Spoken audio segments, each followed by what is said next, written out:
name is Angela. Hey, hello. Welcome to my very own show. I'll introduce my friends to you. Oh, no, it's Minnie Pooh. Shooby-dooby-doo-wah-wah. My name is Angela, and you are not Nanette Manoir is a stuck-up jerk-faced slut. And now to today's story, starring me, and not starring Nanette Manoir.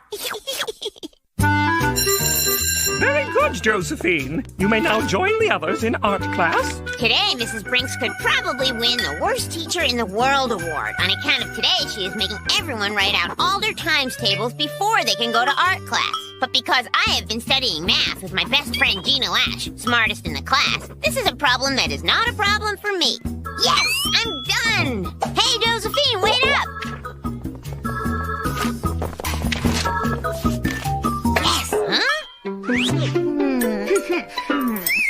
What are you looking at, Angela Anaconda? Nothing. Nothing but a ninny poo who is finally being worse at something I am better at. Gee, Angela, sorry you didn't get much time to work on your mask in art class. Yeah, but that's a really terrific nose. I'm not worried about finishing my mask, Gordy. On account of at least I finished my times tables before there wasn't even any art class left. I'm not worried either, because math is only important to people who have to count their pennies every day just to buy milk. Class, it is my solemn duty as your beloved teacher to announce that in 2 days the government-mandated multiplication test shall be given. Oh. Excusez-moi, Mrs. Brinks, but wouldn't 2 weeks be better for those, unlike myself, who may need more time to prepare? Why, Nanette, isn't it just like you to always be thinking of others? So typical of the upper classes. But unfortunately, the date cannot be moved, dear. School regulations. Sorry, Ninny Pooh. I don't understand it! Angela Anaconda simply cannot be smarter than me in anything. How did she possibly finish those times tables before I did? Wait, what's this? Aha! So that's her secret. 3 times 4 is 12. I already know all of these times 10, Gina Lash. Maybe so, Angela, but repetition is the key to memorization. Remember, numbers are our friends.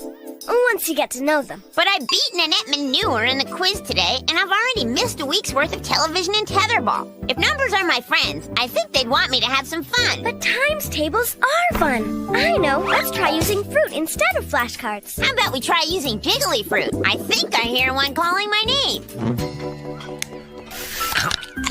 Bonjour, Gina Lash. How would you like it if you could have all the cinnamon swirls you can eat for free? Free cinnamon swirls? What's the catch? All you have to do to earn my bountiful generosity is tutor me in mathematique. Well, Nanette, I must admit your offer sounds delicious. But my allegiance is to my best friend, Angela Anaconda, who needs my tutoring services as well. Hold on, Gina Lash. Let me get this straight. Nanette wants to give you cinnamon swirls for showing her flashcards over and over again during every recess and after school? That is uncharacteristically correct, Angela. I believe people deserve to be paid for their work, unlike some people. Yeah, and with cinnamon swirls, too. Sounds like an opportunity too good to pass up, Gina Lash. Well, okay then. As long as it's okay with Angela, we'll start right after lunch. And don't forget the cinnamon swirls. Okay, Nanette, try this one. 5 times 7. What do you think? I don't know. You're my tutor, Gina Lash. Aren't you supposed to just give me the answers? Actually, Nanette, no. I'm supposed to help you figure out the answers for yourself. You mean I'm paying you and I'm supposed to do the work too? Oh, all right. Woohoo! Nice shot, Angela. Now this is more like it. Playing tetherball and having fun, and not having to think about mathematics. But Angela, what if you forget your multiplication tables and Nanette learns them? Never happened, Gordorino. It took me a whole week to learn, and Ninny's only got 2 days. And besides, I've got it all up here. All right, class. In preparation for the upcoming test, we're going to start today off with a review of our nines tables. Now, can anyone tell me what 9 times 5 is? 62. I think not, Miss Anaconda. Nanette? I believe the answer you're looking for is 54. Oh, Oh, very close, Nanette. The answer is 45. But 54 is the answer to 9 times 6, which was going to be my next question. Congratulations! Why, thank you, Mrs. Brinks. I'm certain I'll be fully prepared by tomorrow's test. Well, class, seeing as how some of you have shown such heroic improvement, I have decided that all of your past math quizzes will not count one smidgen. Instead, I will base your entire math grade on the results of this one test. What a wonderful idea, Mrs. Brinks. Thank you, Nanette. It's just my way of rewarding those of you who do well. As for those of you who don't, you will be sentenced to 3 weeks of remedial math class during recess. Uh-oh. Hey, Gina, don't forget you're supposed to come over for dinner tonight. We're having your favorite, Ham Hocks Hawaiian. Ham Hocks Hawaiian? And you know what? You can bring your flashcards. Gosh, Angela, I'd love to, but... Hello, Gina Lash. I'll be expecting you at 3:30 sharp. And I've arranged a working dinner. I have a feeling we'll be going late. Oh, well, Remember, those 6 cinnamon swirls you ate this morning were non-negotiable. Sorry, Angela, but I'll come over as soon as I'm finished with Nanette. Yes, I'm sure you will. Now, let's see. 6 cinnamon swirls. That's 6 times 1. Oh. 3 times 2, 2 times 3, and 1 times 4.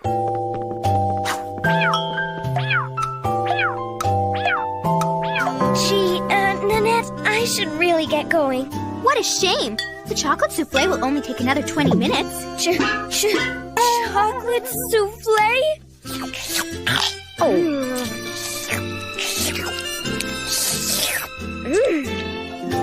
62.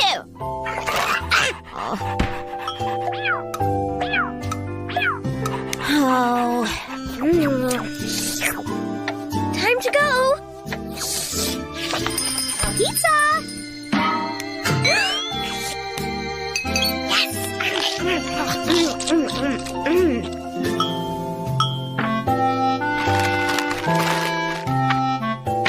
Good one! You rule!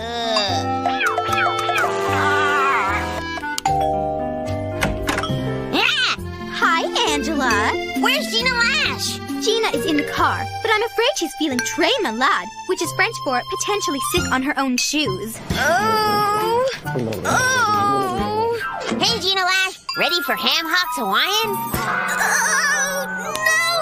no more. I don't even want to think about food. Gina? I've never seen you like this. She's obviously very sick. I suggest I take her right home. Yeah. But don't worry about me. I'm always ever so happy to help. Step on it, Alfredo! But what about helping me for the test? Oh. Thank you, Mrs. Brinks. I'm ever so looking forward to this test. After all, numbers are our friends. Oh, so now that Ninny Ward has stolen my best friend and tutor, I guess she thinks she's so smart. Save me! You will cry. These numbers are ever so not friendly, and I don't know what to do. Have no fear, Nincome-Nothing. Angela, the mathematician, is here. And now that these numbers really are your friends, they want to teach you a lesson. If one jiggly fruit lands on Nanette's head, and then Nin, who is so very good at math, multiplies that jiggly fruit by 100, how many jiggly fruits will land on Ninny's head? What's your final answer, oh blubbering un-French one? Help me! Oh, Angela, who would have been so much smarter than me if I hadn't stolen her tutor? I am sorry, Nanette, but I'm afraid help me is not the right answer. Maybe you're just not sharp enough.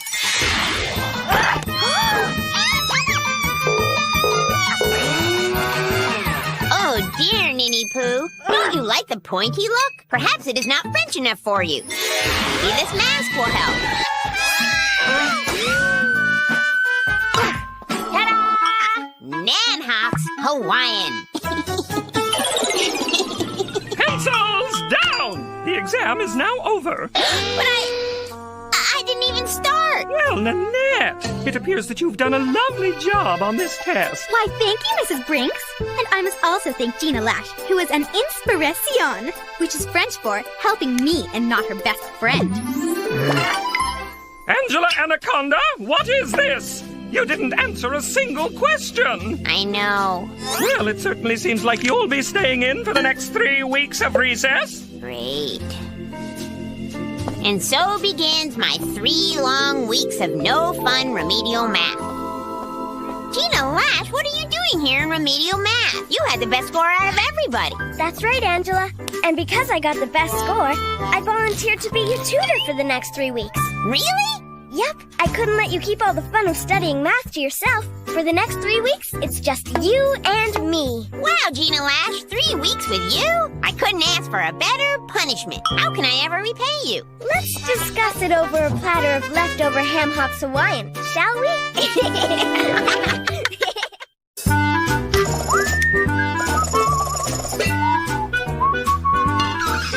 So now we are drawing, and Mrs. Brink says she is our model du jour. A classic beauty must possess high cheekbones and a regal profile. Looks like a classic beauty must have strong fingers too, and many chins. Good heavens, that's ghastly! But it's you, Mrs. Brinks. Me? That is not me, Miss Anaconda. That is an abomination. I suggest you fix it at once. Excusez-moi, Mrs. Brinks, but don't you think you're being too hard on Angela? With all due respect, Angela obviously doesn't have the artistic talent to capture your aristocratic essence, unlike some people in class, n'est-ce pas?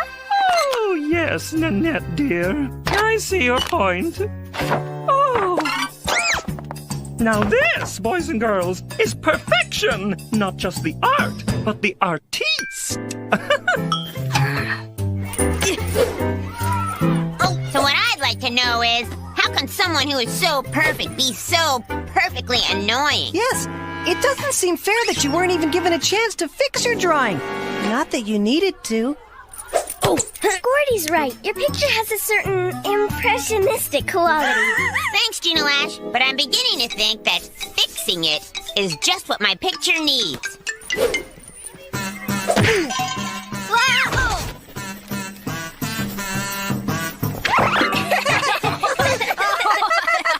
Angela Anaconda, I think you have captured the real Mrs. Brinks. Yeah, you should show it to her. Maybe that would not be in your best interests. Go about your business. Yep, you captured the real Mrs. Brinks.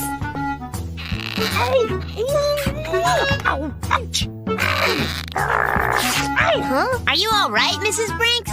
Of course I'm all right. Don't be ridiculous. I'm just feeling a bit nippy, that's all, and thought I'd wear this to keep me warm. Vikings had to survive very cold climates, you know. Just leave your tests on your desks. I'll gather and grade them later. Class dismissed. Run along, run along! This sure has not been the best of days. I know. I was last in the lunch line and only got leftovers. But not tomorrow. Tomorrow they're serving cheesy weenies. And I plan to arrive early. Well, at least one good thing happened. That great picture Angela drew of Brinks. Hey, yeah. Can we see it again? My math test? Oh no! That means I handed in my picture! Yeah, I thought it looked different. I have to go back and get it back! And before Mrs. Brinks sees it too! Or you can bet I will be in big trouble! You mean go back to school after school without a teacher making you? We can make a pit stop at the cafeteria! For a sampling of tomorrow's cheesy weenies? And on account of there won't be a line, you'll be first in line!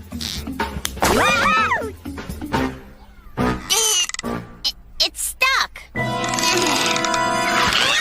This helmet must be causing me to hallucinate. Perhaps I have a jar of bear grease in my desk. So now I am thinking maybe we should try the front door.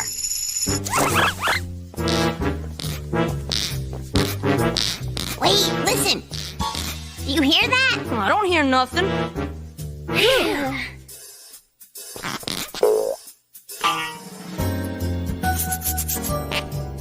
Wow, I didn't do nothing. For sneakers, your shoes are not very good at sneaking, Johnny Abadi.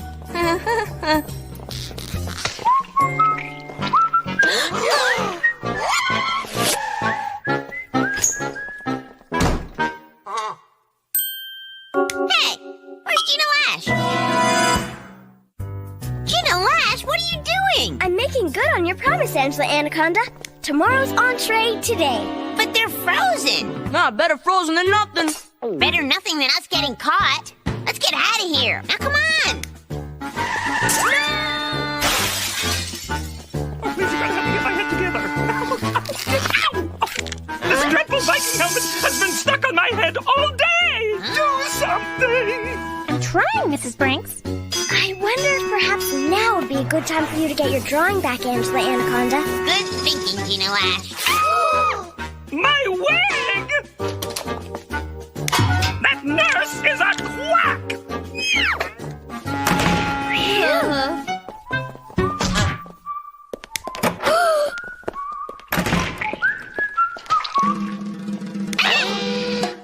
Gordy Reinhardt, what are you doing here? I'm doing my voluntary after-school filing. You mean you stayed after school when there's no school without a teacher making you?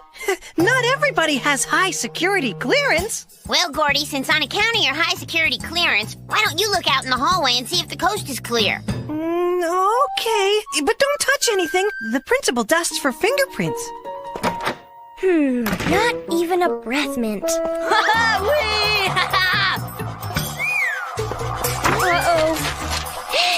The coast is... What's this for? Testing, 1, 2, 3. This completes the test. It might be a good time to, leave. There goes my high security clearance. Perhaps a can opener will get this helmet off. Yoo-hoo! Mr. Custodian! A little assistance. I have a menial task for you. Ow! Yeah! Hey, what's going on in there? Who knows, Johnny Abadi?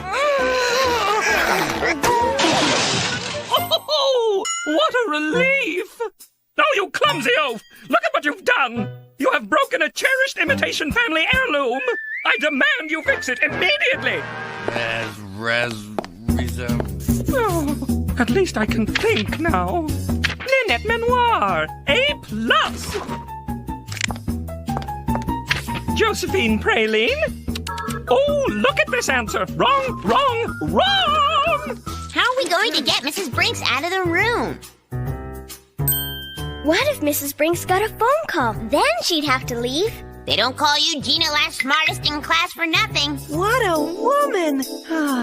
Johnny Abati! F-F-F! Mrs. Brinks, you have a phone call. Ow! In the principal's office? Now! Oh yeah, please.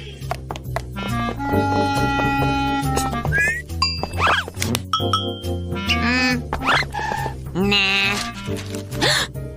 You owe me, Johnny Abadi. But where's my picture? Oh no, it's not here! Which means Mrs. Brinks must have it. And if she has it today, you can bet you will be dealing with me tomorrow. Guilty, Mrs. Brinks will say, of drawing a drawing which is abominable.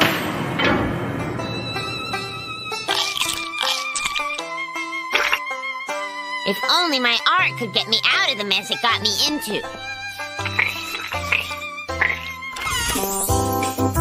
And maybe even take me away to where people will appreciate me for the true artist that I truly am.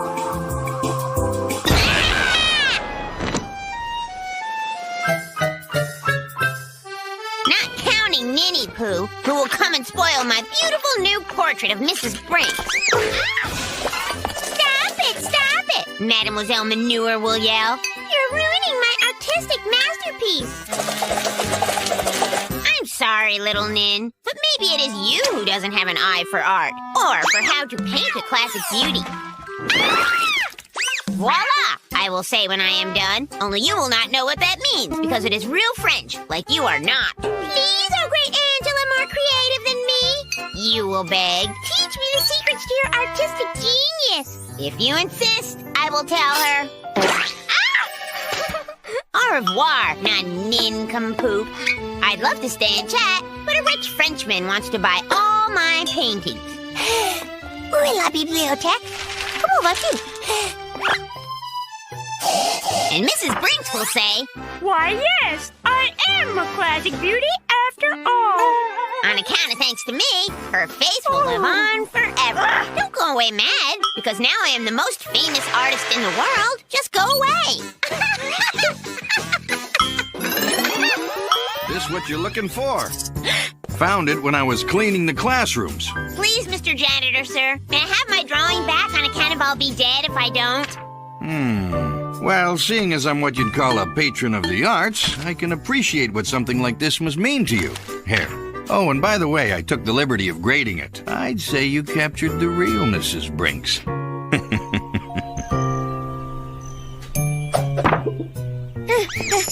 My turn. I'll trade you a dart for a cheesy weenie. Okay, but I'm allergic to dairy products. Well, for all the agony my art brought me, seeing it appreciated by others makes it all worthwhile. My name is Angela. Hey, hello. Welcome to my very own show. I'll introduce my friends to you. Oh, no, it's Nitty Poo. Shooby-dooby-doo-wah-wah. My name is Angela, and you are not. Nanette Manoir is a stuck-up jerk-faced nut. And now to today's story, starring me, and not starring Nanette Manoir. So now I am thinking it is a lot easier to listen to one of Nanette's un-French reports about France when you are not really listening. Angela Anaconda is so much better than me that I just want to kiss her feet.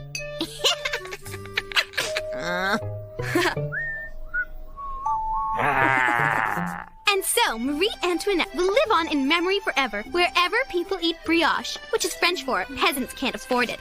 And furthermore... Sorry, my child. Pardonnez-moi! You are pardoned, Gina Lash. Josephine, what is the meaning of this? Not only have you interrupted Nanette's inspired lecture about pastry in the French court, but you are late! Not to mention soiled about the forehead. Forgive me, Mrs. Brinks. I was in church, for today is Ash Wednesday and the beginning of Lent. Today we wear ash on our foreheads and make a sacrifice for 40 days of something that is important to us. I gave up wearing my glasses. My goodness, such a sacrifice! Yes, it's very nice. Thank you, Mrs. Brinks. But mine is a small sacrifice compared to the lives of the martyred saints who truly suffered and sacrificed for their beliefs and now live on in memory for eternity. And your eternal goodness, my dear, should be a lesson to us all. Eternal goodness. Excusez-moi, Mrs. Brinks, but if I may make a suggestion, perhaps the whole class should try making a sacrifice. I, for one, feel that regardless of race, religion, color, or creed, everyone should have the chance to live on in memory for eternity. What a wonderful idea! Your soulful words and penchant for self-sacrifice touch my very heart, Nanette, dear. I'm sure that there's a sainthood out there with your name on it. Yes. Saint Nanette. Saint Nanette? So thanks to Ninny Poo, there is now a lot of deciding to be done about what we are going to sacrifice. I bet I can guess what you are going to give up, Gina Lash. Cinnamon swirls, on account of they're your favorite of favorites. True, but I was thinking a bolder choice would be chocolate and all chocolate-related baked goods. After all, what kid has ever attempted that sacrifice, let alone pulled it off? Inspired by Gina Lash's courageous act, I will sacrifice the very thing I admire, adore, and worship most. This may shock you, Gina Lash, but it is you and you alone who I must give up. For the next 40 days, I will remain 3 body widths away from you at all times. Technically speaking, 3 of my body widths are somewhat, wider than that. If you think I've gone too far with this thing, you can call it off at any time, Gina Lash. Hey, what about me? What should I give up? You definitely should give up shooting spitballs, Johnny Abadi, on account of everybody hates it so much, on account of you love it so much. Okay, but if I'm gonna do that, I better make this last one a good one. Ew. Oh, what is that? Well, it's your turn, Angela. Have you decided what sacrifice you are going to make? I know, Angela Anaconda. Maybe you could give up being low class. Oh, I forgot. You can!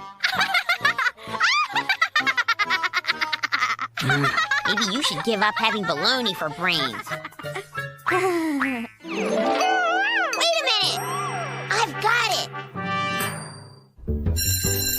My sacrifice will be to stop, letting my imagination run wild when I think about, other people. Yay! Hey, what is Nanette doing wearing my clothes?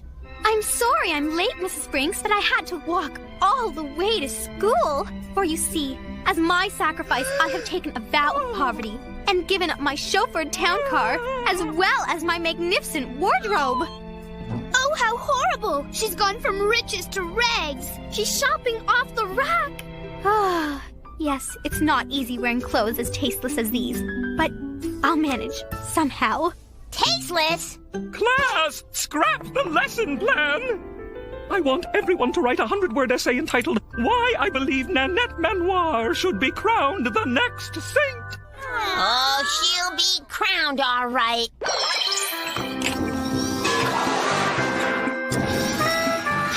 Angela! This means you too!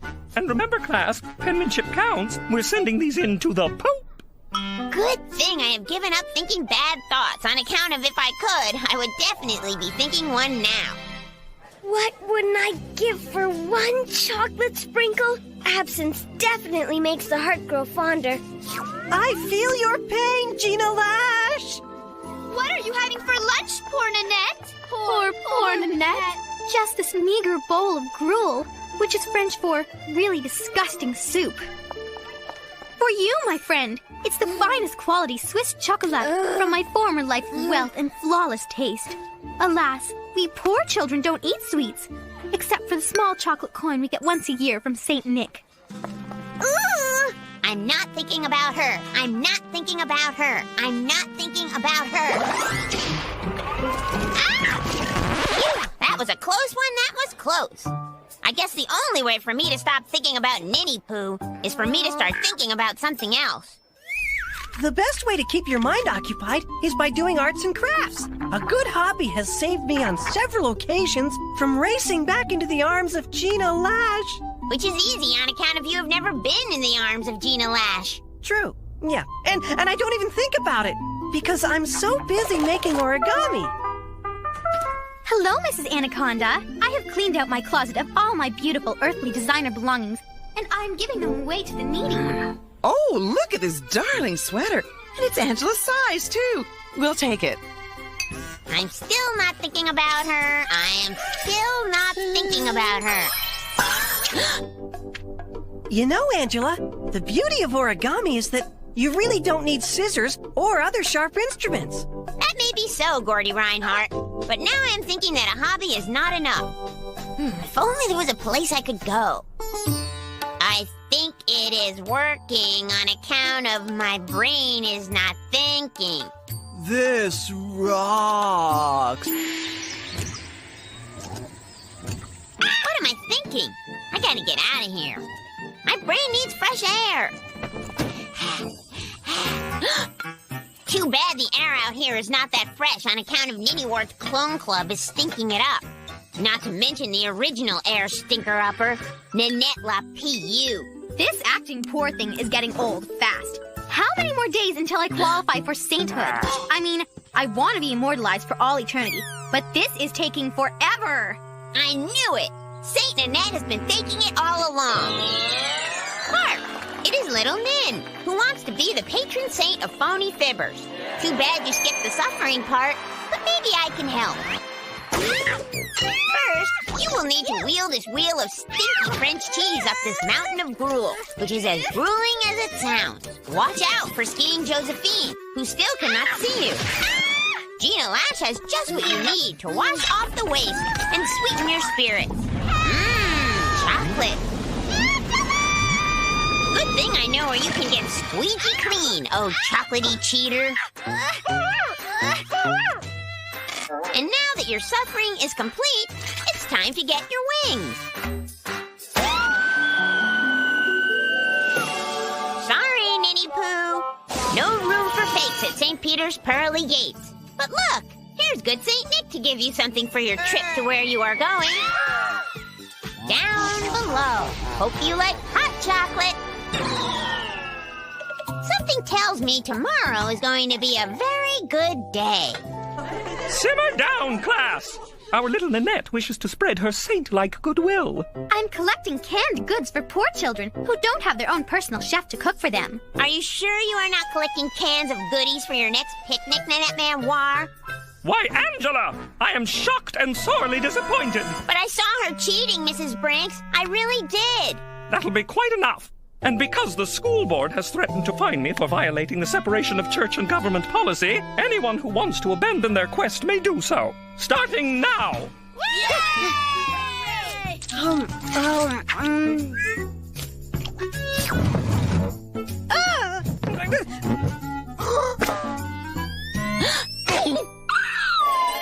I cannot believe you people! Whatever happened to sacrifice? I, for one, intend to keep depriving myself of worldly goods, at least until my application for sainthood is approved. Josephine! Hallelujah! Nanette? Is that caviar? Yeah, Nanette. What was that you were saying about sacrifice? Oh, forget it. Never mind. Forget it? I don't think so, little Nin. On account of this day, we'll live on in our memory for all eternity.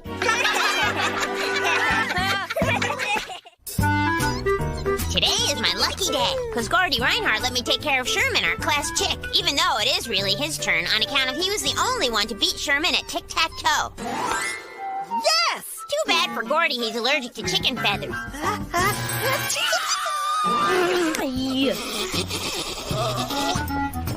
And stop! Hey, Angela, I can't hear nothing. You think maybe Sherman croaked? He is kind of quiet. Maybe I better see if he's okay. Sherman! I said, and stop! But Miss Generette, you have to save our chicken on account of he just escaped. Sorry, kiddo. I am strictly forbidden from leaving my post, even for chickens. But Miss Generette, he's about to get eaten by that cat! Not today, little sister. Here, take my official crossing guard stop sign, and whatever you do, don't let anyone cross. Hold tight, little fella. I'm coming! And stop! And why should I? Because Miss Generette said I'm not allowed to let anyone cross on account of I'm not allowed to. I'm not anyone, Angela Anaconda. And if you don't let me cross, I'll be late for my acne-meaty salon treatment. Hurry, my chérie, or we'll be late for our mud bath and manicure. I can't, Mother. Angela Anaconda won't let me cross. That's right, on account of Miss Generette told me not to. Don't be silly, Angela, dear. Miss Generette surely wasn't talking about us. She was talking about, well, others. Come, Nanette. Here's your bird, kiddo. Thanks for saving our chicken. And cross? You mean to tell me you made my precious Nanette late because of a chicken? That is totally unacceptable. Somebody is going to pay for this. Maybe we should have spent less time teaching Sherman tic-tac-toe and more time on traffic safety. So today, on account of Sherman caused so much trouble yesterday, I am keeping him safe and securely fastened in his box with my brother Derek's belt. Hey, where's Miss Generette? Bonjour, pedestrians. If you're waiting for Miss Generette to help you cross, I'm afraid you'll be here all day. No, we won't. Miss Generette is the most dedicated crossing guard of all the crossing guards of Tapwater Springs. Au contraire, Angela Anaconda. She was the most dedicated crossing guard of all the crossing guards of Tapwater Springs. She's now the most fired crossing guard in all of Tapwater Springs. Mother had her dismissed. Miss Generette? Dismissed? But how are we supposed to get to school? Well, I would give you a ride, but I really don't want to. Guys, check it out. They got snacks in here and everything. What is the meaning of this tardiness? We're sorry, Mrs. Brinks, but we couldn't cross the street on account of somebody's mother got Miss Generette fired, and we had to take the long way. Excusez-moi, Mrs. Brinks, but somebody's mother was only thinking of the boys and girls of Tapwater Springs. How civic-minded of your impeccably groomed mother. As for those of you who are unable to make it to school on time today... I feel like it's all my fault that Miss Generette got fired. Well, you could always give her flowers. Nothing says I'm sorry like daffodils and pansies. Ooh, and an accent of baby's breath. I don't know if Miss Generette's the daffodils and pansies type. How about double fudge brownies? Everybody's the double fudge brownie type. You both might have good ideas, but you both also have no idea how to clap erasers. Here, watch me. Show us again. Whoa! Slow down, Speedy. And stop. Oh, hey there, Angela. Need to cross? I still got my stop sign. No thanks. I just wanted to bring you these flowers. And cross. They're for you on account of I kind of caused you to lose your job. Ah, don't sweat it, kid. I don't blame you. I blame those pesky manoirs. Really? Sure. Besides, it's not a total loss. I'm still a crossing guard. Why, today I even helped a family of chipmunks cross the road. That ain't too bad, huh? But this was awfully nice. Thanks.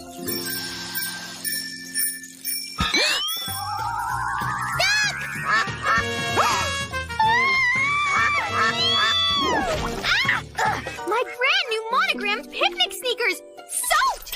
I thought your job was to prevent accidents, not cause them. Someone's going to pay for this. Want me to put those in water for you? Oh.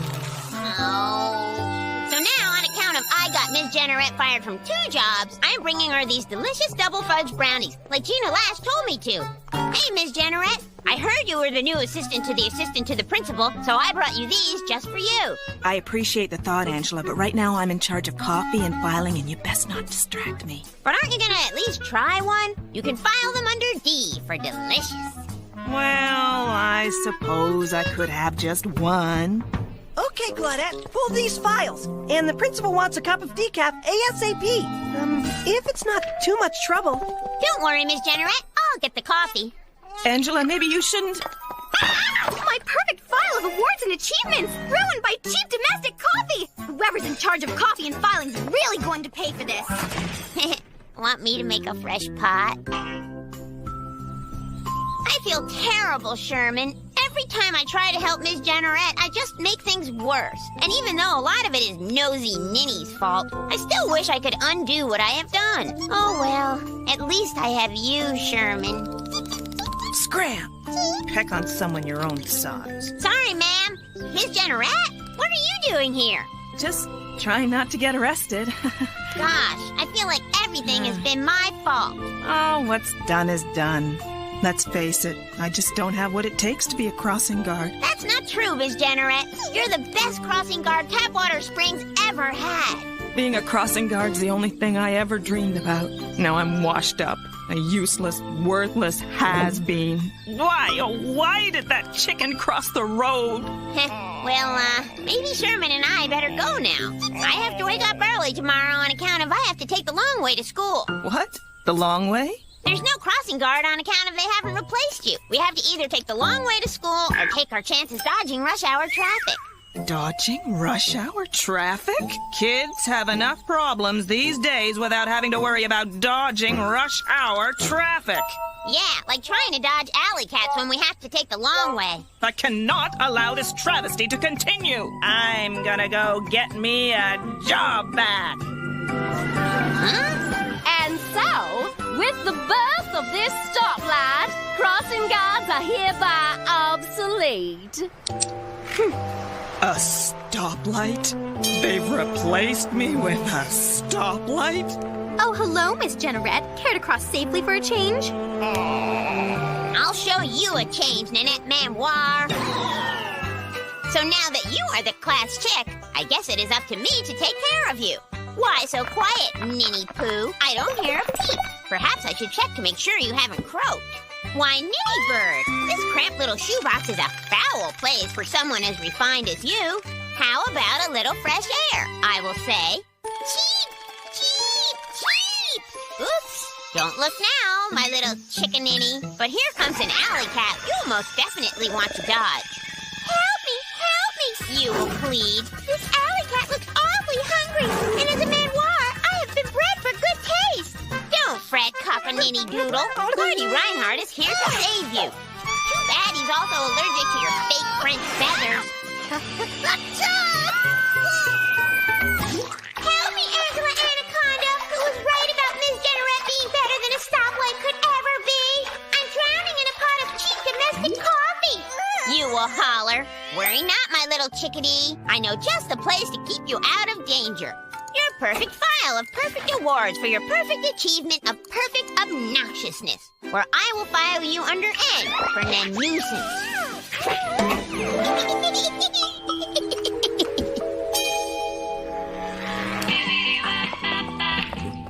Hey, I'm driving here. Oh, brother. Looks like the light's gonna change. Aidez-moi, which is French for help! Don't just stand there! Save my precious Nanette! Yes, ma'am.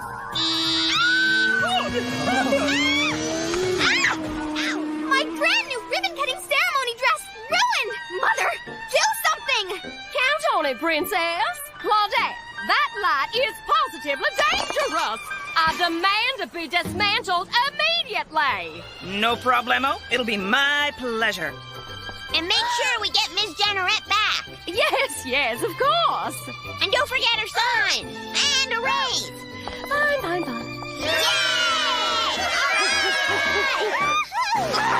Yeah, it's a dirty job, but I love it. My name is Angela. Hey, hello. Welcome to my very own show. I'll introduce my friends to you.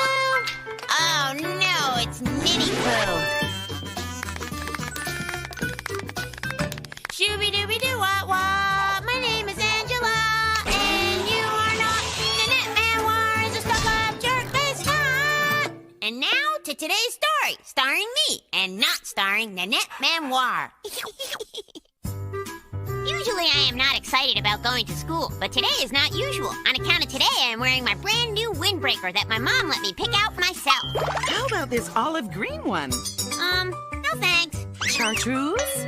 Ew. Okay. This one says Highway Worker Orange. Did you say highway worker orange? And everyone, even Mrs. Brinks, will be impressed with my new impressive windbreaker. Look, baby Lulu, even in a spoon I look great in my new windbreaker. Ow! Baby Lulu, don't you know that's not how to tell me how much you like my windbreaker?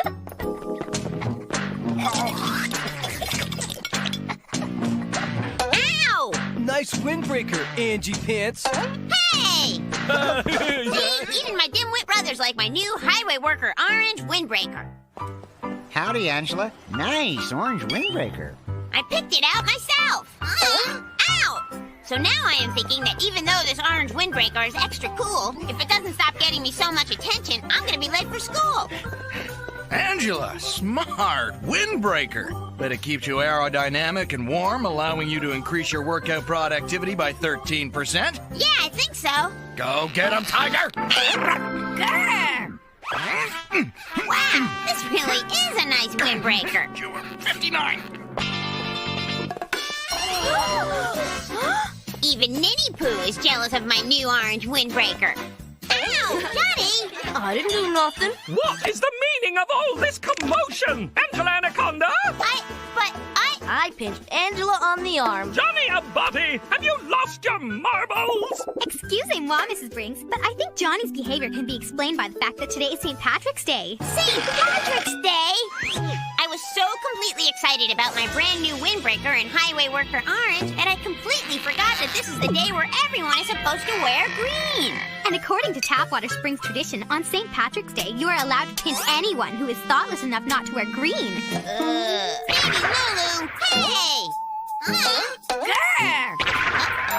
Oh dear, how appalling! I will not allow barbaric behavior such as pinching in my classroom. Oh, phew. However, barbaric behavior at recess is a completely different matter. Yay! Oh no! Come recess time, I'm gonna be a pinch cushion, which means for the first time in my life, I actually want to miss recess.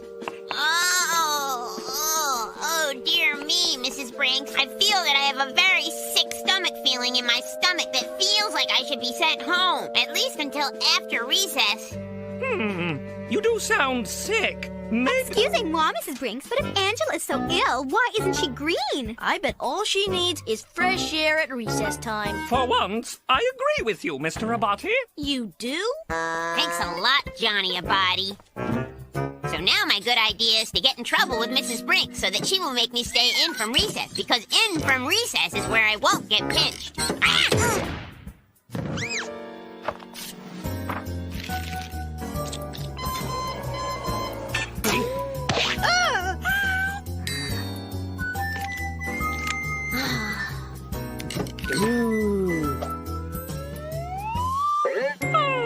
Why is it that the only time you can't get in trouble is when you're actually trying to get in trouble? As I was saying, class, crabs are able to walk or run sideways. They are also delicious, served with a robust butter and garlic sauce. Mrs. Brinks is wrapped up in another of her lectures on edible animals, so if I want to get in trouble, I'm gonna have to do it right. Like putting the sticky glue on her chair so she will be sure to stick to. Angela Anaconda, what are you doing? Oops! Miss Anaconda, what is the meaning of this randomly destructive behavior? Beats me, Mrs. Brinks. I guess this means I get to, have to stay in for recess. Mrs. Brinks, well, it does seem that Angela should stay in for recess. I couldn't help notice that the erasers haven't been cleaned all day. And I would so hate to see you sneeze due to chalk dust. Nanette, you never cease to surprise me with your thoughtfulness. Angela, your punishment will be to clap these erasers. And Mrs. Brinks, since your important lesson on crustacean biology has already been interrupted by Angela's shenanigans, I was thinking that perhaps now would be a good time for a class bathroom break. Yes, Nanette, how practical. You certainly know how to make a silk purse from a sow's ear. Class, bathroom break! I was noticing that the erasers haven't been cleaned all day. Uh-oh. Hey, quit! Stop it! Hey, stop! Well, I'm glad I made it through that. I'm glad Mrs. Brinks added the cafeteria to the no pinching zone. Pinching and eating just don't mix. Yeah, now I can enjoy a relaxing lunch of green bean primavera, followed by a soothing course of green jiggly fruit. There's just one problem, Angela Anaconda. After lunch comes recess. And at recess, I'll be a goner. On account of then, the whole school will be after me. I might as well start planning my funeral now. Maybe you should try to find some green clothing, although it will clash with your highway worker orange windbreaker. Does jiggly fruit count if you put some on your head? Very funny, Johnny Abadi. But maybe I should try wearing clothes that are actually clothes. I'd give you the shirt off my back, but I'm wearing it. Don't any of you have any green socks or something? I know. Maybe you could find something in the school's lost and found box. There's bound to be some green clothing in there. Gina Lash, you get smarter every day. Save my lunch while I sneak out. Well, hey, you were supposed to save her lunch. What safer place than in my stomach? I can't believe it. Not one single article of green clothing. How is that possible? Oh. Now it looks like I am sure to get pinched at recess for sure. 2, 3, 4. 2, 3, 4. Uh-oh. I can't let Brinks see that I snuck away from lunch, or she will see that I get more erasers to clap. 2, 3, 4. Hey, it's all the old costumes from old school plays. I have found my pot of gold. Dear me, Mrs. Brinks, but it appears that Angela Anaconda has failed to return to class with the rest of us. Top of the morning to you.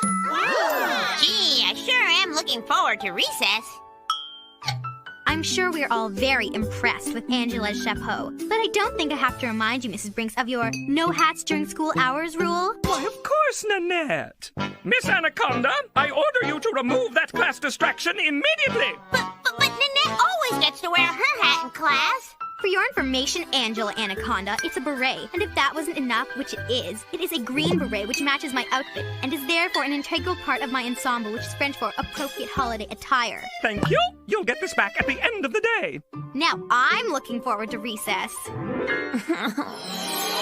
So, Nanette is looking forward to recess, is she? Maybe it's because she wants to ride Leprechaun Angela's rainbow slide to my pot of gold. Oops, did I say pot of gold? I meant pot of mold. Oh dear, little Nin. Now your clothes are no longer green. And your pathetic pals will want to pinch you on account of they are so crabby. Help me, help me! Oh, Angela, whose windbreaker is better than my whole wardrobe put together.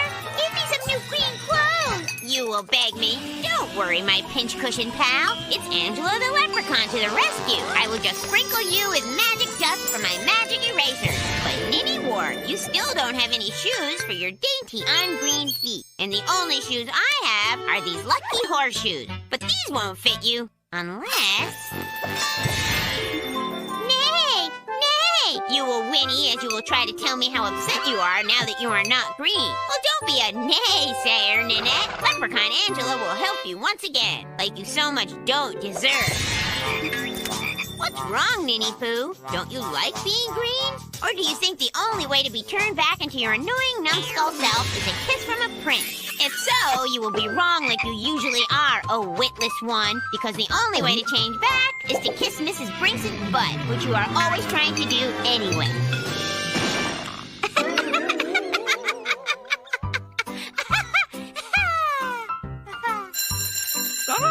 Recess time! Which means it is time for me to face my fatal fate. Don't worry, Angela. I won't pinch you more than a couple times. Thanks, Johnny Body. Be brave, Angela.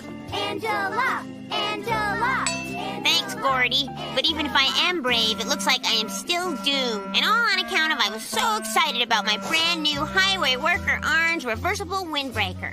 Angela Anaconda, did you just say reversible? Yeah, it's Highway Worker Orange on the outside and Frozen Peas Green on the inside. Ooh. Hey, Angela, now you are wearing green. And now I am looking forward to recess. There she is. Pinch her! You're wearing green! Frozen peas green. And I think you know for a fact, Nanette Manoir, that according to Tapwater Springs tradition, if you pinch someone who is wearing green on St. Patrick's Day, everyone can give you double pinchbacks. It's not fair! I was tricked!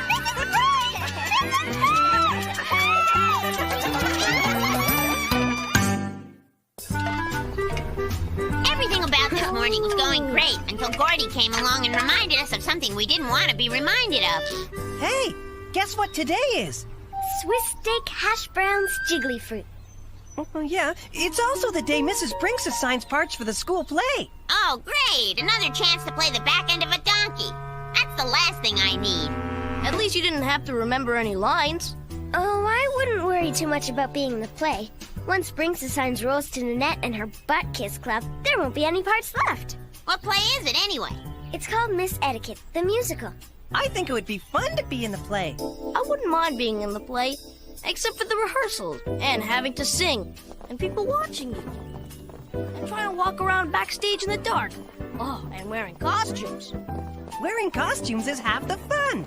I just hope they're not made out of anything I'm allergic to, like red. All I know is I don't want any part of any play that Ninny Ward is going to be the star of.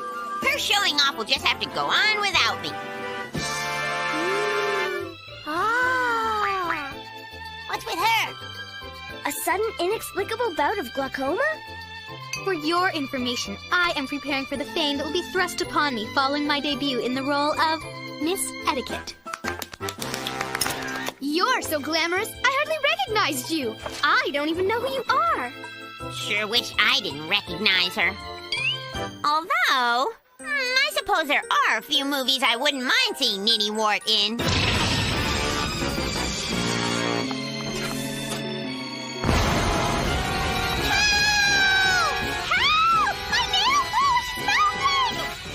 Attention, boys and girls! As many of you know, today is the day we'll be handing out parts for the school play. If you don't get a part, don't be disappointed. It just means you're not as talented as the others. We'll start with the less significant roles. Josephine Praline, you'll be Blanche, the yammering dinner guest. Candy May, you'll be Stella, the gum snapper.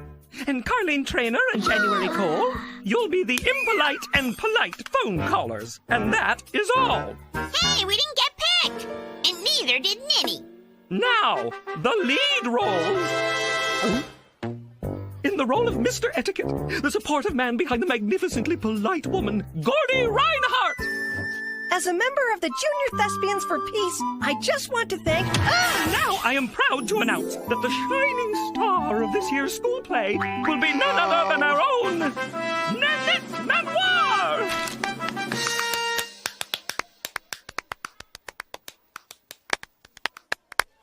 Gina Lash will be our backstage manager, and Johnny Abati will try to operate the lights. However, Johnny will also understudy Gordy. Sorry, Johnny Abati. And understudying Nanette as Miss Etiquette in the unimaginable event of her indisposition, Angela Anaconda. Huh? If our stars should be too sick to perform, their far less talented understudies will step into their places. I better get an understudy, because if I have to step into Ninny Wart's place, I'm going to be sick. Now, this is an awful lot to memorize if I'm not even gonna need it. I don't know, Johnny Abati. Given Gordy's sickly nature and the fact that you are a frequent victim of bizarre circumstance, you should probably study your lines. Not me. I'm not even watching the rehearsals. Seeing too much Ninny is like getting poison ivy on your eyeballs. Besides, I'm the understudy, so I'm understudying. Very good, Mr. Abati. You'll make an excellent understudy. Miss Anaconda, are you memorizing your lines? I have them right here, Mrs. Brinks. Angela, it is a world of unforeseeable possibility. Virtually anything could happen. You may wish to consider at least reading the script. I've read it. It's good. You know, in a bad sort of way. Don't worry about me, Gina Lash. Nasty Poo is too much of a show-off to ever miss showing off in front of anyone. Not to mention their video cameras. Besides, she's as healthy as a horse.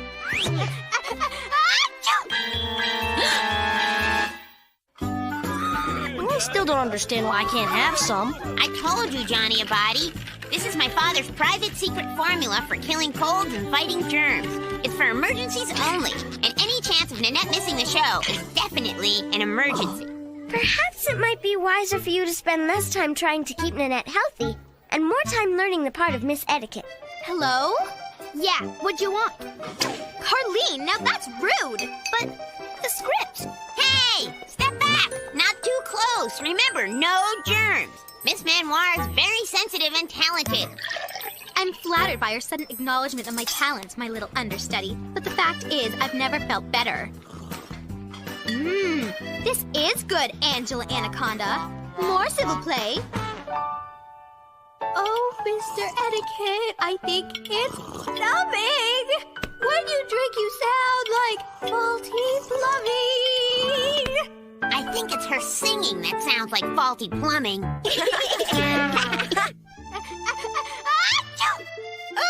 Understudy! Oh no! And I'm almost out! Understudy? Power smoothie? You're fine, Nanette Manoir. You're just excited about your breathtaking performance as the legendary Miss Etiquette, who you were undoubtedly born to play. Places, people! We open tonight. Must have power smoothie at show tonight. I promise, Nanette, I promise. You do the show, I'll bring the smoothie. Shift over! Stop moving! Places, everybody! The play starts in 2 minutes. How can a play starring Nanette Manoir start in 2 minutes if Nanette Manoir isn't even here to star in it? Gordy's not here either. Good thing I know my lines. Kinda. Good for you, maybe, but I have no idea what little Miss Nin Etiquette is supposed to do. If she doesn't show up, I'm in big trouble. Maybe Gordy and Nanette are driving together so they can rehearse on the way over. Yeah, maybe that's it. Oh, Gordy's here. Gordy's here! Where's Nanette? I don't know. My dad brought me. Angela, I just got off the phone with the Manoirs. It appears poor sweet Nanette is too sick to perform tonight. You're going on as soon as I'm finished begging the audience for forgiveness. Oh, no! What am I gonna do? I don't know the lines, and I don't even have good etiquette. I suppose you'll just have to fake it. Fake it?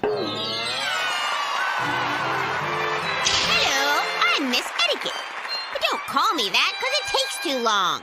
I would tell everyone, just call me Angela. No more spoons, I would decree, and people could slurp away happy as you please. It doesn't matter if January and Carlene are polite on the phone or not, as long as they don't call me. Could you at least dial 911? She will say.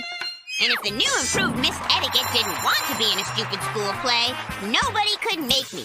Mrs. Brinks would have to say, Angela Anaconda, would you like to be in the school play? I politely decline your invitation, Mrs. Brinks. Tell us more! Tell us more! My adoring public would cry.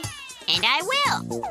The most major rule of etiquette is never get sick if it means someone else has to be in a stupid play instead of you. Again, I'm sorry.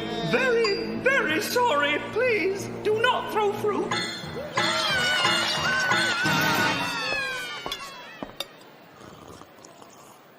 Mr. Etiquette, your slurping stinks. Try sounding like a monkey whenever you drink. It's even better to drink with a slurp if you follow it up with a sizable burp. They're so cute at that age. And if you think burping is a gift from the heart, eat a plate full of beans and then you... Miss Etiquette's here. I'm back on the job, so never you fear. I'll get rid of this slob. Your stupid power smoothie made me sick. It had artificial vanilla, and everyone knows I'm allergic to artificial anything. I wouldn't even be here tonight if it weren't for my esprit de corps, which is French for stomach pump. That was a pretty rotten thing to do, Angela Anaconda, just because you wanted to be Miss Etiquette.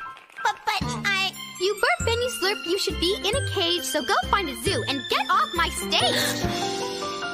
And that's why etiquette's good!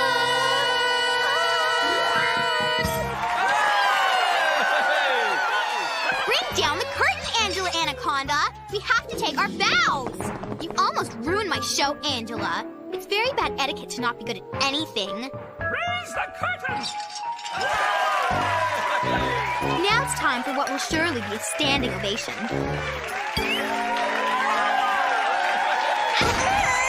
The curtain just fell. I shouldn't have let it. There's applause for Nanette, but she's not gonna get it.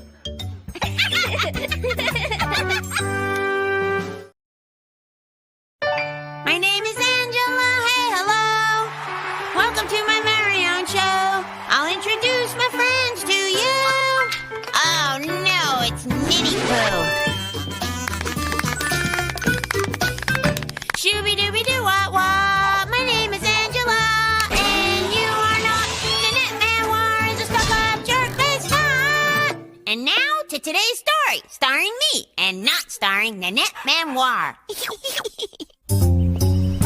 Normally, I would not be caught dead in a hat like this, especially seeing how it is class pictured it. But it is on account of it being class picture day that I am. It all started when my dad wanted to test out his latest home project, the hair magician. Remember, Dad, just my bangs. No problem, Angel Face. All I have to do is set the dials. Now, let's see. Trim, bangs, 10 seconds. Okay, here we go. See, works like a charm. And the beauty of the hair magician angelfish is there's no chance of human error. Not bad. Not bad at all. Take a look. Pretty great, huh?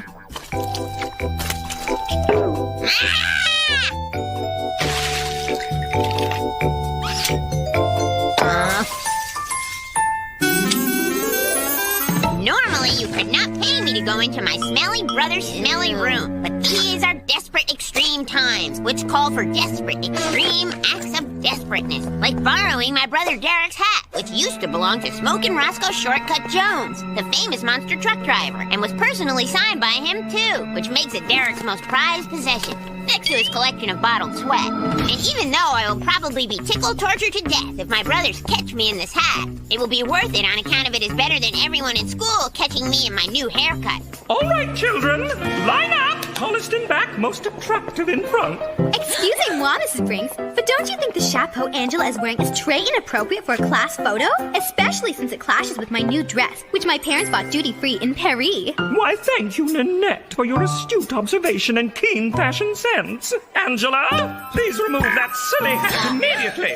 But I... We don't have time for your nonsense, Miss Anaconda. Give me that hat this instant.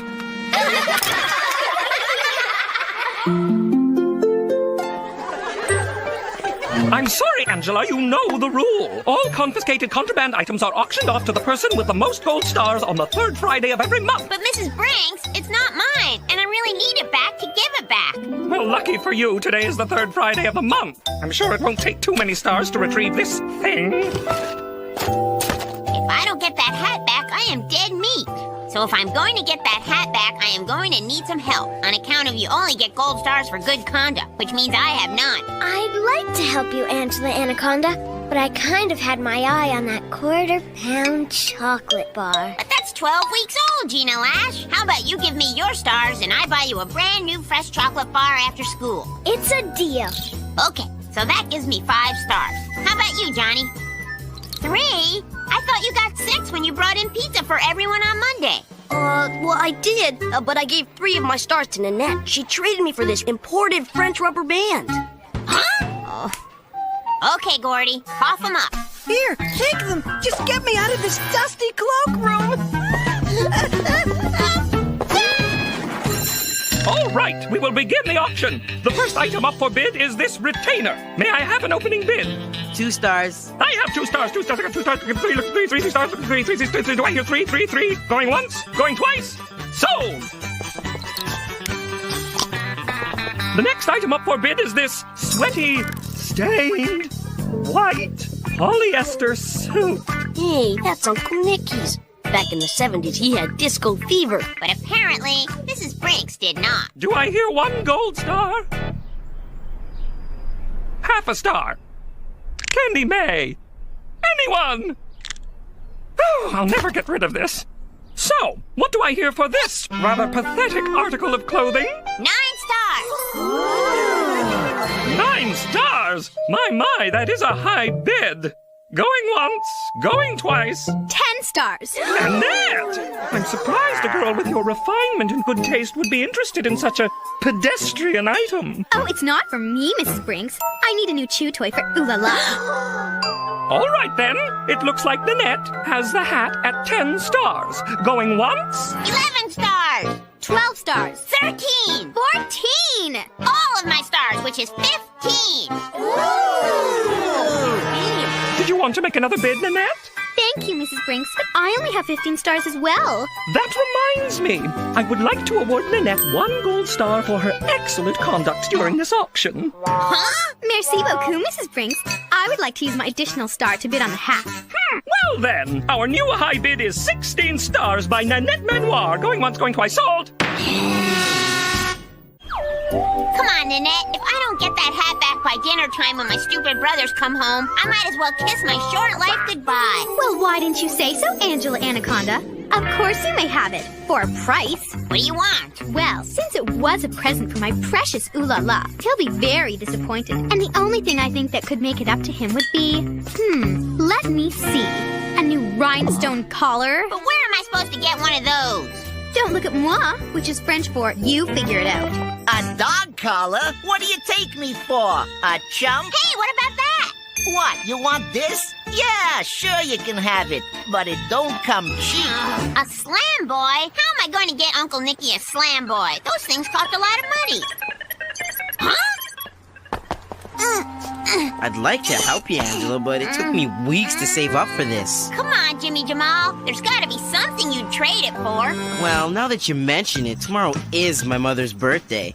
No problem. I'll crochet Jimmy's mother a pillow and it won't cost you a cent. Thanks, Gordy. You're a real lifesaver. There is just one thing. Kiss Gordy Reinhardt? Are you out of your mind? Please, Gina. I'll give you my parent subscription to Cinnamon Swirls of the Month Club. Sorry, Angela Anaconda. No way. Okay, Gina. What if Gordy just thought you kissed him, but you didn't actually have to do it? What do you mean? trust me. Meet me at Gordy's house in half an hour. Okay, but don't forget those swirls. I heard they're southern fried this month. Okay, Angela Anaconda. So, what's the plan? Just follow my lead. Hey, Gordy, you have the pillow? Perfect. Okay, Gordy, pucker your lips and close your eyes. On account of now, Gina Lash is going to give you a big surprise. Yes!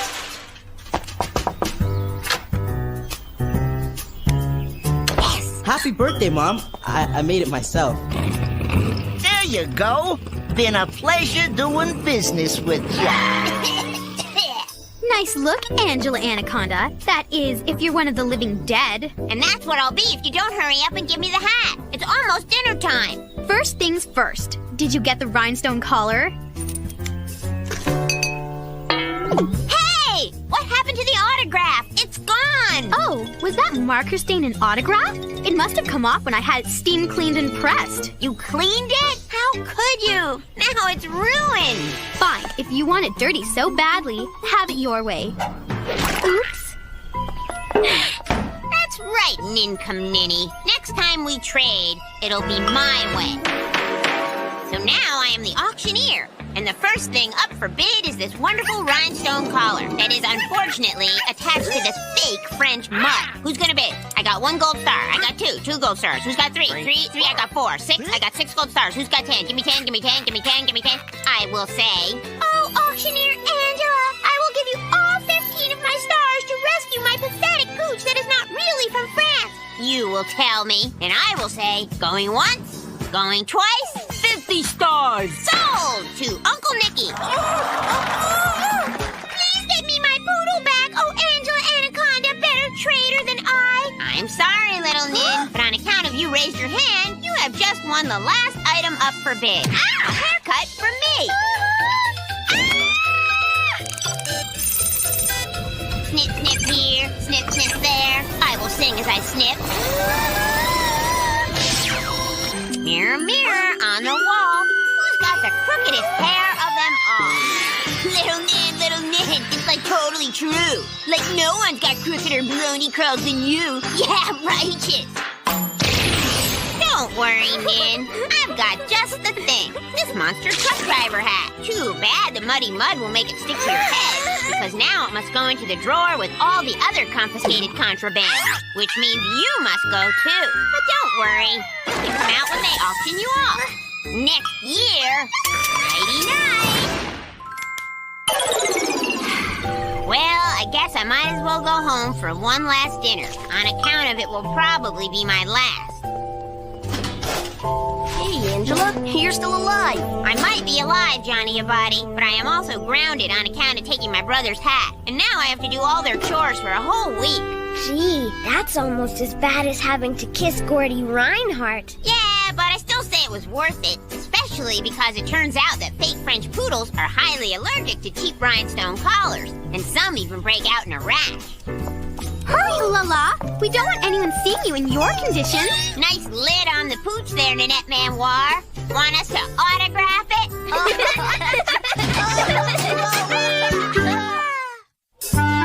It is announcement day, the day Mrs. Brinks announces who gets to be the weekly school store monitor for the whole week. And today I am extra excited on account of everyone in class has had a turn except for Johnny Abadi and me. Class! Open your books to the chapter on ancient Egypt and try to act mummified. But Mrs. Brinks, aren't you forgetting to announce a very important announcement? Namely, who gets to be student store manager for the week? Oh, I'm glad I remembered. Let's see a show of hands. Who hasn't had a chance to manage the student store?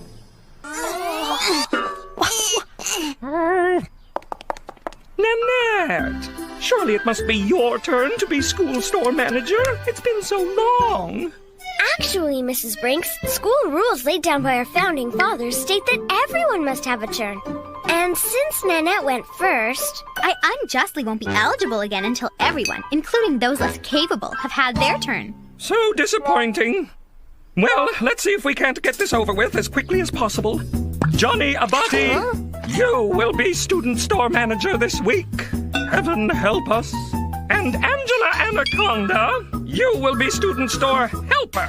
Helper? But Mrs. Brinks! and I suggest any of you who can hold off on your purchases for a week, do so! So now on account of Mrs. Brinks is making me use up my turn to be school store manager by being school store helper, I will have to make the best of things. Okay, manager, your job is to watch me while I do all the hard stuff, like make our official student store employee hats. But I thought I was the manager and you were the helper. Exactly, Johnny Abadi. That's why I'm going to help you by doing everything. Our first customers. Ooh. Welcome to the student store. May I help you? I don't think so, Angela Anaconda. Unless that paste is edible. Well, I got it. I'll take care of the heavy lifting, Johnny. That'll be 63 cents, ma'am. Thanks, Gina Lash. Come again soon. Hey. Do you have any pencil top erasers shaped like real animals? How about dinosaurs? They were real. I was hoping for something more... Frogs! What a beautiful reminder of the second plague against the ancient Egyptians. 2, please. Take a break, Mr. Manager. You must be exhausted from helping the last customer. I'll take it from here. Hello? If it's not too much trouble, I'd like some service here. Break's over, Johnny Abadi. Back to work. Be a dear and fill this order, little helper. Okay, Johnny Abadi. Hop to it. You're the manager. 1 eraser, 1 box of industrial-grade neon paper clips, 3 bendable pencils, and 2 notebooks. $5.29. And if you need any help carrying all these heavy items out to your bike, hey, I am sure Johnny would be more than happy to help you. But I'm the manager and... Precisely. Now don't you worry about a thing, Johnny Abadi. I've got it all under control. I'll even lock up at closing time. Alone and in charge at last. So now it is day 2 of being helper to the manager of the school store, and everything is going great. Where's Johnny Abadi, Gina Lash? Fielding compliments on how well we're running the store? For your information, Angela Anaconda, Johnny Abadi is tomber malade, which is French for home the rest of the week with a stomach ache from eating paste. Johnny, my faithful co-worker, out for the rest of the week? I'm sure the only thing on his mind is that I carry on as manager without him. In light of Johnny's absence for the rest of the week, the new manager of the school store will be... Nanette Manoir. Nanette Manoir? But Mrs. Brinks, I'm the only one who hasn't had a turn to have a turn at being manager. Exactly, dear. You don't have the experience. But no one else had the experience. Yes, but they do now. Oh... You know, Nanette, I'd be happy to do all the hard work like sell stuff and run the cash box. If you want to just check in on me from time to time, that would be just fine. Oh, don't be silly. Running the cash box and servicing the customers is the manager's raison d'etre, which is French for reason to be the boss. The helper has an extensive list of menial tasks to perform, not the least of which is to have a neat and professional appearance. Hey, that's my official student store worker hat. Let's not be insubordinate to our superiors, helper. Now, the first order of business is to rearrange this drab store. How about over there? No, let's try there. No, I like it better there. Perfect! But this is where everything was in the first place. It's the helper's duty to clean the shelves between the product as well as clean each individual product. Since when? Since Mrs. Brinks assigned me manager. Oh, Angela, I have a very special job for you. Normally, I wouldn't give a promotional assignment to just a helper. A promotional assignment? Count me in. Come and visit the student store for pencils and paper and so much more. Isn't it time for you to work at the student store, Angela? Please, don't remind me. Hey, Gordy, if you give me your yucky old jiggly fruit, I'll let you take my place working in the student store. I already promised it to Gina. Actually, I'm feeling extra generous today. I'll let you work in my place for free. No thanks, especially after what happened to Johnny. I see you under there, Angela Anaconda, and you're 3 minutes late. If this weren't volunteer work, I'd dock your pay. I can't believe I overlooked cleaning under the counter yesterday. Ew. And after you're done scraping, pull up the rug and make sure there's no filth hiding under there. Hello, Nanette. My compliments on running such an efficient store. I only wish I could pay you for doing such a wonderful job. Thank you, Mrs. Brinks. But the work is really the reward. Do you carry those thingies that, you know, clip papers? Paper clips? I think so. Well, things are finally looking up because I am out of here. Hold it right there, Angela Anaconda. My receipts indicate that the cash drawer is 33 cents short. Well, you probably just counted wrong. I counted it twice. You must have stolen it when I took my break. I did not. See? You probably passed the money off to one of your accomplices so you wouldn't get caught with the evidence. Or maybe you swallowed the money so you could retrieve it at a more private moment. Did not. Did too. Now, girls. What seems to be the hubbub? Angela stole 33 cents from the cash box. Angela, did you steal that money? No! Well, unless you can account for the missing money, I am left with no choice but to sentence you to eraser duty. But these erasers are clean. After you write, I will account for all funds 3,300 times on the blackboard, and then erase it. That seems fair. I will account for all funds. Someday I will show Mrs. Finks and Nanette the Ninny who is boss. Now sentenced to an eternity of writing hieroglyphics, slave Angela toils under the watchful eyes of Pharaoh Ninny and Cleopatra. But slave Angela isn't the only one who doesn't like her captors, for here comes Queen Josephine to unleash a plague of frog erasers.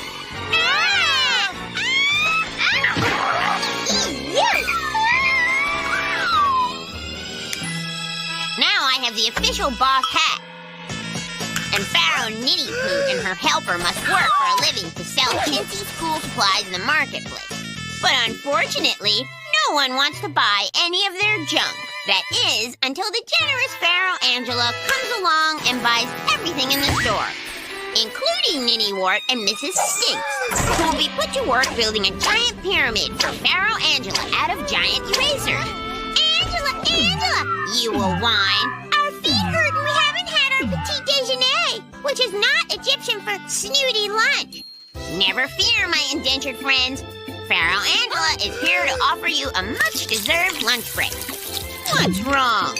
Don't you care for my sandwiches? The harsh desert climate has wreaked havoc on your sensitive skin and hair, my fair Ninny Poo. Perhaps an ancient Egyptian beauty rack will help revitalize you. You're welcome, Nanette Common. Your beauty will now be forever preserved in your own personal tomb. Mrs. Brinks, Angela is wasting all of your chalk. Angela Anaconda, you are to glue that piece of chalk back together this instant. Oh. Now, where was I? Oh, yes, Nanette. Here is the 33 cents I borrowed from you to buy that stamp. Thank you, Mrs. Brinks. Hey, 33 cents? That's exactly the same amount as the amount missing from the student store. Indeed it is. Sounds fishy to me. Well, now that I think about it, I could have lent you the money from the student store cash box by mistake, Mrs. Brinks. Everyone makes mistakes. Huh? We can all just keep this between us. Perhaps there's some way I can compensate you, Angela, for your troubles. Now sing the song again, Nanette. It'll cheer you up. My name is Angela. Hey, hello. Welcome to my very own show. I'll introduce my friends to you. Oh, no, it's Ninny Poo. Shooby-dooby-doo-wah-wah. My name is Angela, and you are not Nanette Manoir is a stuck-up jerk-face hot. And now to today's story, starring me, and not starring Nanette Manoir. Every morning is pretty much the same at my house. Dad holds baby Lulu. Baby Lulu holds her bottle. My big stupid brothers Bart and Derek hold a food fight. And my mom tries to hold it all together. Mom? Mom! School starts in 10 minutes, and if Mom doesn't get me to school, Mrs. Brinks will put another tardy on my permanent record that will be recorded permanently. Mom! Oh, Hi, sweetie. Didn't hear you come in. It's 10 minutes before 10 minutes of 8. And unless a chipmunk shorts out the school bell again, my school starts at 10 minutes of 8. What was I thinking? Oh, I got so wrapped up in my project that I completely forgot. I don't know if we can make it in 10 minutes, but I'll write you a note. How do you like my sculpture? It's a Venus de Milo for the new millennium. Hey, Venus de Millennium.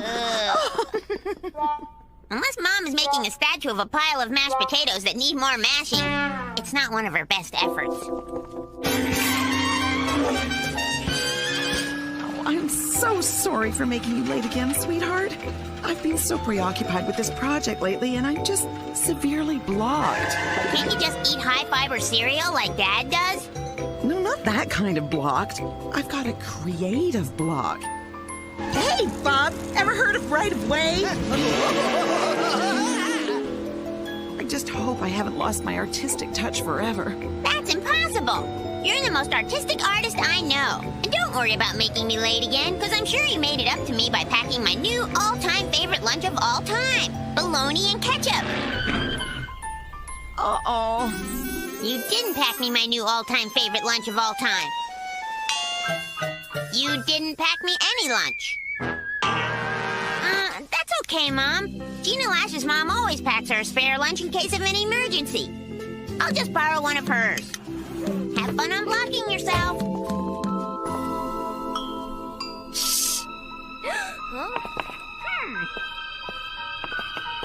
Why, good morning, Angela Anaconda. Late again, Miss Anaconda. I just hope there's room in the permanent record for yet another tardy. Wait, Mrs. Brinks, my mom wrote me a note. I guess she must have forgotten to write me a note. I'm sure she did. Now, barring any further interruptions from Miss Anaconda, we will discuss our next assignment, an art project. Art projects sure beat history assignments, where you have to memorize a bunch of boring names and places from history. This art project will involve reproducing a scene from history. In order to get full credit, you must choose a scene from recorded history that is readily recognizable, features at least one major personage of historical relevance, and begins with the letter R. Any questions? Do we have to do it? It looks, well, it's not done, is it? Oh, I think I've lost it, honey. The only thing that could possibly get my creativity going again is a whole new project. I wish I could help you out, Mom, but I've got to get started on my art project. What? Oh. You know, this is just the thing I needed. I haven't felt this creative, this happy, this alive in months. Ta-da! What is it? Well, it's the rise and fall of the Roman Empire. See, there's Julius Caesar. Why is he playing the saxophone? You hate it. No, it's perfect. An F? Mrs. Brink said it looked less like ancient Rome and more like the Tapwater Springs junkyard. She thought Caesar was Stumpy McGillicuddy, the city dump manager. Oh, what have I done? I used my own daughter to break my creative block. I put my job as an artist in front of my job as a mother. It wasn't that bad. I shouldn't have taken over your project.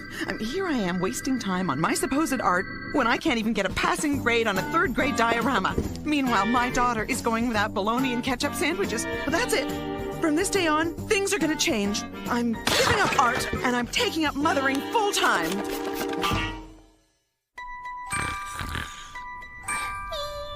Rise and shine, sleepyhead.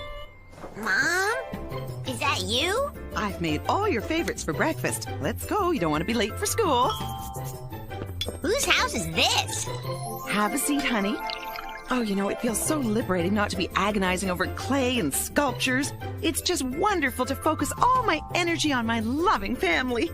Here, orange juice. Drink up. Why are there globs in it? It's fresh squeezed. I did it myself. I don't know what this lady did with my mom, but I'm not asking. I could get used to this kind of living. And not only did she make us a smiling breakfast, but she actually packed me a lunch. I wish my mom would have a midlife crisis. You know, Angela Anaconda, you do owe me a lunch from yesterday. What is this stuff? Crustless finger sandwiches with cucumber and goat cheese. Imported from France? No, Belgium. Too gourmet for my blood. You can pay me back some other time. I can't eat this weird fancy food. Whatever happened to good old-fashioned good food? Like jelly and mayonnaise sandwiches. Or my new favorite, bologna and ketchup. Your cucumber sandwiches are perfectly decrusted. And that goat cheese is perfectly, goat-like.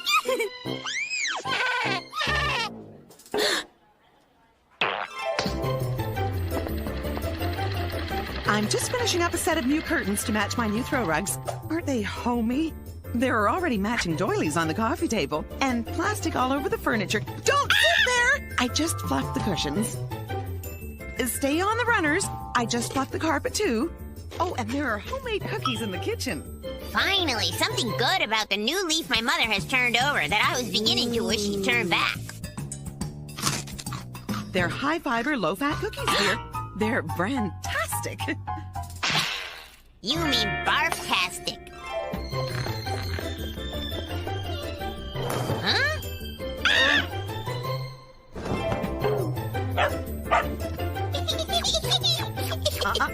No dogs allowed on the plastic-covered furniture.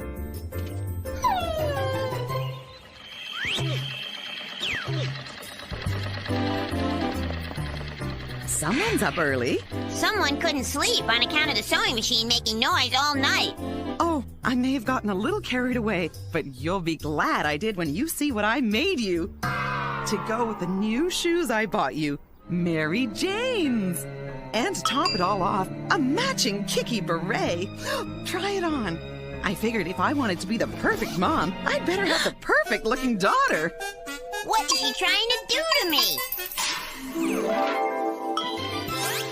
What happens when a perfect mother becomes perfectly unbearable? Stay tuned for the Anacondas. So now my life is so perfect that it's a TV show that people actually watch on TV.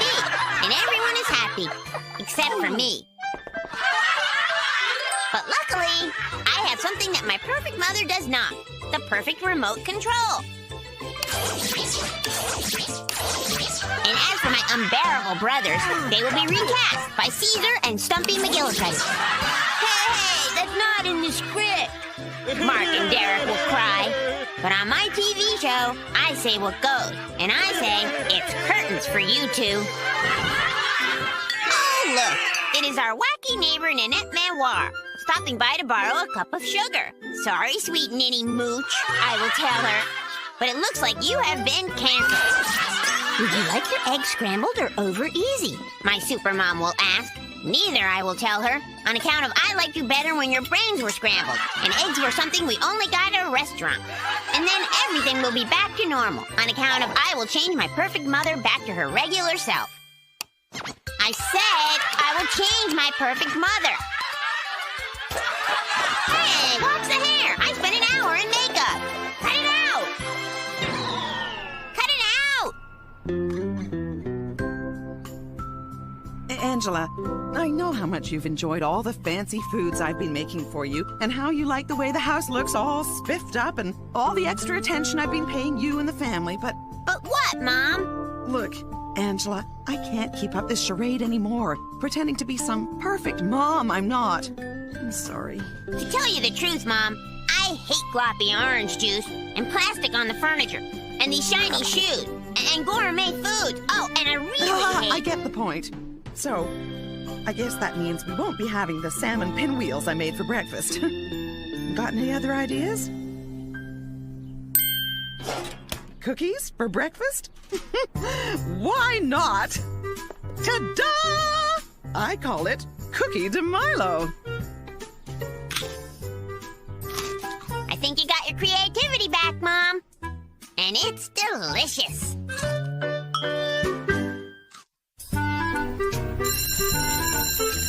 Today is Volcano Day in Mrs. Brinks' class, and all the kids are presenting their science project volcanoes.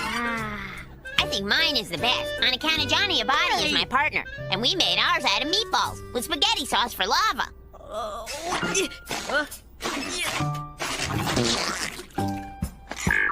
Thank you, Angela and Johnny. That was certainly an interesting use of meat. Mrs. Brinks, may I go next? You most certainly may, Nanette. No reason to leave the best for last.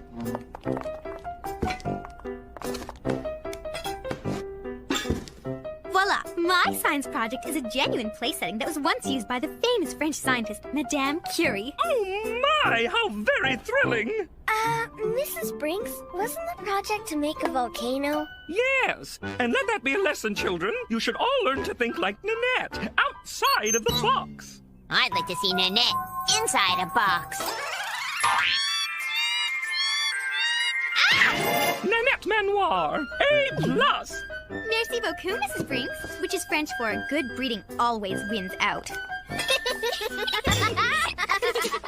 The rest of you can just write yourselves down as a C. What? But that's not fair. You're absolutely right, Angela. It isn't fair that Nanette merely gets an A+ for such superior creativity. I'm going to write a special commendation to the school board on Nanette's behalf right now. But I am sick of teacher's pet Nanette Manure always being the teacher's pet. Me and Johnny Abadi had the best volcano project. I completely agree, Angela. Your molten lava has just the right hint of oregano. If only Nanette wasn't in our class. Yeah, well, dream on, Angela Anaconda, because that's never gonna happen. I guess you're right, Gina Lash. And I'm afraid that means we're stuck with Ninny-wart for the rest of our lives. Really, Mrs. Brinks?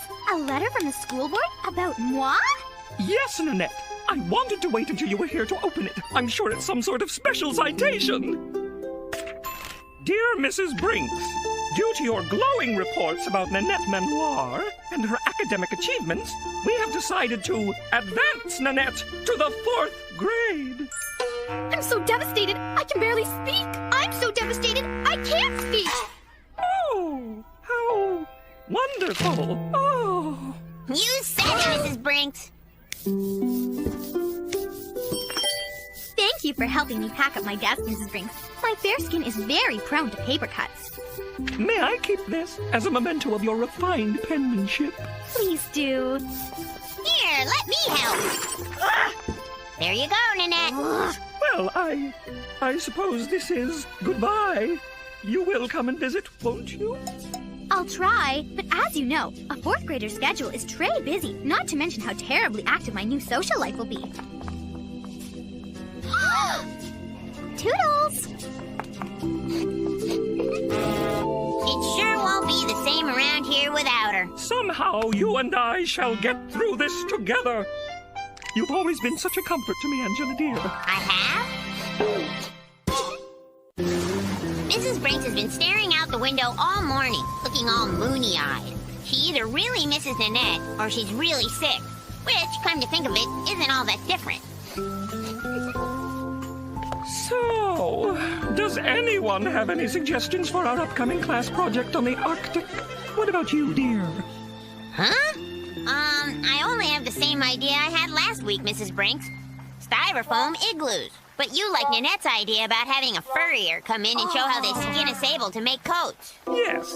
Well, Nanette no longer graces us with her presence, and I think styrofoam igloos are a wonderful idea. You do? Indeed I do. I always knew you had what it takes. You did? Of course. In fact, why don't you take Nanette's desk? All the better to see your Mrs. Brinks.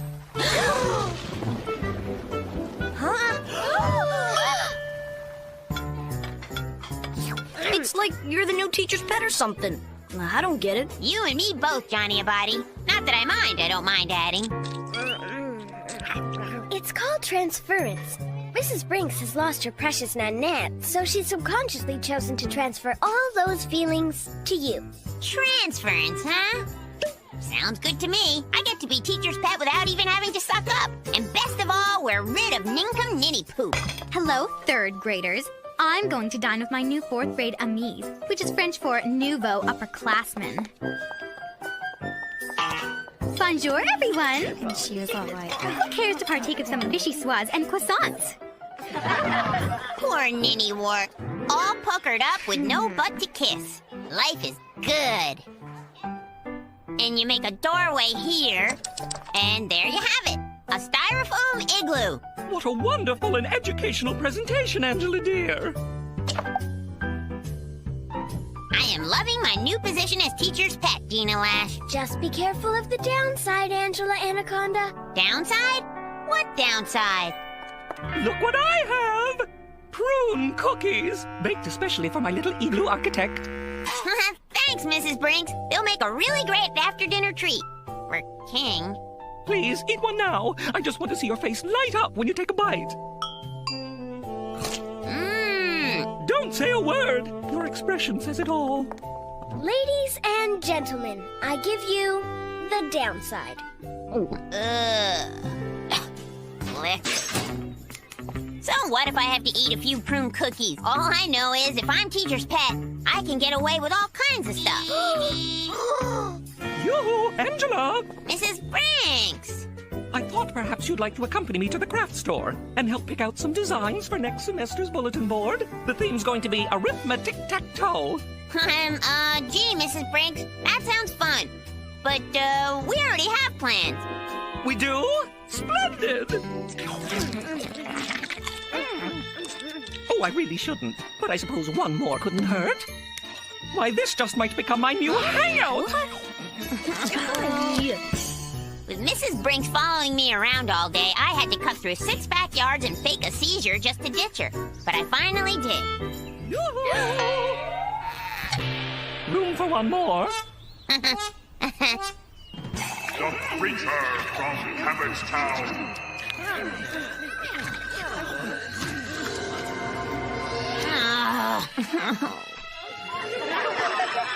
Bonjour, fellow upperclassmen. Would anyone care for some... Oh! Well, you're all very welcome, I'm sure. Hey, Shorty, I forgot the chocolate-covered raisins. You know what? I left my gum in my other skirt. I can't watch a movie without gum.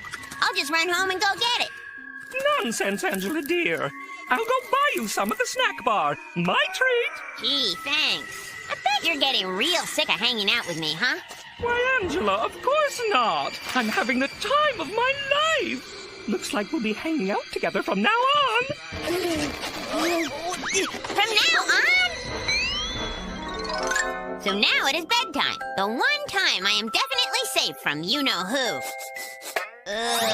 Nighty-night. Don't let the bed bugs bite.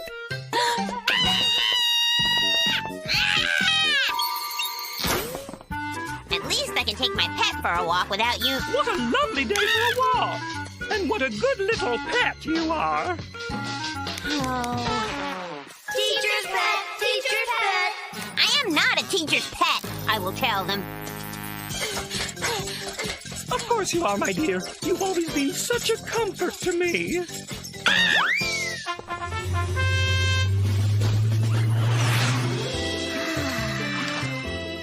Some prune cookies, dear?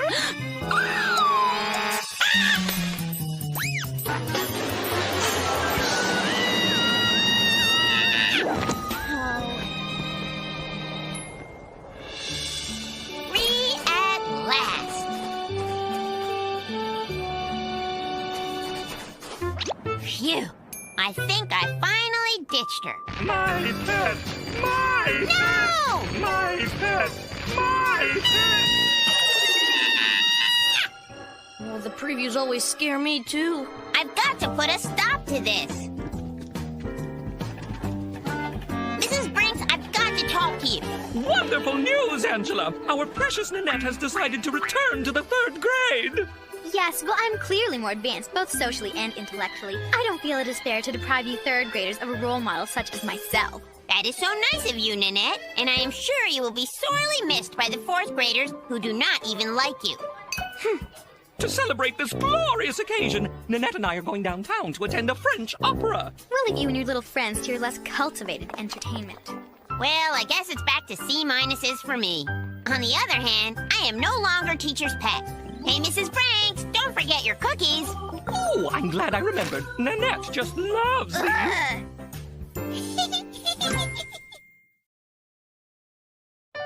My name is Angela. Hey, hello. Welcome to my very own show. I'll introduce my friends to you. Oh, no, it's Zippity boo. Shooby-dooby-doo-wah-wah. My name is Angela, and you are not Nanette Manoir, just a love jerk-faced hot. And now to today's story, starring me, and not starring Nanette Manoir. We never meant for it to go this far. It was just gonna be another humdrum Saturday in Tapwater Springs. Until it wasn't. Humdrum, I mean. Chicken pizza? That's crazy talk. I ran the whole way here. Excusez-moi. John, tell Nona that I'm here to pick up a box of her fine Italian desserts. Ooh la la just loves the tiramisu.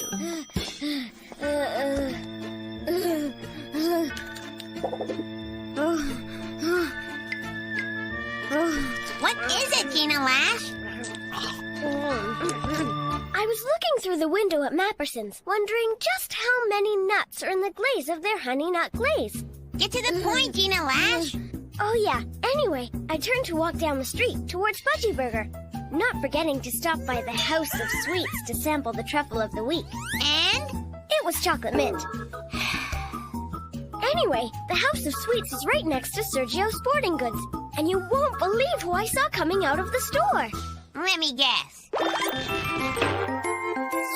It was Mr. Brinks, and he was carrying a brand new backyard badminton set. And you all know what that means. Naked Brinks Badminton! What did you say? Nothing. Come on, guys. Let's go, for a jog. Oh, whoa. I thought we were gonna go watch Naked... Our plan was simple. Secure the fort, see the Naked Brinks is naked, then... Well, that's as far as the plan went. What good is having a treehouse that overlooks the Brinks' backyard if there's a big overgrown hedge blocking the backyard? That's no overgrown hedge. That's my topiary. It must be responding to the gorilla grow I feed it. Well, what are you waiting for? Come on, Gordy, chop away.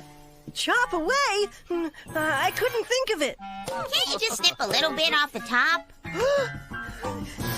Would you ask a man to snip off a piece of his own heart? Okay, don't get excited. Here, take a hit. We need to put on our thinking caps and think of a plan. There must be some way to see Naked Brinks Badminton. How about if I borrow an apron from Mapperson's and pose as a delivery person? Are you kidding, Gina Lash? You would go into Mapperson's and not come out for days. But what marvelous days those would be. Hey, let's tunnel in. I saw it in a prison movie once. No, I can't breathe in underground confined spaces. Oh, stupid thinking cap. How about we rent a hot air balloon and... Never mind. My inhaler would never work at that altitude. Well, there's only one thing left to do. Build higher. Johnny, Gina, and Gordy searched for scraps of wood, and I borrowed a hammer and nails from my dad's workshop. Things were falling into place, but we still had one little problem that wasn't so little. How are we gonna get the wood up? Oh, my grandpa's got a cherry picker. In Sicily. Okay, we need a box or basket of some sort and some rope. We'll throw the rope over a branch and devise a pulley system. I've got an apple basket. Uncle Nicky always keeps lots of rope in his trunk. Good. You two go, and rendezvous back here at 05... just meet back here. Gina Lash's plan was going according to plan. Come on, Angela, pull. I want to ride. Johnny Abadi, get out and hoist. Oh.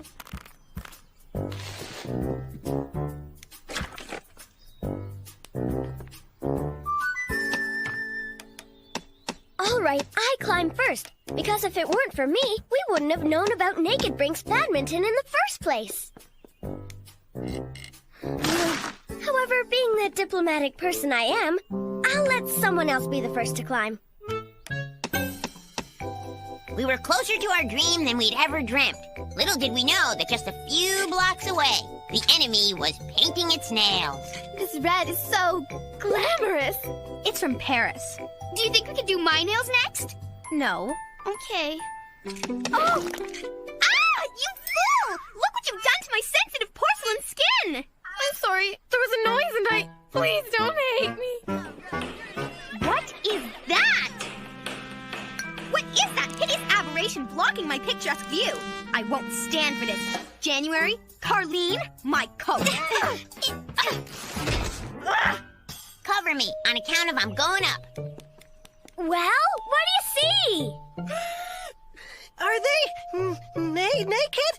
Can you see the ocean? I can see a badminton birdie thing. It's called a shuttlecock.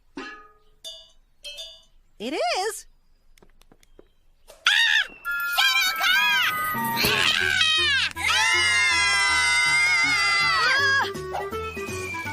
What are you doing, Johnny Abadi? That was our ticket to the Brinks' backyard. We could have returned it and seen them up close and naked. But I had to get rid of it. It had naked germs all over it. We knew what we had to do. My troop searched for more wood. We still needed to build higher still. What did you lose? A ring? A contact lens? What was left of your mind? What do you want, Nanette Manoir? Oh, it's quite simple, really. I've noticed that you've built an addition to your cozy little tree shack, but I'm sorry to say that it's blocking my normally picturesque view.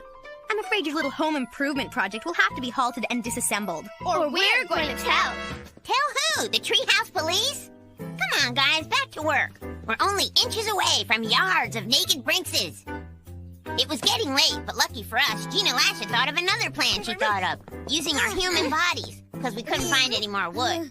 She said that she got to be on top on account of I got to climb last time, and both of the plans were her ideas. Oh, my back! It's broken! Did you hear that?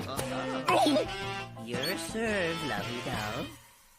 And that's how we got here. Tired, hungry, broken. Hey, where are you going? I'm tired. I'm hungry. I'm broken. What are you talking about? We came here with a plan that was all planned. We came here to see naked Brinkses. Are you guys really giving up? Uh-huh. Looks that way. Well, Angela Anaconda, it looks like you've done nothing to take down the hideous aberration you built onto your treehouse. I'm afraid my only choice is to chop down the entire tree. You can't do that. Oh, can't I? I couldn't find my father, but paid help is just as effective. Begin chopping, Alfredo. Chop, chop. No! Wait a minute! Oh. So what if my friends are tired and broken? At least I will get to see the naked Brinks in all their nakedosity. With the help of Johnny Abadi's hot air balloon. Up, up, and away, I will say as I rise to the occasion. But all is not well, since it appears I am under attack.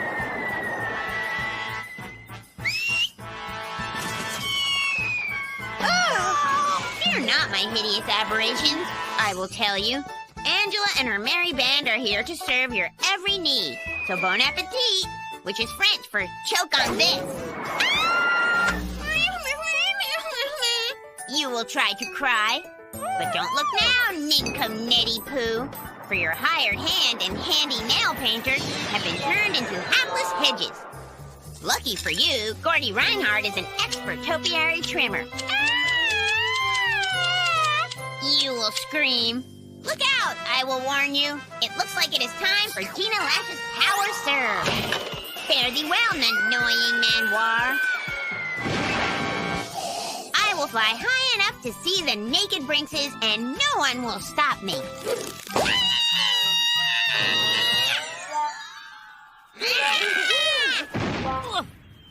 Alfredo, what are we paying you for?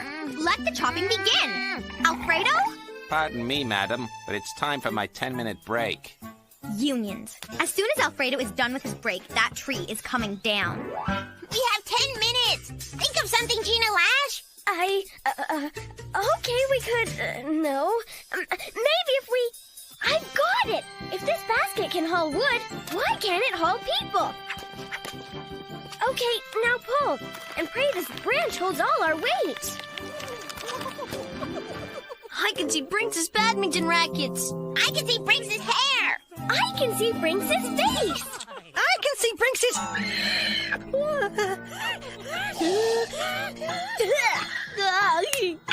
Yow! Must save others from deeply disturbing sight, permanent mental damage. Finally, my picturesque view is restored and that hideous aberration is abolished. I knew you'd see things my way, Angela. Actually, Nanette, I think it is Mrs. Brinks you must thank, because she's the thing we saw that made us see things your way. On account of these were things that we did not need to see. See? Mrs. Brinks! Mrs. Brinks! I must thank you for...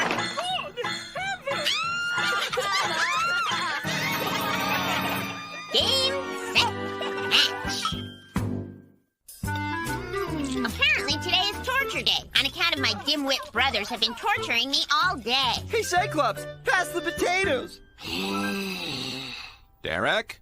Sorry. Hey, Cyclops, pass the potatoes, please.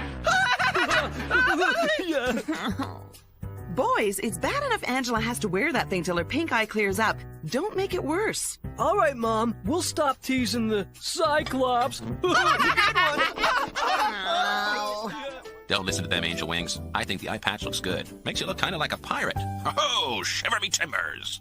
A pirate? Yeah, and if you want, I could whip up a black eye patch for you. What do you think? Arr, my hearties. Make them scurvy swine walk the plank. What I think is that having one eye is looking better all the time. Cool eye patch, Angela. I wish I had pink eye. Ow! You and everyone else, matey, on account of I feels in me bones that today I am going to be the center of attention. Angela Anaconda, you will remove that ridiculous eye patch this minute. Arr! Will you have me reveal the horrors of me pink eye to me lubbery crew? I have a note. Pink eye? Oh, Angela, conjunctivitis is a dreadful condition. Why, just last week, my husband Connie caught it in both eyes.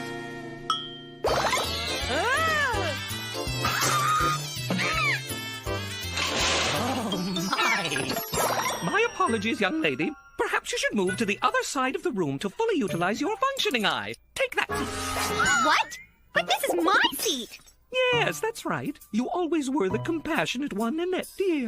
Come now. Switch seats. Aye, aye, Captain. Captain Brinks. I like the sound of that. Ow! Watch where you're walking, Angela Anaconda. You stepped on my dancing toe. And only 2 days before your big dance performance. Sorry, Nanette, on account of my eyesight missing at sea.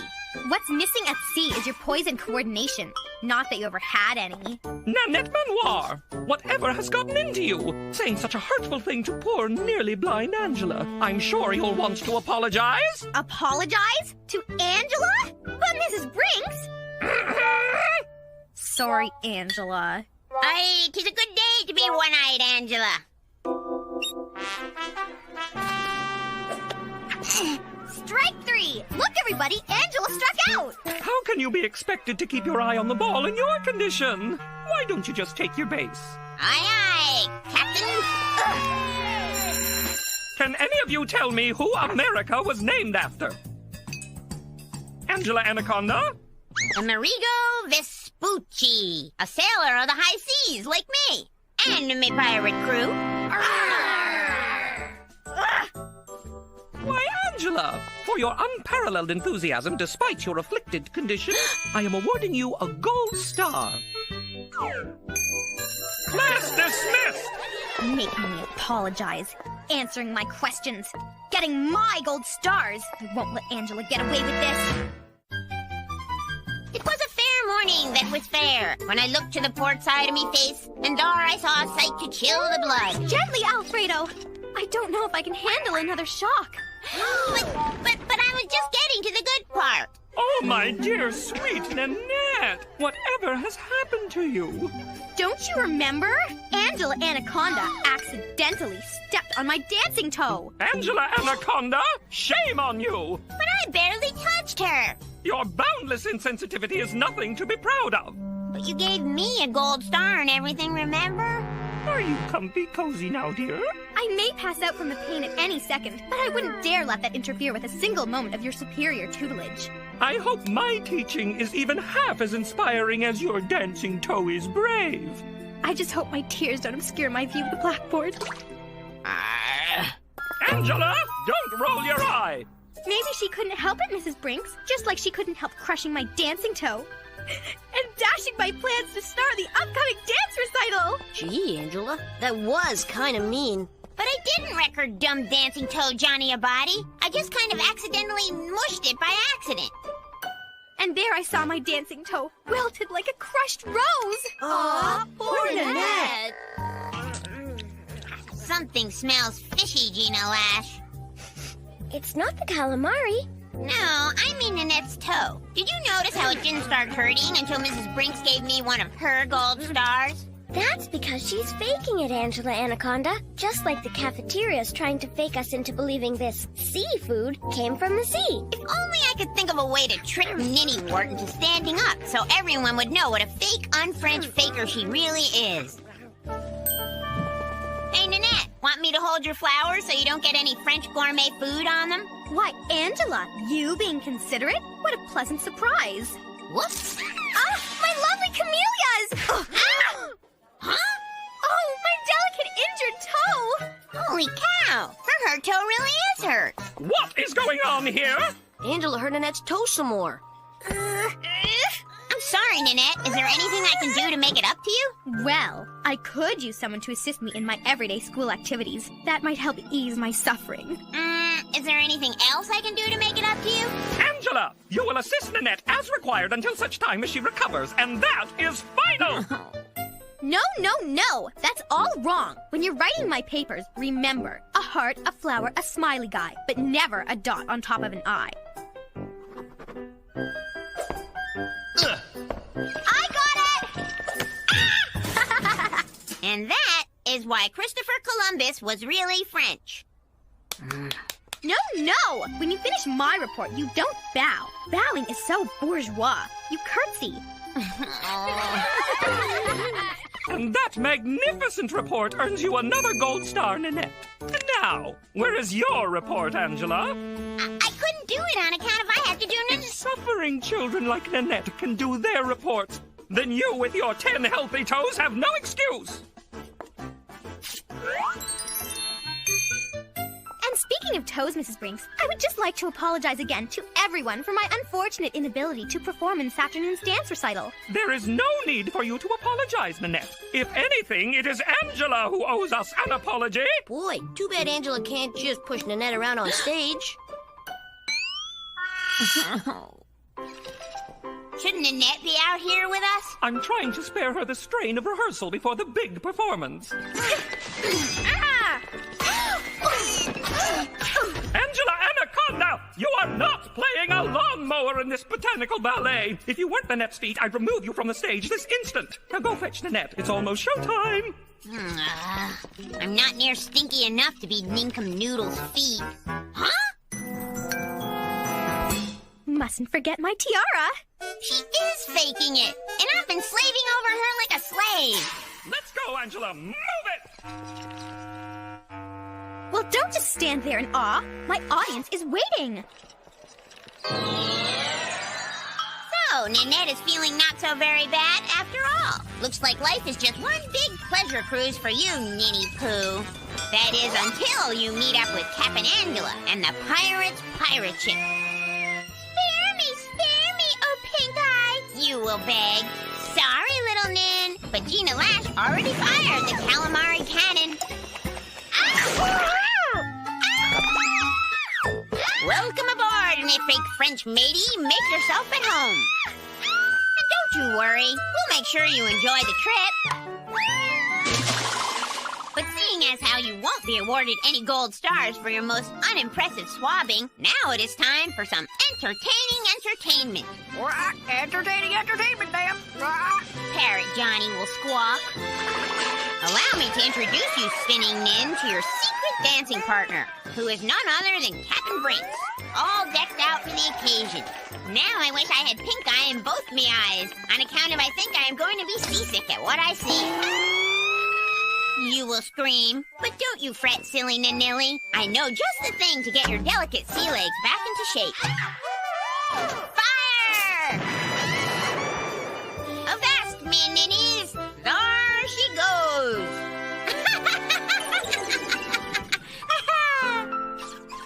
Ta-da!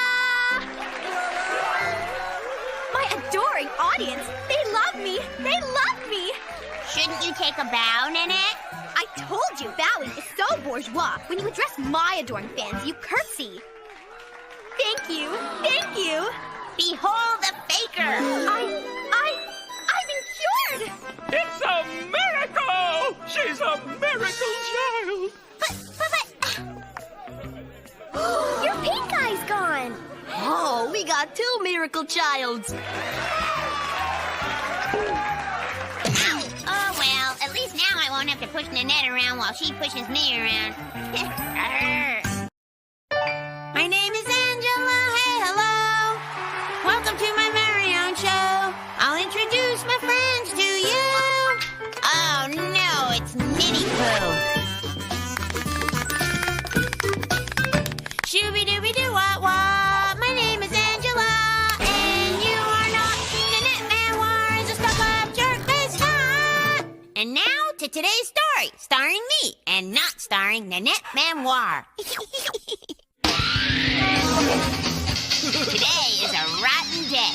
On account of today, I have to ride home from school with my rotten brothers. Can you turn down the radio? No.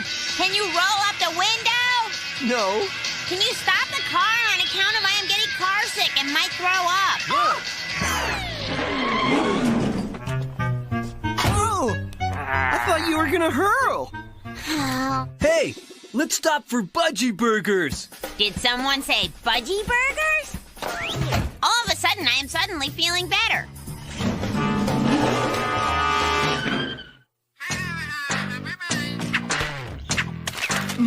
Here, Angela, you get the kiddie meal. I'm not a kitty.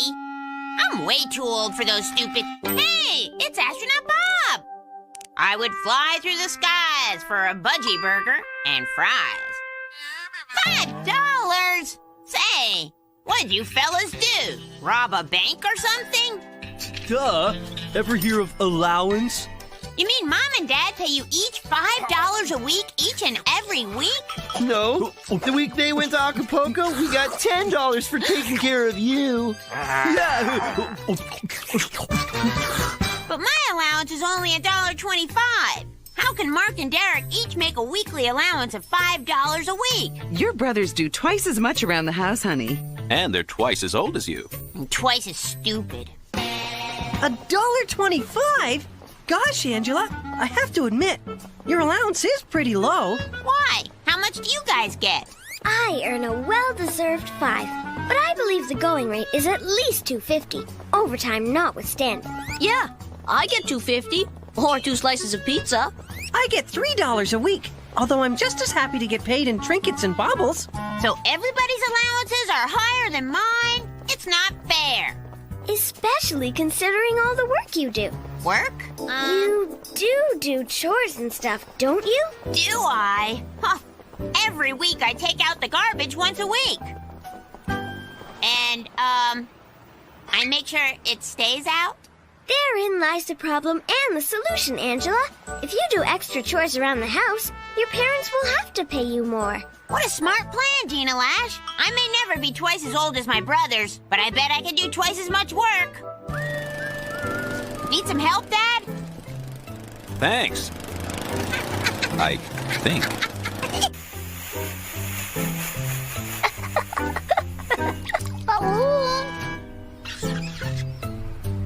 Good for another 1,000 miles.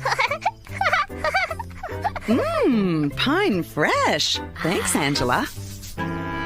You're cooking rocks, Angela. Can we be excused now? Rock and Wrestle Brain Smack is coming on. After you clear the table and help with the dishes.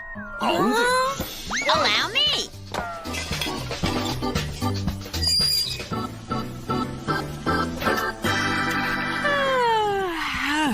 You've been quite the little helper around the house this week, honey. We think you deserve a little extra. Here it comes. 5 smackaroonies. Here's your allowance. And an extra 50 cents.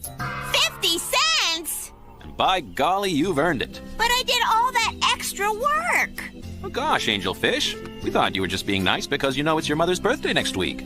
But a one-time bonus only once is not enough. Gina Lash gets $5 a week.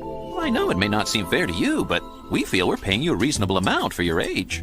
Besides, Gina Lash is an only child. Great. Now I'm being punished on account of Mark and Derek being born. As if them being born isn't punishment enough. You really should have negotiated with your parents ahead of time. Negotiated? You've got so much to learn about labor relations. Huh? Your situation isn't just about age discrimination, Angela. It's about the exploitation of the underclass. It's about fighting for what's right.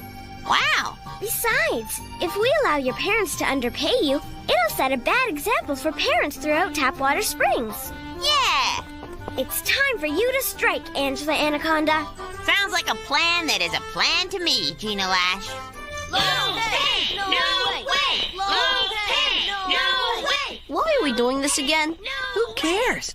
I get to follow Gina Lash all day. Let's imagine that Mr. and Mrs. Anaconda are the dictatorial bosses of a multinational corporation, and Angela is their underpaid employee. Going on strike is the most effective way to protest and demand a higher wage. So, why are we doing this again?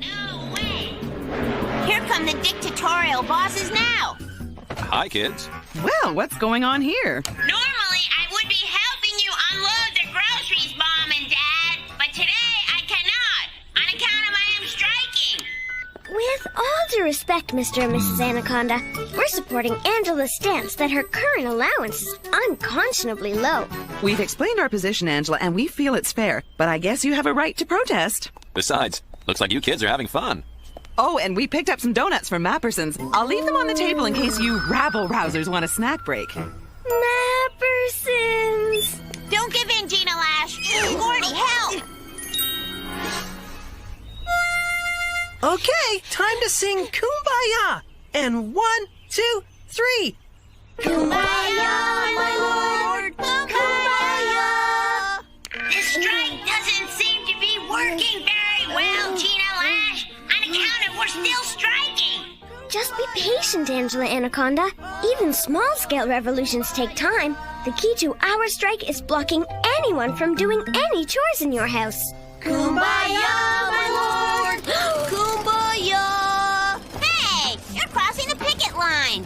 Too bad. We can't play brain smack on tall grass. Scabs! How can I strike from doing my chores if my overpaid brothers do my chores that I am not doing for free? Don't worry, Angela. We'll strike until justice is served. Or until lunch is served. Gotta go. Kumbaya, my lord! Kumbaya! Need some help, Mr. Anaconda? Thank you, Gordy. Gordy, what are you doing? He's an old man. His back could snap. Thank you, Gordy. So much for solidarity. Boy, you really learn who your friends are, huh, Johnny Abadi? Yeah, well, I gotta go. I promised Nona I'd help out at the pizza parlor. See ya! Come back, Johnny Abadi! The strike's not over! No. Kumbaya, my lord! Kumbaya!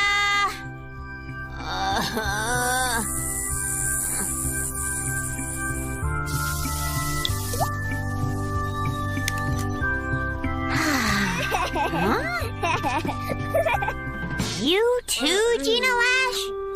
After you talked me into this crazy strike in the first place? Well, from now on, the only striking I will do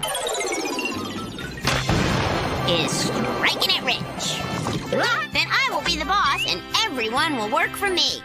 Step on it, I will say, on account of my sibling chauffeurs, must now drive me anywhere I want to go. And since you crossed my picket line, I am sure you will not mind painting my picket fence. Whoa. That is, if you want to get paid. Well, hello, my friends, I will say.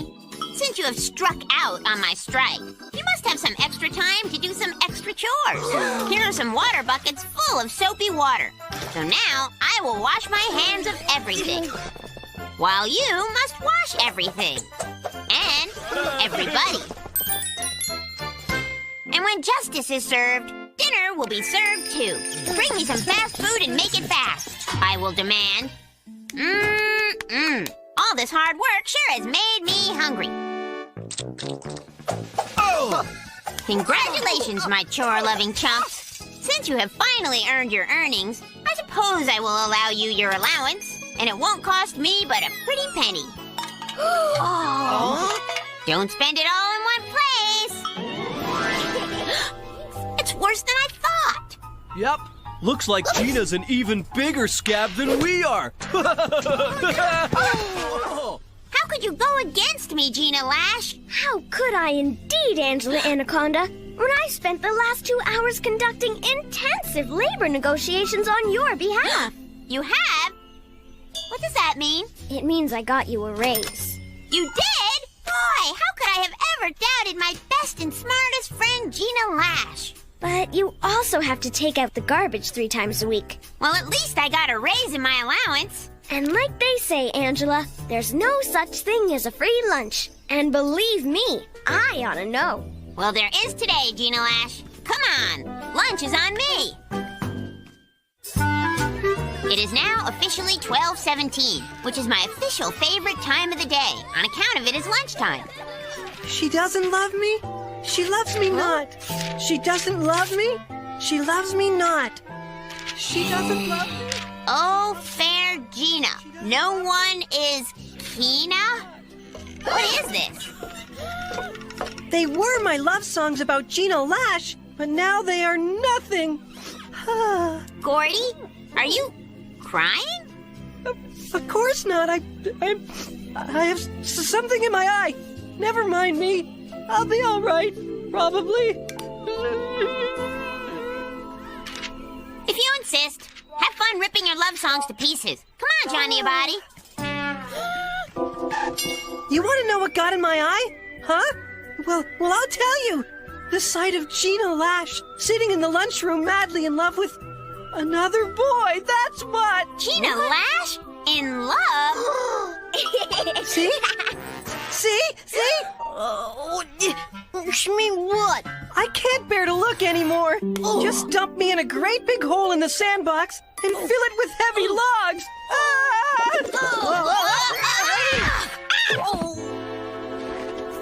Hey, you smushed my salami on rye. This is terrible. I should have said something to Gina Lash when I had the chance. But did I? No, because I'm a chicken. Actually, Gordy, Gina likes chicken. It's true. Oh, if only I had been born a free-range fryer.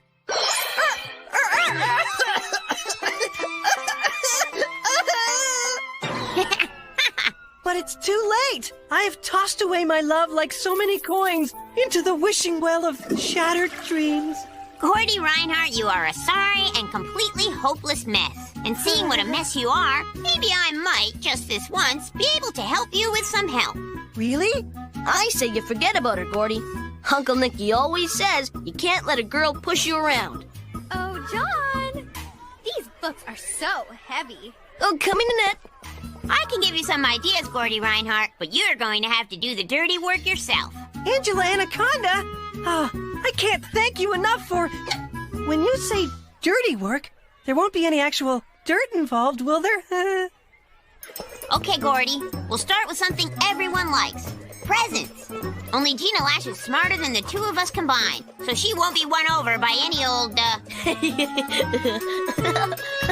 pair of socks. She needs a gift of good taste, or a gift that tastes good. On account of Gina Lash's taste buds are definitely her most highly sensitive sense. Sweets to the sweetest. Gina Lash, you are the neatest. Signed, a person who admires you from afar. But not that afar.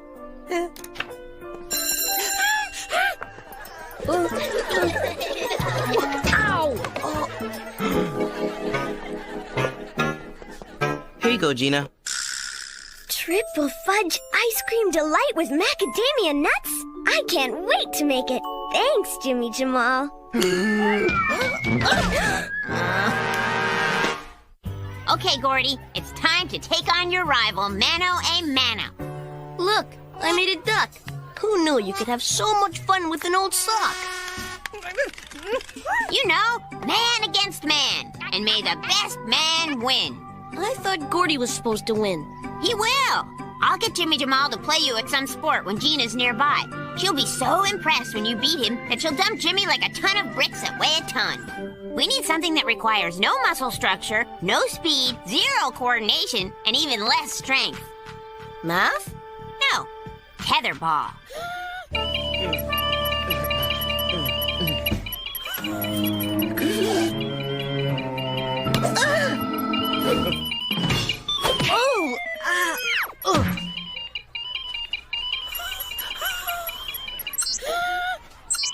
Come on, Gina. I still don't get why you don't just go up and talk to her. Johnny Abadi, give Gordy a break. He's a broken man. If he tries to talk to her now, it'll be a disaster. Oh, besides, if anybody talks to Gina Lash, it should be me. I could just tell her to dump Jimmy Jamal for poor, pathetic, sad, weak Gordy Reinhardt. And seeing as I'm her best friend, she'll do it, right? Could somebody please call the school nurse? What have you got today, Jimmy? My mom's special chicken with dumplings and homemade applesauce. How about you? 3 cheese lasagna with garlic bread and stuffed olives. Ready? 1, 2, 3, share! This isn't love at first sight. It's pals at first snack. Mm-hmm. Good news, Gordy Reinhardt. Gina's not in love with Jimmy Jamal. What? Hey, that's 2 lunches you owe me now. They're just eating. That's it. They only have lunch together so they can trade food. You don't have to be a chicken anymore, Gordy. All you gotta do is go up and talk to her.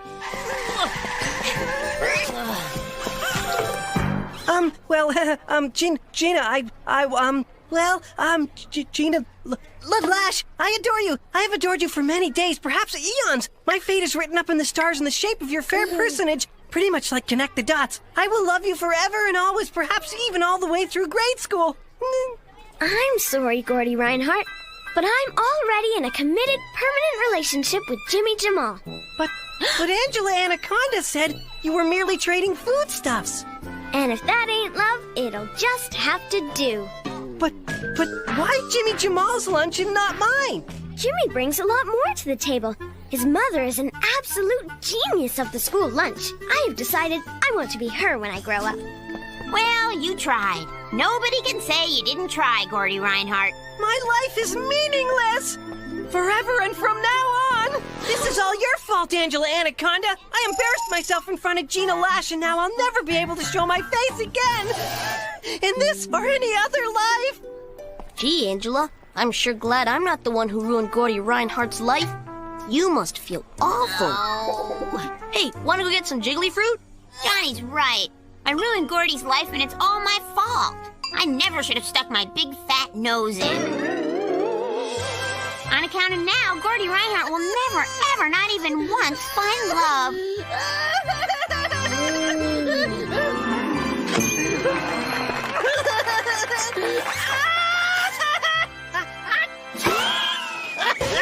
But Gordy, I will say, look on the bright side. At least you know what it's like to have loved and lost. You can share your lovelorn love songs with the world. My heart was put in the blender and mashed by the splendor that was Gina Lash.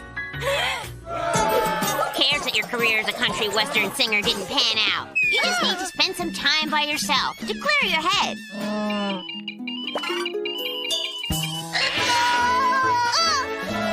Hey, look at the bright side. At least you'll get a nice suntan. Okay, so maybe the desert won't work out so well. But you still can't waste your life away pining for Gina Lash. I know. Maybe you're just not the marrying type.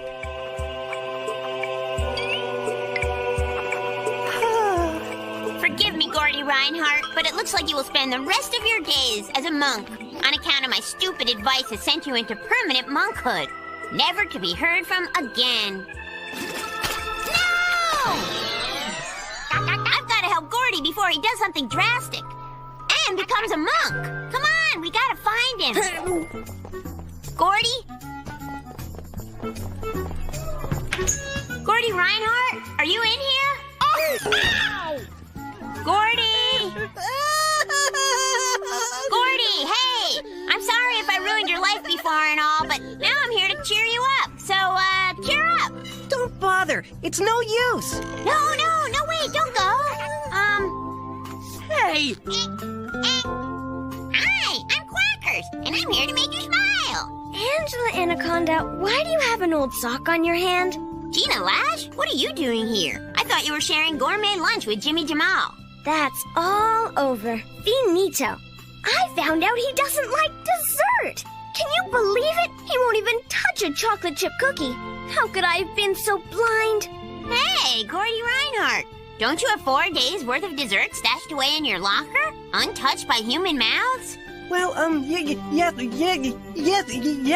4 days of desserts? Why are we wasting our time standing around here flapping our gums? Whew. Huh? His name is Sir Duxworthy. So, Gordy Reinhardt, all's well that ends with dessert, right? Next time you need advice on your love life, I guess you know who you should talk to. Yep, Johnny Abadi. He's got a point. My name is Angela. Hey, hello. Welcome to my very own show. I'll introduce my friends to you. Oh, no, it's Nitty Poo. Shooby-dooby-doo-wah-wah. My name is Angela, and you are not Nanette Man is a stuck-up jerk-faced nut. And now to today's story, starring me, and not starring Nanette Manoir.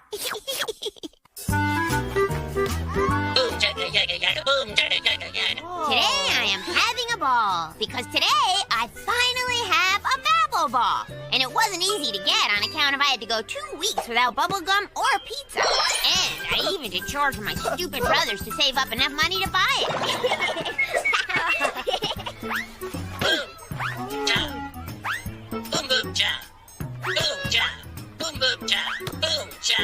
Nice ancient artifact, Angela Anaconda. Didn't you get the memo? Babble balls are passé. Bug thugs are the rage now. Everyone's got one. That is, everyone except you. Everyone's got a brain except for you three. Who cares about bug thugs, Angela Anaconda?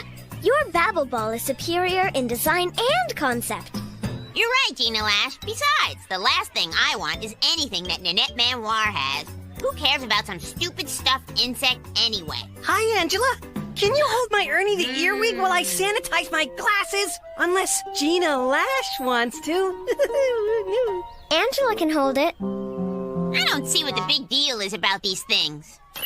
You stink. Huh? Hey, did you hear that? What else does it say? Just more insults. 24 hours a day. I know you are, but what am I? Thanks for holding him, Angela Anaconda. Hey, Angela, catch! Hey, careful where you throw that thing, Johnny Abadi. Sorry, Angela, I thought you were playing. I am. I'm going to. I think I have to do a little research on these bug thugs, you know? So I can decide how big a waste of money they actually are. Hi, Candy May. I'll help you with your math homework if you let me check out your bug thug.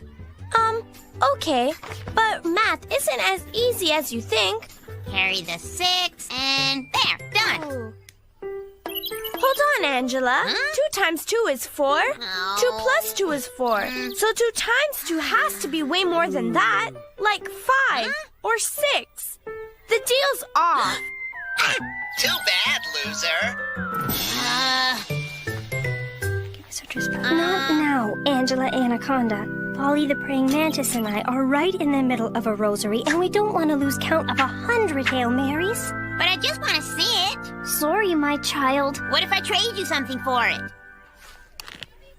Your little baby sister? Just think, Josephine. You'll be able to start your very own orphanage. Have mercy on me, Angela Anaconda. I don't want to take care of orphans. It's bad enough I have to take care of my own brothers and sisters. But baby Lulu's not even baptized yet. Don't you want to save her soul? Faster than Robo-Souls? There are no such shoes. My dad just got a shipment of them in today. They're called, really fast soul. Oh, just let me borrow your bug thug. Angela Anaconda, I can't believe you're resorting to trickery to try to get a bug thug. I thought you didn't even want one. I don't. I want to check it out, see how it works. For the sake of medical curiosity's sake. The last time you did something for the sake of medical curiosity, Johnny Abadi had to get 6 stitches in his left hand. Make like a tree and leave. I really don't want a bug thug, Okay, fine. So maybe I do want a bug thug. But it doesn't matter anyway on account of I spent all my money on this stupid babble ball. But Angela, Babble Ball is all that and more. Or at least that's what they said in the commercial. Hey, since you guys like the babble ball so much, why don't you buy it from me? So I can buy a bug thug. No can do, Angela. I'm saving up for that 3-foot eclair in the window at Mapperson's Bakery. I just loaned my last dollar to my Uncle Nicky. Again. Great. Now I'm back where I started, which is not having a bug thug. Join the club, Angela Anaconda. That's just what I'm trying to do, Gina Lash.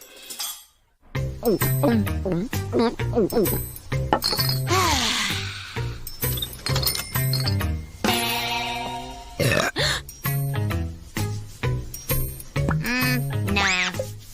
Huh? Ew. Okay, now you on your own. Yes! So now, even though Johnny and Gina couldn't loan me some money, I have scrounged up enough so I can buy my very own bug thug of my very own. Sold out! Sorry, Angela. I'm afraid I had to buy up the remaining stock to complete my bug thug kingdom. I certainly hope I haven't inconvenienced you. John, would you care to join me for an afternoon of bug thug fun? I don't think so, Nanette. I promised Angela I'd... Ow! I forgot to tell you, Johnny Abadi. I'm busy this afternoon, so why don't you go play with Nanette? While you're at it, tell her something nice, like her hair smells good, so she'll give you one of her bug thugs. But I don't even like bug thugs. Then maybe, if Nanette gives you one, you could pass it on to one of your really good friends. Corey's already got a bug thug. Oh, you meant you. Ready to go, John?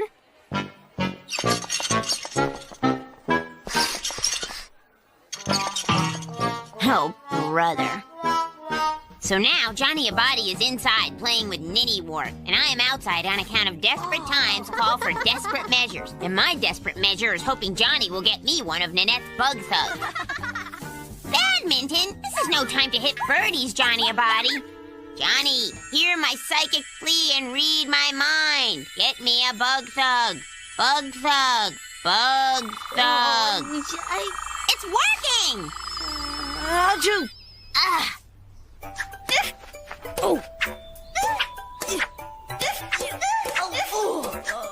I win again, John. My far superior badminton skills make it so difficult to find an equal partner. Care to join me while I adjourn to the indoors? Oh, your hair smells pretty.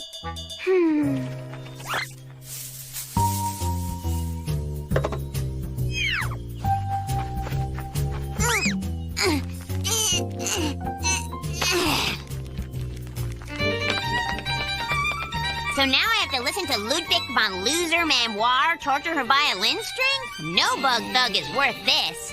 Hey, Angela, what are you doing up there? I'm waiting for you to give me a bug thug. What bug thug? Oh, hello, Angela. Are you gathering acorns or building a nest? Actually, I was just leaving. That's a relief, seeing as John and I are late for the Bug Thug Club, a very exclusive club, of which I am the founder and president. And secretary of stupidness. Wait a minute, Nanette. How come I get to go? I don't got a bug thug. Now you do. Coming, John? Huh? You did it, Johnny! You got me a bug thug! Actually... You're keeping it? I didn't know it'd be so funny. Take a picture. It lasts longer.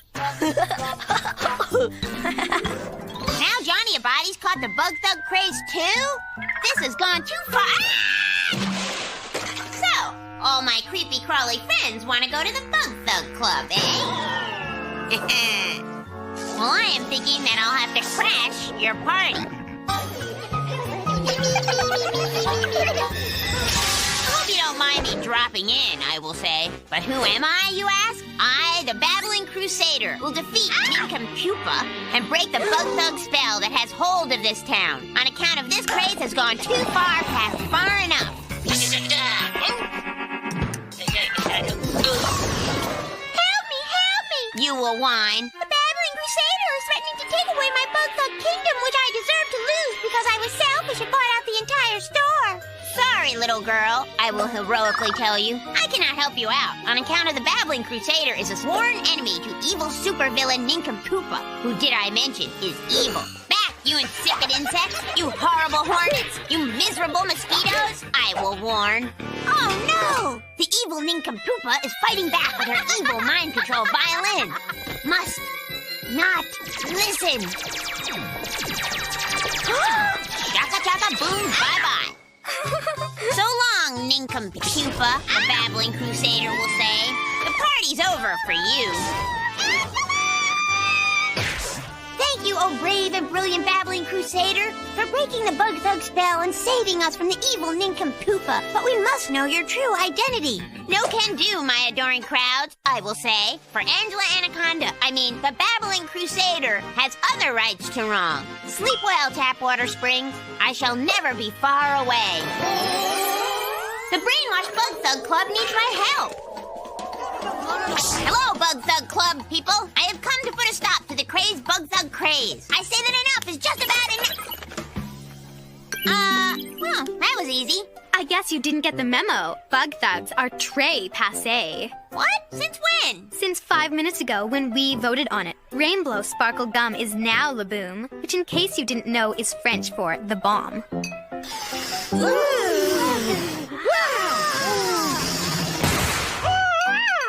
I guess you're right, Ninny Pooh. Your gum really is Le Boom. My work here is done.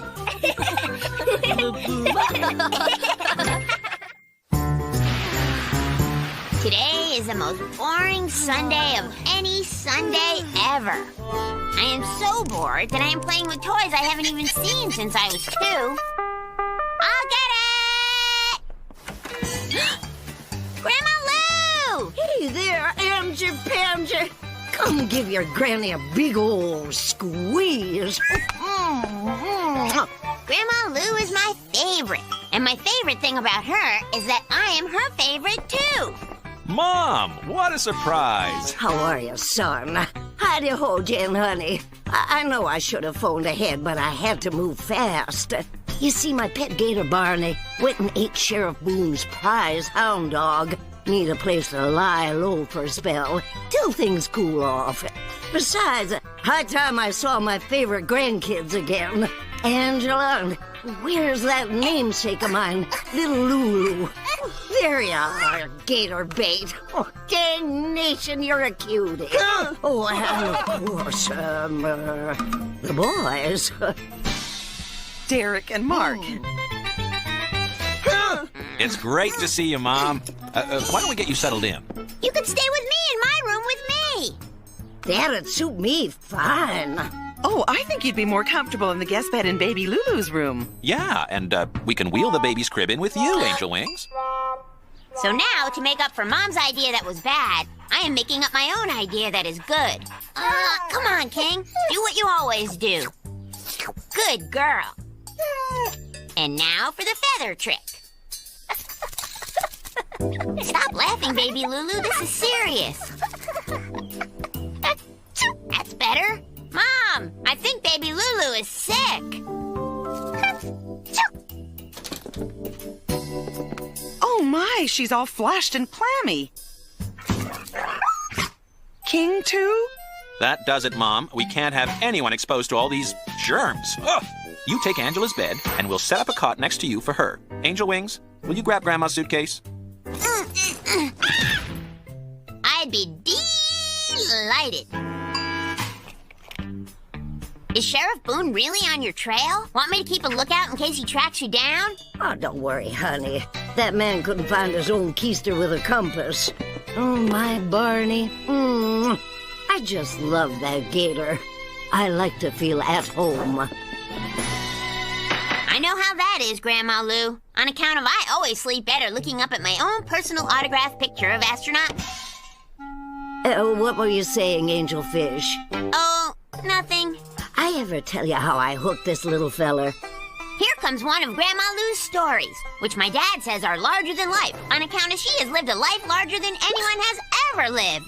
Well, it was the hurricane of 52, and there I was in a little fishing boat off the Florida Keys with Ernie Hemingway. Then there was old Mungo, Barney's dad. Meanest dang gator that ever drew breath. Did you know some snakes have armpits? But, Grandma, I got school tomorrow, so maybe we should... School? Yeah, we had a school in the swamp once. I ever tell you? Teacher got bit by a water moccasin, and that was the end of that. Of course, once.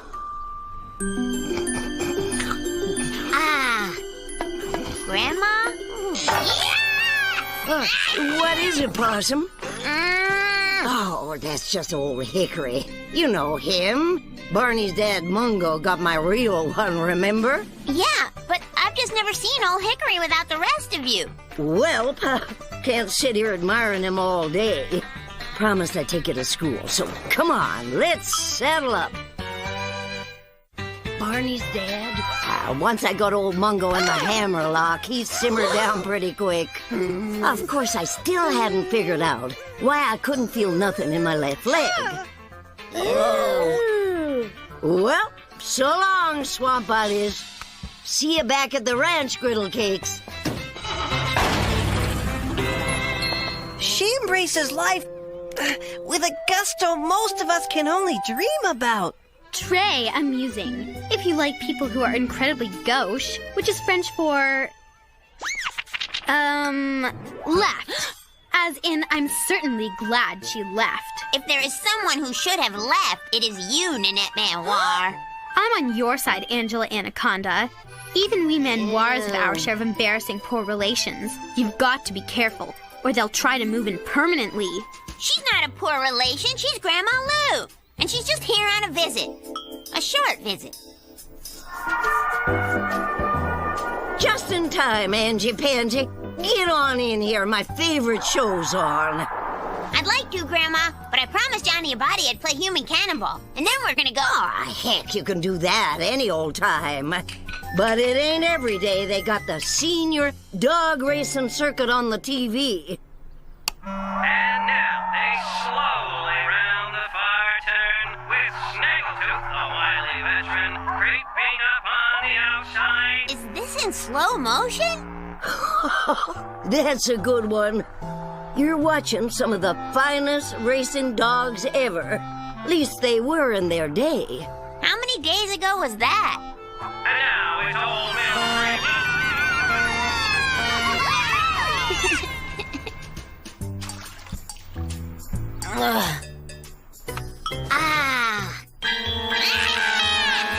You know the one thing sharks can't abide? Pecan pie. Know how I know that? Well, I'll tell you.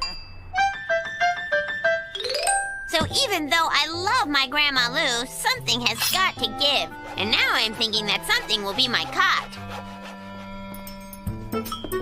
Sleep tight, Angel Fish. Oh, it broke.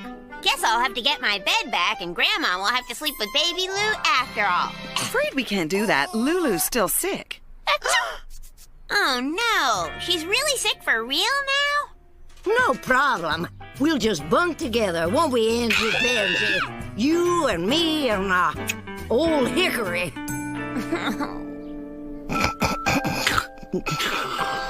So even though my Grandma Lou and me have always been close, now I am thinking that maybe we are a little too close. First, I will think that maybe Grandma Lou and I could use a little fresh air and a little elbow room, or in her case, a little leg room. So I will give her some space. On account of I have heard that outer space is awfully nice this time of year.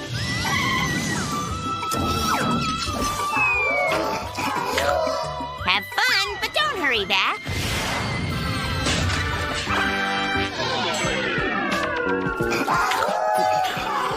What? Back so soon?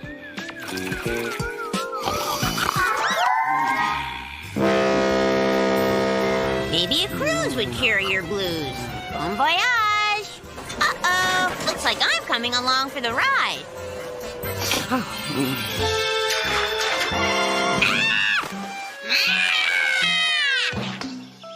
Oh no, Grandma Lou, you look all worn out. What you need is a vacation from your vacation. Uh-oh, or maybe a date with your good friend Sheriff Boone.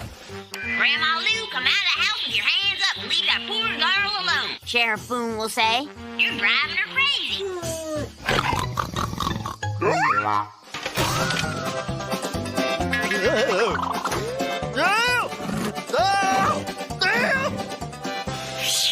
You.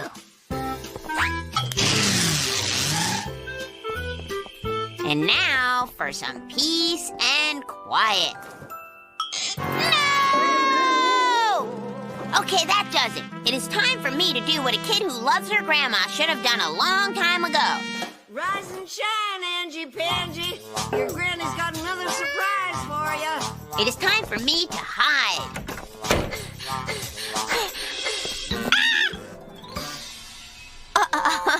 Hey, this isn't the bathroom.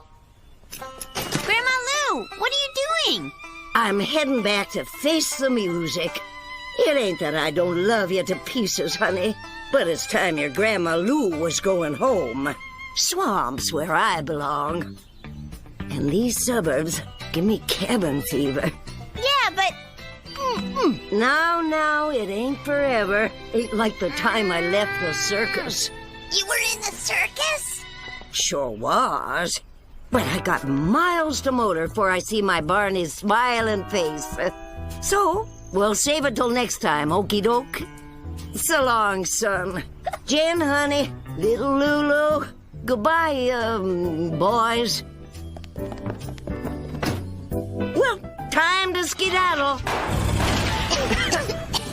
Yep, there goes my favorite grandma that I am very attached to. And my favorite wooden leg that is very attached to her. My name is Angela, hey, hello. Welcome to my very own show. I'll introduce my friends to you. Oh no, it's Minnie Pooh. Shooby-dooby-doo-wah-wah. My name is Angela, and you are not Nanette Manwar is a stuck-up jerk-faced nut. And now to today's story, starring me, and not starring Nanette Manwar.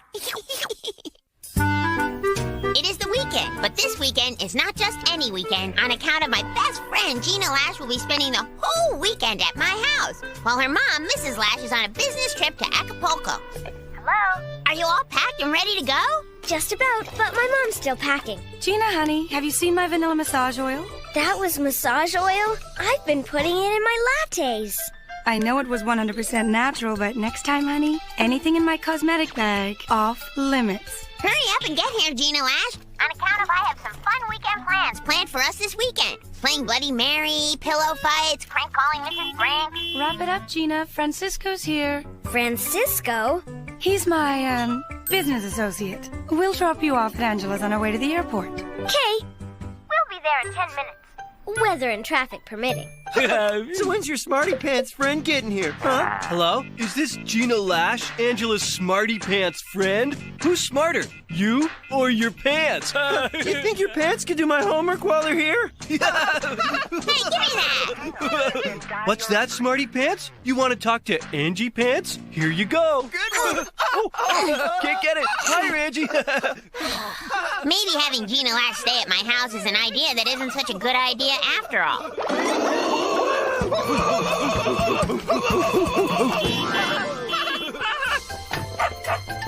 Angela, this is my business associate, Francisco. Oh, mucho beauty in poquito space. Ay, caramba! Francesco needs some air. Remember, don't discuss religion or politics unless they bring it up first. Then the door's wide open. No on Proposition Puppy, Gina. We'll ban lab testing on puppies once and for all. I made you a little care package. Don't forget to share it. Except the empanadas. They're made with real meat. I'll see you Sunday, sweetheart. Vámonos, Liz. We don't want to miss our flight to Paradiso. He's so punctual. Ay, caramba! You better leave Gina Lash alone this weekend. Oh, yeah? For what? Come on, Gina Lash. Let's go open your secret care package in secret in my room with the door locked. Mom said to share it with everyone, except the empanada, so don't even think about it. Here, you can play with this. Hey! A Cincy baked toaster! Let's go melt something! Yeah! Mom just bought these pillows on clearance cheap. I think we can beat each other senseless with them. Baby Lulu, no! This is my room, and there's no room for you in it. Hush, little baby, don't say a word. Mama's gonna give you a big fat bird. If that big fat bird won't fly, Mama's gonna give you a kidney pie. Here, let me try. Ooh.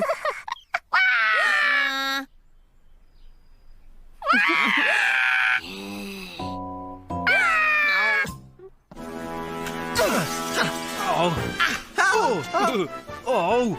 We're just going to make a few phone calls. So nobody bother us on account of we will be on the phone. Oh, this is impossible. What's impossible? Stay away from them, Gina Lash. Just because you can make Baby Lulu stop crying doesn't mean you can make Mark and Derek stop being Mark and Derek. They'll end up eating you alive while you're still living. We can't get the ball through the goals. May I? Your problem here is that you've got the wrong shape. Traditional desktop football is played with a triangular piece of paper for aerodynamic reasons. There. You rock, Gina Lash! How'd she do that? But if you stare in the mirror long enough, you really do see Bloody Mary. You do, I tell you. Angela, I'm kind of busy right now. Magnificent! All the great models had big, beautiful curves. They're so much more fun to draw than knobby knees. Hey! Mr. Anaconda, you've got the most beautiful roses I've ever seen. It's my own special growth formula, and I don't call it Speedy Grow for nothing. You shouldn't call it Speedy Grow at all, seeing as your tomatoes aren't growing at all, on account of they're dead. I've had a problem with them all year. You know, we had an unusually dry and hot summer. Your roses here are in partial shade, but the tomatoes just couldn't take the heat. It's not your fault, Mr. Anaconda. But with a rake, a yard of twine, and a tablecloth, I think we could whip up enough shade to yield a bumper crop, just in time for ketchup-making season. And then she designed a water system for watering his garden. They were digging trenches for the okra when I left. It's not Gina Lash's fault that everyone loves her. I wish I had Gina Lash in my house to distract my family, and then I could ride my bike in the hallway all I wanted, and I'd never get in trouble. But she's no fun anymore. She's too busy hogging my family to be any fun. It doesn't sound like she's hogging your family. It sounds like what she's hogging is your family's attention. Hey, Angela's jealous that her family likes Gina Lash better than her. What? Take that back, Johnny, your body. I think I hear Nona calling me. I am not jealous. I'm glad that my family loves Gina Lash. Glad, I tell you. Besides, it's only for the weekend, right? 2 more weeks? Isn't that great, Angela? I guess her mom and Francisco have a little more business to take care of. Yeah! All right! Yeah! Maybe tomorrow you can give me a hand weeding the asparagus bed. I've heard chickens are good for that. They peck around the asparagus, eating the weeds. Plus, you get the added benefit of free-range eggs. Chickens! Cool! Dad, can we get chickens? And the doctor says if I'd known that, I would have taken your other kidney, too! Hey, Angelfish, you haven't touched your dinner. Is there something wrong with it? Not enough tuna, maybe? Are you kidding? This is the most fabulous tuna noodle casserole I've ever had. Oh, Gina Lash, you are too much. Well, now that Gina's going to be here for another couple of weeks, we'll have to find something to entertain her with. Any ideas? We could get those chickens and chase them around the yard or something. What would you like to do, Gina Lash? I do have an idea, but nah, it's too crazy. Ah, come on now, just throw it out. Well, once I read about a family that put on a carnival in their own backyard. Not only did they have a fun-filled day, but they raised hundreds of dollars for a good cause. A carnival? With art booths. And games. And food. Oh, Gina, that's a wonderful idea. What cause should we donate our profits to? Well, since you brought it up, have you ever heard of Proposition Puppy? Oh, brother. Step right up, folks. Dog's hot off the grill. Well, she loves you as much as she can, but you'll always come second to a good frittata. Are you sure? Look again, please. 3 shots for a buck. Win a chicken! Pink. Not only have you hugged my entire family, you've hugged my entire street. None of this should have happened, Gina Lash. You're supposed to be my best friend. How about we start this whole visit all over again? Only this time we will do things my way. Why would you want to be with my family when you can have a pillow fight with me? What's the matter, Gina Lash? Are you chicken? No more empanadas for you. On account of now, you will only eat weeds in my dad's garden. Cluck to it, Chicken Lash. What's this? My mother wants to paint you. On account of garden scenes are her favorite. Cool. I'm like living art. Hey, what's going on here? You're not supposed to like this. You're supposed to say, help me, help me. Why would I say that? Well, maybe you aren't saying it now, but you will be saying it when Mark and Derek give you a little lesson in aerodynamics.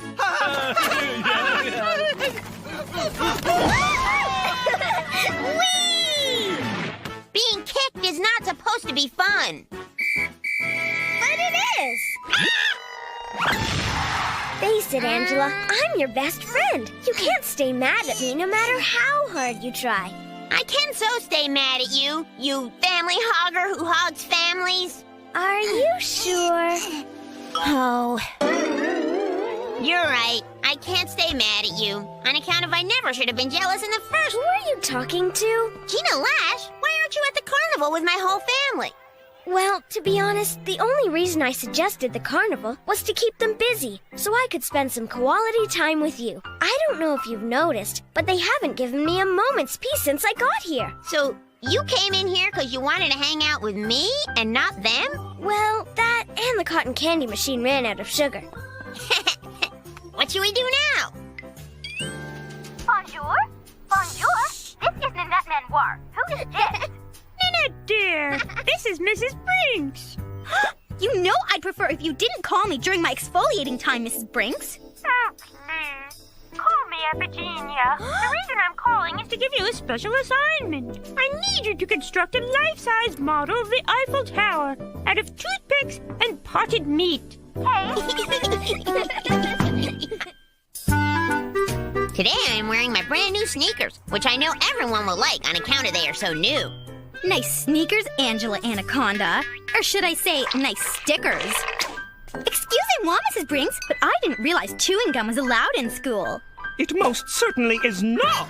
Then perhaps someone needs to explain that to Angela Anaconda, who is clearly not aware that she is breaking a school rule. Why, thank you, Nanette, dear, for bringing this blatant violation of school rules to my attention.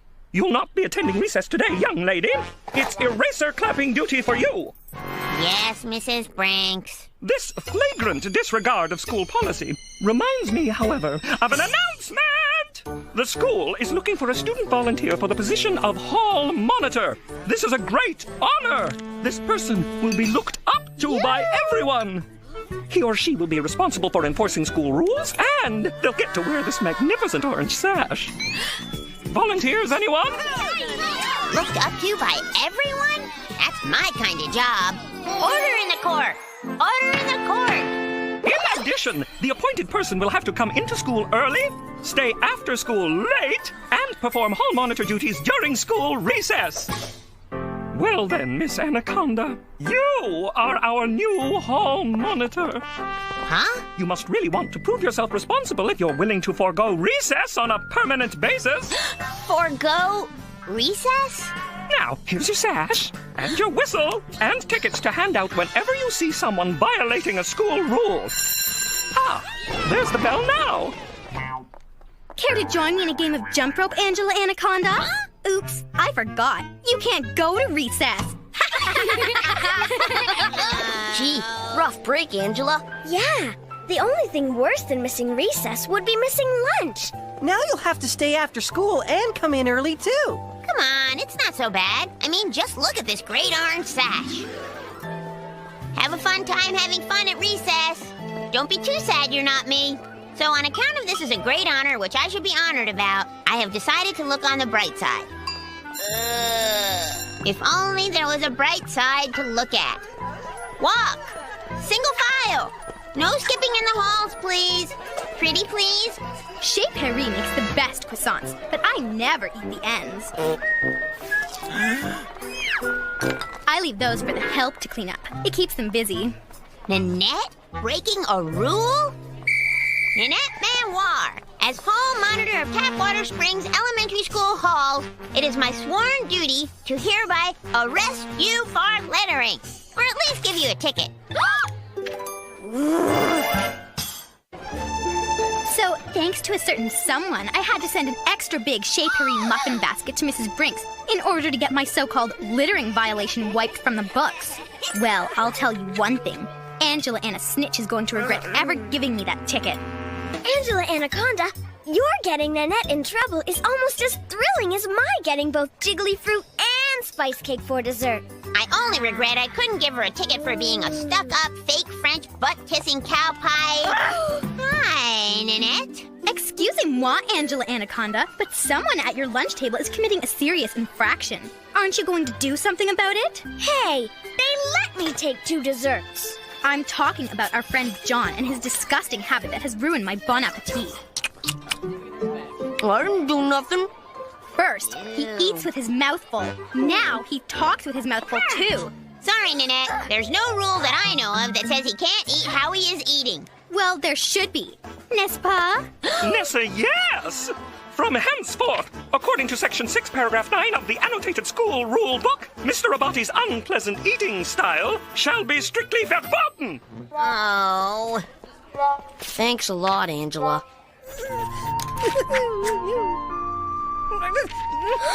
Pardonnez-moi, Mrs. Brinks, but I'm sure that Angela Anaconda, as hall monitor, would like to know that a certain someone has just violated the no passing notes in class rule. Oh, no! Why, thank you, Nanette. I'm sure Angela is very grateful for your help in upholding the school rules. I'm grateful, all right. Grateful I'm not you, Ninny Pooh. Oh, and if I'm not mistaken, according to the school rulebook, paragraph 6, section B, it's the hall monitor's job to read said note aloud to the class. Roses are red, violets are blue. Who do I adore? Why, Gina, it's you. Gee, Angela, just because you have a sash doesn't mean you can't have a heart. Oh. Ooh. Angela, I think you need to read Article C in the chapter on nutrition to your ravenously hungry friend here. There will be a 3 jiggly fruit limit per student at all times. Oh, sorry, Gina Lash.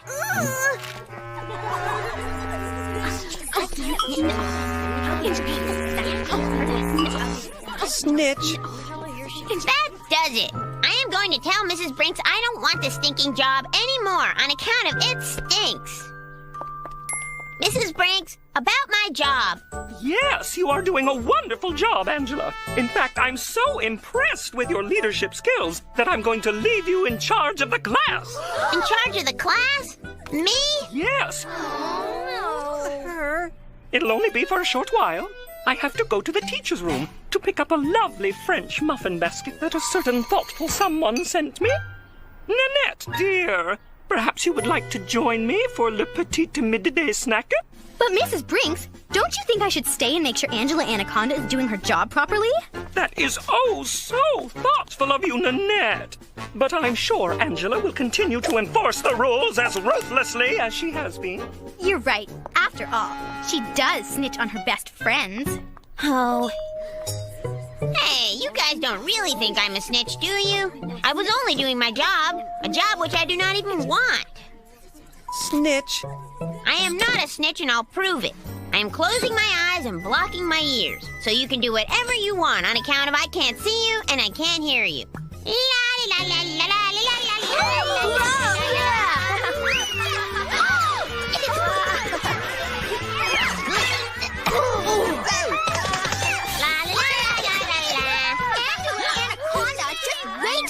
Brinks sees how badly you are not enforcing the rules. I knew you weren't the leader type. Mrs. Brinks! Mrs. Brinks, come quick! So, Ninny for Nothing does not think I am a good leader. Well, maybe it is time she started following my rules. First, I will write you a ticket for violating Rule 7, Paragraph 9. No fake phonies allowed. But don't despair, Ninny Wart, for I am giving you a ticket on Angela Airlines.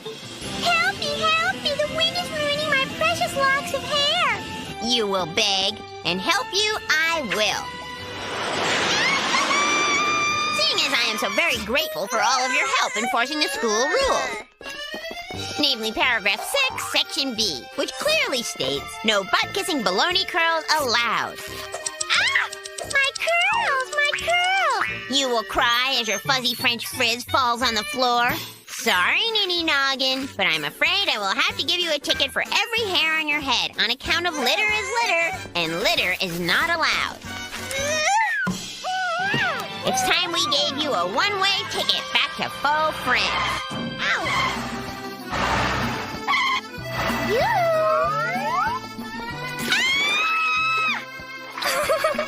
La la la la la la. I can hear you. Oh, my stars and garters! Miss Anaconda! I demand an explanation for this unholy ruckus! I think what Angela is trying to say is that perhaps someone who can't enforce the rules should be properly disciplined. That is not what I was trying to say. Young lady, you have put me in a most awkward position. I'm afraid I'm going to have to hand down the ultimate disciplinary action. Angela Anaconda, I hereby sentence you to be relieved of your hall monitor duties. Really? Oh, I mean, please give me another chance, Mrs. Brinks. If you just let me prove it, I just know I could be half as good a leader as Nanette. As moi? Oh, vraiment, Angela Anaconda, which is French for get real. Please? Mrs. Brinks, can we really afford to take a chance on someone who has so grievously violated rules number 8, 11, and 67B? I must concur with your conclusion, Nanette, and compliment you on your knowledge of school rules. Angela, the sash! You might as well face it, Angela. Some of us are born with leadership skills, and some of us are not. So true, Nanette. So true. Which is why I'm naming you our new hall monitor. What? But being a hall monitor is a lot of work, and everyone ends up hating you. Not to mention this orange sash is an imitation polyester blend and clashes with my ensemble. Well, there's the bell. Time to have fun. Oops. Not for all of us. Sorry, Nanette. I guess some of us were born to go to recess, and some of us were not.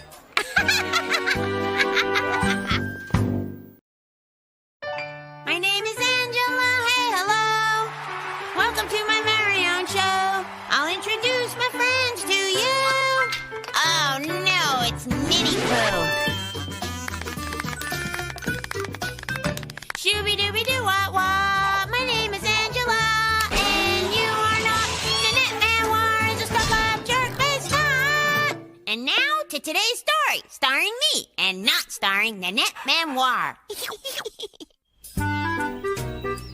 Once again, it is punishment time, and as usual, it is not my fault.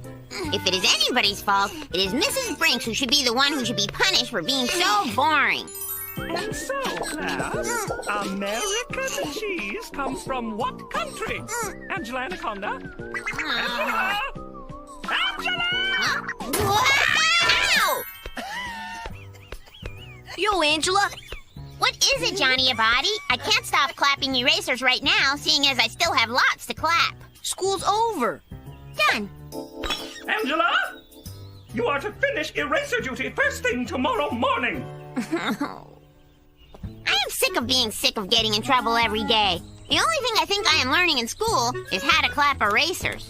I must confess, Angela, you're getting good at it. What I'd like to get good at is not having to go to school, Josephine Praline. Angela, please tell me you're not contemplating faking appendicitis again. We saw how successful that was the last time. Well, how was I to know my appendix wasn't in my foot? Hey, Josephine! I'm out of dental floss and turpentine. Run and get some! Yes, Mother. I'll see you tomorrow. Have a blessed evening. Oh, and grab the paper on your way in, will ya? I need to check the list of celebrity birthdays. We all have our crosses to bear. No offense, Josephine Praline, but how come she doesn't just get the newspaper herself? It's right under her nose. Because she never leaves the house. Yeah, that's right. I never have seen her outside the house on account of she is always inside. Nobody has, Angela. At least not since that time she went to the circus. She was teetering on the edge, and then when she saw all those clowns getting out of that one tiny car, it pushed her over for good. And now my mom, bless her soul, has agoraphobia. Gee, that's terrible, Josephine. What's agoraphobia? It's where a person has a fear of open spaces. Or in Mrs. Praline's case, leaving her house. You mean she never leaves her house? Your mom never goes to the store? Or to church? Or to school? It's her curse, Angela. What might be a curse for her sure seems like a blessing to me. So the way I see it, now it is time for me to convince my parents that I, Angela, have agoraphobia. Angela, can you take the pooper scooper into the backyard and clean up after King? And what better time to start being agoraphobic than now? Gee, I'd like to, Dad, but I can't go outside, seeing as I have to stay inside. On account of I caught agoraphobia from Josephine Praline's mom, Mrs. Praline. Agoraphobia? That's right, Mom. So not only can I not use the pooper scooper to scoop up King's poop, I can't even go to school tomorrow either. And you say you, caught it, huh? Like a serious cold. Only this is serious. Well, if you're so sick, maybe we should take you to see Dr. Schiller. No, I mean I can't, seeing as I can't leave the house. You know, Angela, I think maybe you're right about this agoraphobia. I am. I am. Sure. You show all the symptoms. Yeah, Angel Wings. I think you should stay home from school tomorrow. They bought it. I can't believe my plan actually worked as planned. Now it is goodbye eraser duty and hello freedom.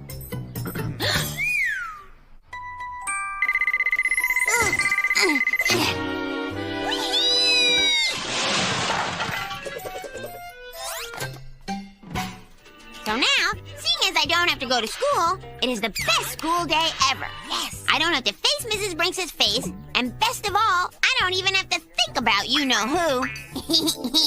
It is now 10:32 in the morning, and right now, my poor classmates in class are stuck in math. But I am reading Captain Danger versus the Kung Fu Hermit Crab and eating cookie dough. Friday, 1:47 p.m. They are studying history. I am not.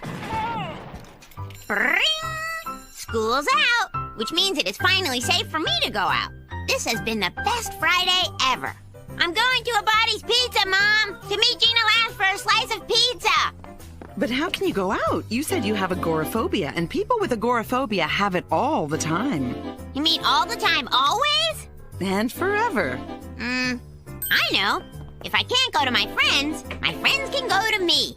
But, sweetie, if you caught it from Mrs. Praline, you're liable to give it to your friends. You did catch it from her, didn't you? Sheesh. This agoraphobia doesn't leave you any outs. Here, let me help you off with that. So who cares that I don't get to play outside, on account of there are lots of fun things left for me to do inside? Flight 230 Lou, approaching enemy territory. Come on, baby Lulu, stay awake. We're approaching enemy territory. Besides, you could sleep anytime. I'm afraid any time is now, Angela. It's time for Lulu's nap.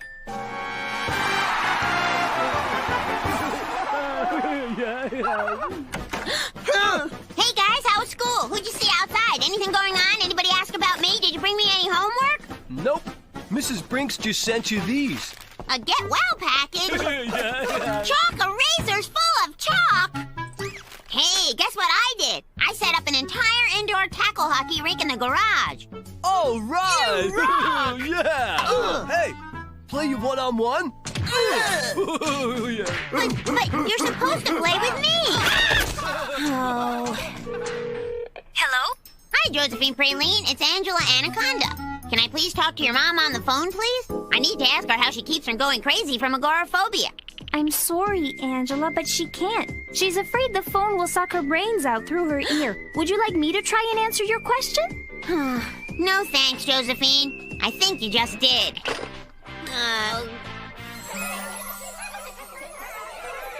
down, class! As your teacher, Mrs. Brinks, I said Now who can tell me what country French fries come from? Nanette the butt kisser? Of course I know the answer, Mrs. Brinks, because I think I am Trey smart, which is French where I really don't know anything. The answer is Portugal.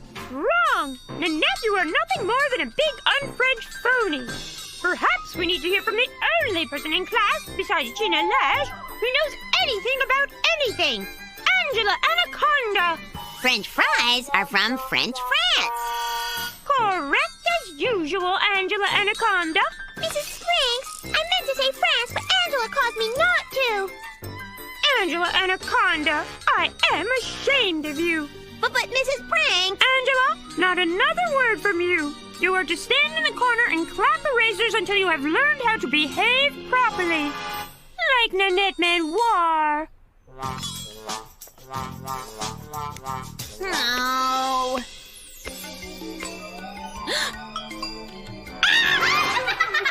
Oh my gosh, I'm cracking up! All I wanted to do was to get out of eraser duty and away from Mrs. Brinks, and now I've pretended I am Mrs. Brinks and given myself eraser duty. Gina Lash, what should I do? What if I am stuck in here forever? So now, seeing as my agoraphobia was agoraphonia, I am trapped like a prisoner in my own house on account of my house is a prison. And seeing as I am in desperate need of a break, I will need to make a desperate prison break using King's Pooper Scooper until I am too pooped to scoop anymore.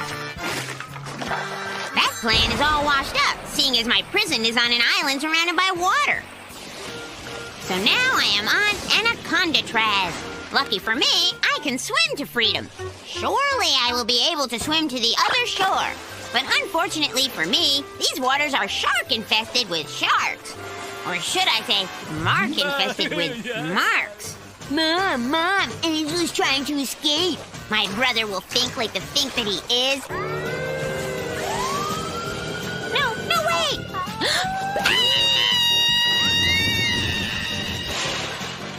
So that plan might be doomed, but I am not, because if brains can be sucked through the phone like Josephine's mom says, then why can't the rest of me? So now I will dial 1-800-ESCAPE.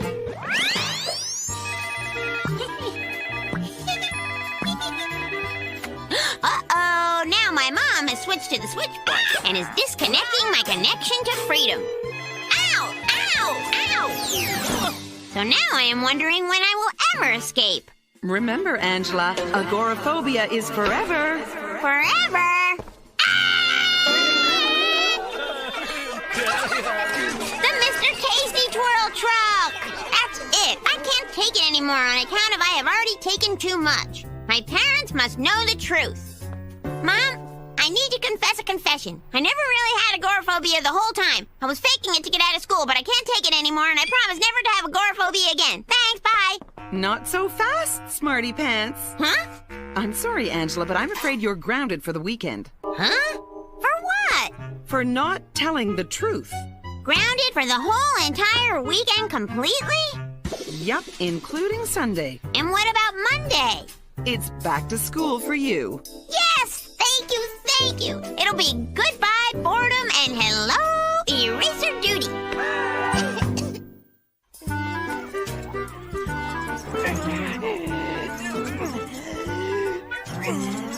Today is Library Amnesty Day at the school library. The one day you can return all your overdue books and not have to pay any fine. This amnesty is saving me a fortune, Angela Anaconda. Some of these cookbooks I've had since Thanksgiving. I hope they don't charge me for the gravy stains. I'm avoiding huge penalties on these old macrame and do-it-yourself doily books. Sewers Without Borders was a thrill ride I couldn't put down. Next! Bye-bye, bookies. I'll miss you. Well, color me impressed, Johnny Abadi. I didn't know you liked books. Sure I do, especially the fat ones. Yeah, and I know why.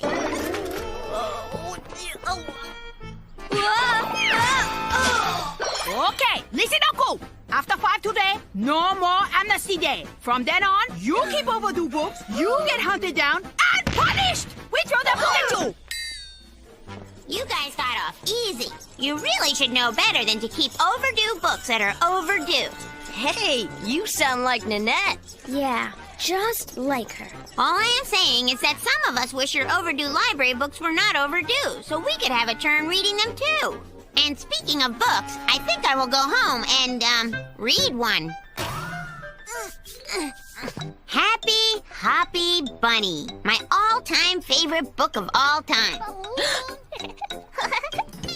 Oh, it's only you, baby Lulu. You can't tell anyone I'm reading this. He is so friendly. He is so funny. He is so floppy. Happy Hoppy Bunny. Angela's reading a baby book.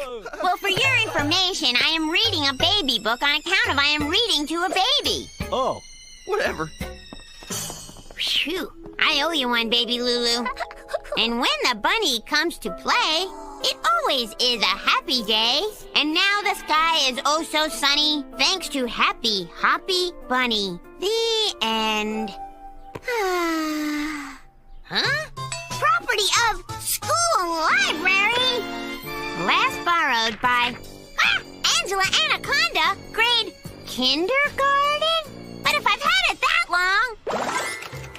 You owe $1,200,000 in overdue fees. Whew, good thing it is Amnesty Day. Yikes! But only for 5 more minutes. I have to get hopping. Excuse me. Watch it. Sorry. Watch your back. Oh, Pardon me. I got... Excuse me.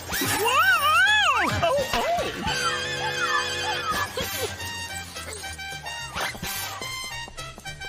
Hey, voila. Ole! 5 o'clock! But Ms. Yamagata, please. You're still in there. Go away! Leave now! Happy Hoppy Bunny? Why, Angela, don't tell me you're still reading at a kindergarten level.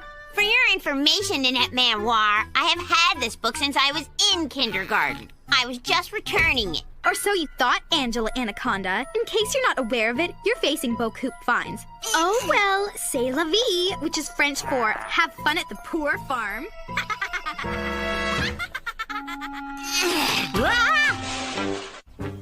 You've had Happy Hoppy Bunny since you were 5? No wonder it's never there when I go to check it out. And you were giving us a hard time for having overdue books? Okay, you guys, I'm sorry. I feel bad enough without you guys making me feel bad. Gosh, Angela, you're gonna owe a ton of money. I know that, Johnny Abadi, but what I don't know is what I am going to do about it. Maybe you ought to talk to somebody who knows all about owing money. So you see, Uncle Nicky, I owe money to the... Hey! No names. I know the guy once. He owed some cashola to a couple of fellas. The newspapers ended up calling him One-Eared McCoy. You want to know why? 'Cause they cut off his ear? Nah, 'cause he used to carry around an ear of corn everywhere. You know, for good luck. Suffice it to say, it did not work. My point is, you don't want to owe no monies to the wrong peoples. Capiche? So what do I do, Johnny's Uncle Nicky? Well, you either gotta make like you never owed the money, or else you gotta ditch the evidence. Well, gotta go, kids. Nice talking with you. Well, that solves that. Who wants more pizza? But how am I going to make it look like I never owed the money? Got it! Tomorrow, you sneak the book back into the library. Then, when it's found, you pretend you returned it years ago. Yeah, they'll think Ms. Yamagata made a mistake, and I'll be off the hook like a fish who is off the hook. There's just one problem. How does she sneak the book back in? Easy as pie. Not that Gina Lash's idea to sneak the book back into the library inside a pizza box isn't a good one. But why did I have to buy a whole pizza with extra pepperoni just for the empty box? That's what I'd like to know. Because, Angela, otherwise the box wouldn't have had that authentic pizza smell. It would have raised all kinds of suspicion. Okay, wish me luck. Luck! Somebody in biographies ordered a large pepperoni. No food allowed in library. Attracts bookworms. You go! Now! Well, that plan was a complete disaster. Not completely. It was an excellent pie. The sauce-to-cheese ratio was perfect. Gordy, you know the library inside and out like the back of your hand. True. I find the library to be a sanctuary of calm and... Gordy! There's a window behind the cookbook section. It could work. No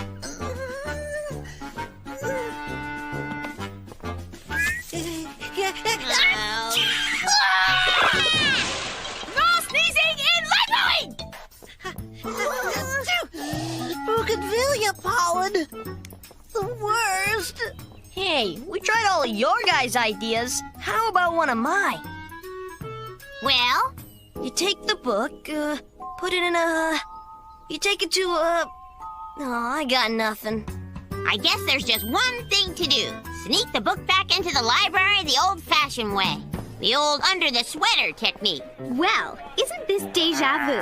And my, doesn't your stomach look bumpy? I'd rather have a bumpy stomach than a flat head.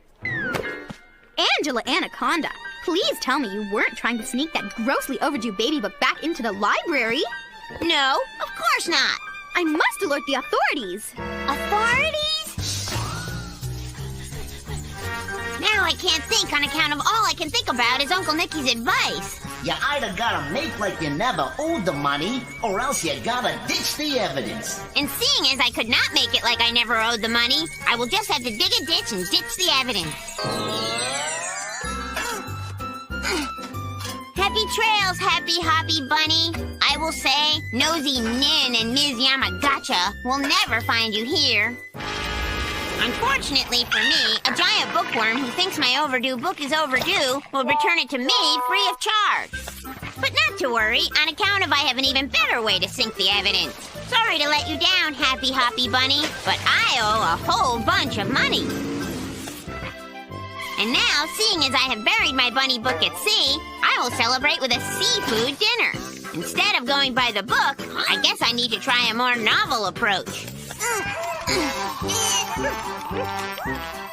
For where there is a will, there is a way, I will say, as Gordy Reinhardt sends my bunny book sailing off the highest mountain peak.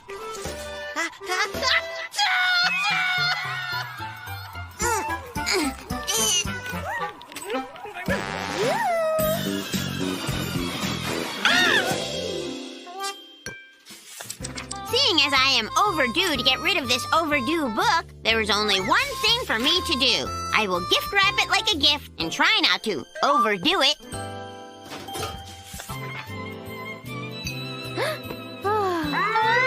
Hope you like it, Nothing. They say it's a real page-turner. See you in 8 to 10, Prison Nin. I hope you can trust your trust fund to bail you out.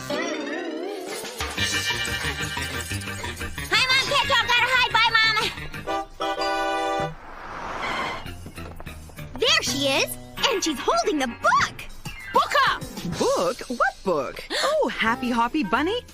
That used to be your favorite. I bought it for you years ago at the library sale. You bought it? As in, we own it? Own it? As in private property? Yes! X means bought at library sale. You waste my precious valuable time for nothing! I... Library privileges revoked! Hand over card, now! And no putting books on head. Hair gel leaves nasty stains. Jean Annette, guess she sure threw the book at you.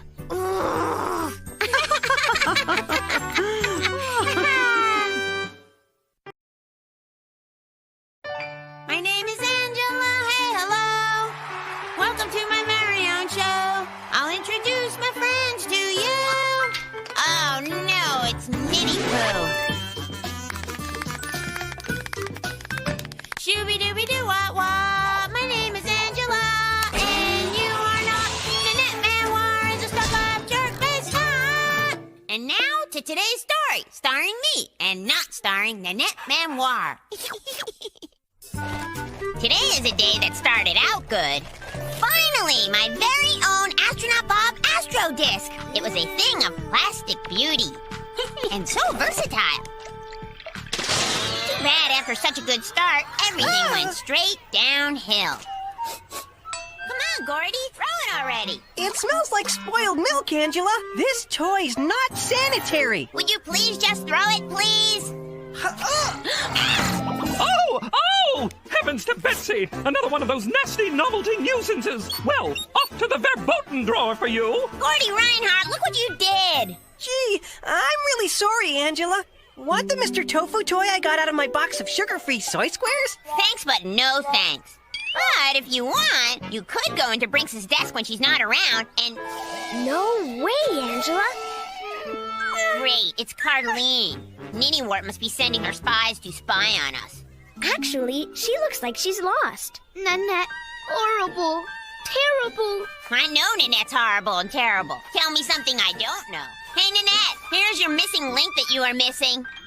I'm not missing her at all. Not after what she did yesterday. I've never been so appalled. I'm appalled too. I'm appalled even more. I decided we should all have fur hats. So I went out and bought a fur hat. And January went out and bought a fur hat. But what did Carleen do? She bought herself a fake fur hat. As if she thought I wouldn't spot a synthetic a mile off. I haven't the words to express my feelings of betrayal. Not even in French. Speaking of fake... But I told you, it's not my fault, it's Daddy's. He cut my allowance to several $100s per quarter when he found out I used his credit card to buy those hand-painted ceramic kitty collectibles for you. Remember? They weren't ceramic, they were Limoges. I've had to cut corners. You don't cut corners on essentials. Come on, January. Let's go have fun the old-fashioned way. We'll buy it. Hey, Nanette, could you buy me some fun too? Wait up.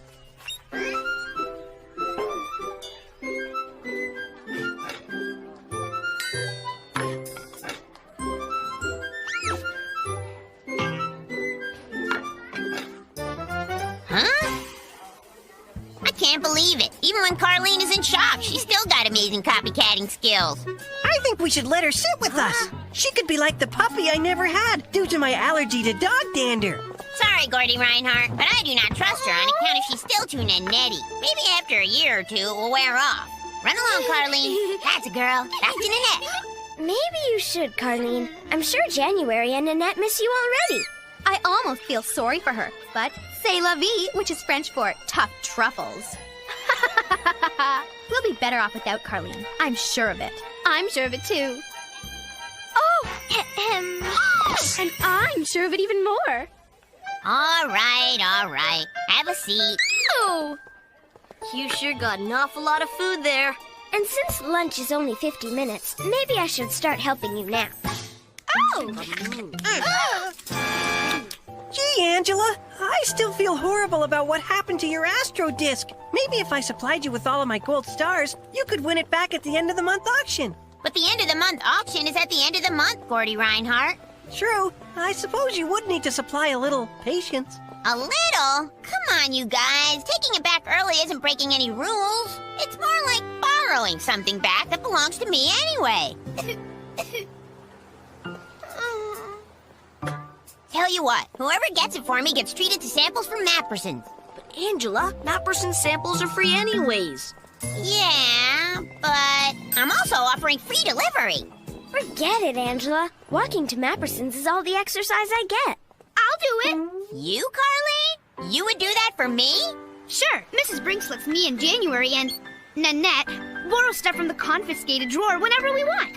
So now I am thinking maybe Carleen is not so bad to have around after all. Good catch, Angela. I think it was a good catch, even more. Come on, Carleen, join in. Why am I doing this again? Because it's fun. Yeah. How can this be fun? I mean, we haven't spent any money at all yet. Come on, you're holding up the game. I broke a nail. Sorry, but I can't keep playing if this is going to happen. My manicure cost me $5 a nail. Well, at least the game finally cost you something. Maybe it would sound better if you bought a better quality comb, say tortoiseshell or elephant tusk. But that's the beauty of comb harmonicas, Carleen. They sound the same no matter what they're made of. Here, try it. See? You're a natural. How much did you say this cost?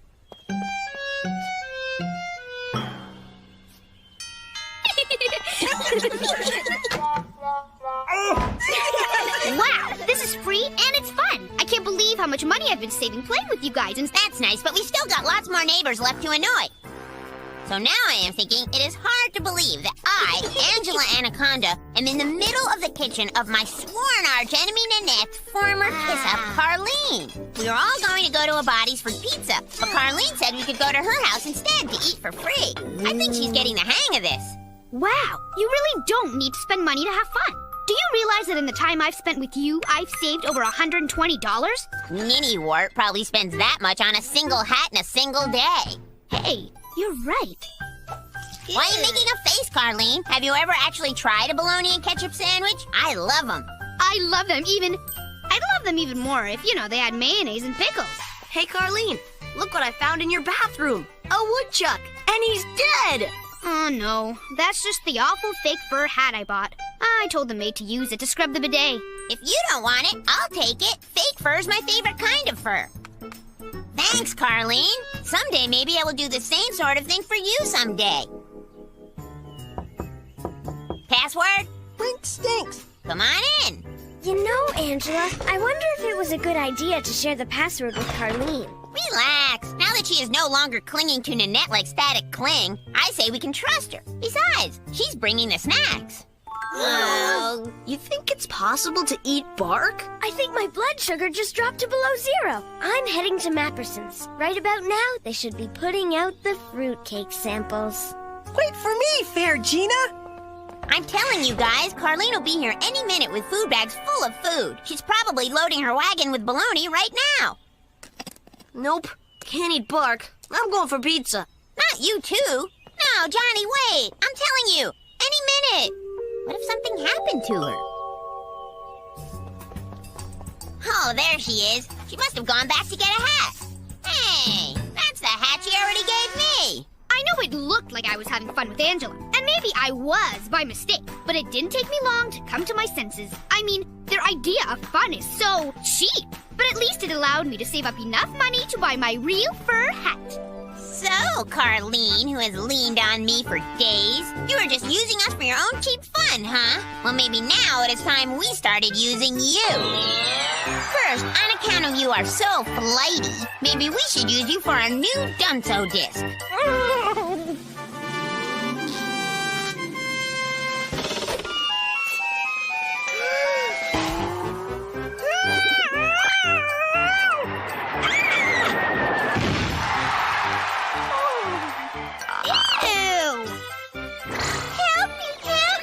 You will cry. Fear not, oh flying foe. Here comes Dog King to the rescue.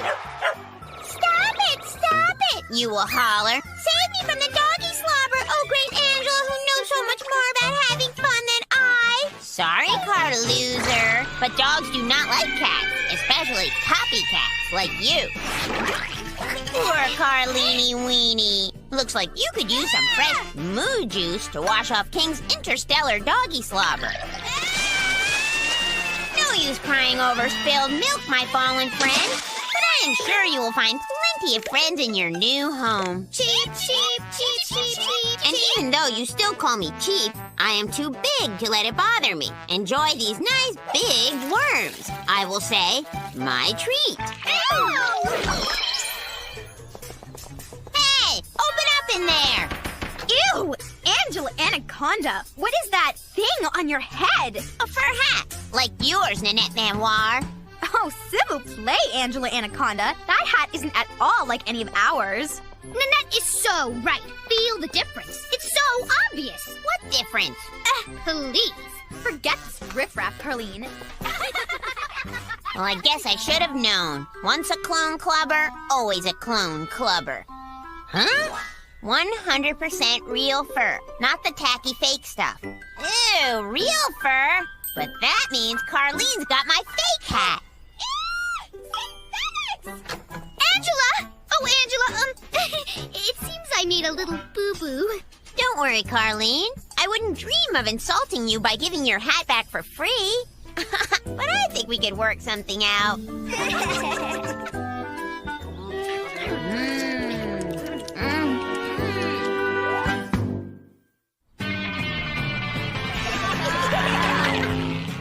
Hey, steady now. Whoa! Go right, a little to the left. Watch out for the hot dog guy. When it comes to acting like a kid, nobody acts better than Johnny Abadi's Uncle Nicky. Right now, we are on the streets trying to get a shot of some exciting true crimes and car accidents to sell to the True Crimes and Car Accident show. Yahoo! Look out!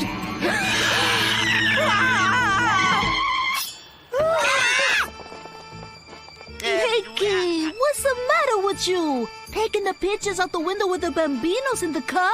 You could have damaged the camera. I was doing a new business. Abadi's Pizza, that's our business.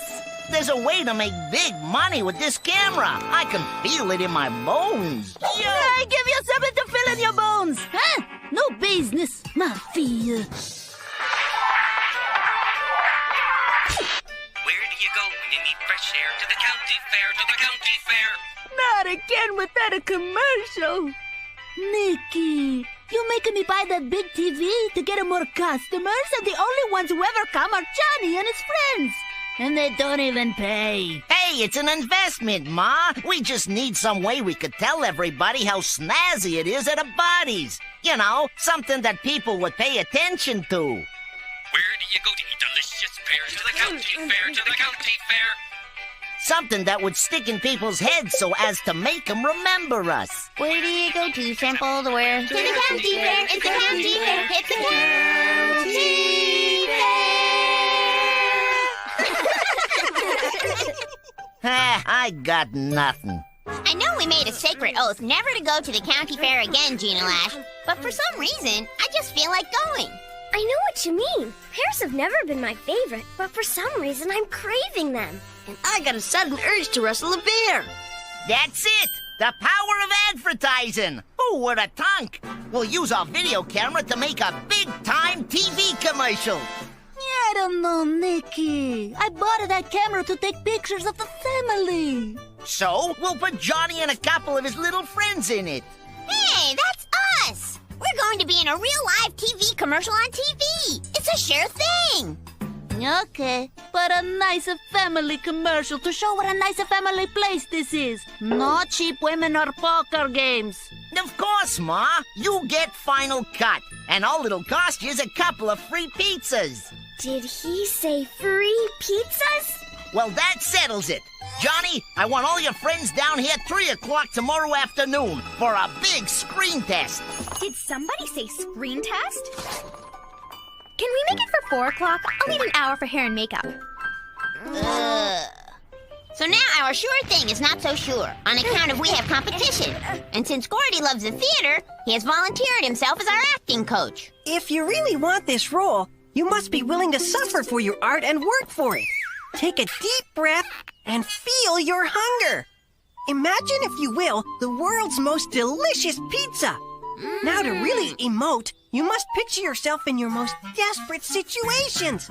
Angela, you are sad, alone, looking for your lost dog, and you're very hungry. Gina, you are very hungry. You will fight for this pizza with everything you have. But don't hurt yourselves. Oh, the pain. You love this pizza. You need it. You are starving. We are starving, Gordy Reinhardt. Perfect. And I want you to stay that way. No food until after the audition. Nona must sense your hunger. But why can't we just act like we're hungry? Forget it. I can't work with you people. It is the day of the screen test, and we are still starving and not even acting hungry because we are so really, truly hungry. Is that grape flavored? Hey, Nicky, these girls seem like the real thing, huh? Hey, Ma, go back and start again. Don't talk to the camera. Slow. It's slower. That's good. Hey, you eat when I tell you to. Great drama, people! Does that mean we get the part? Yeah, sure. Okay. Yay! Bonjour, which is French for buongiorno, which is Italian for I'm ready for my close-up, Mr. Abadi. Oh, like a 3 bomboloni. Beautiful big dolls.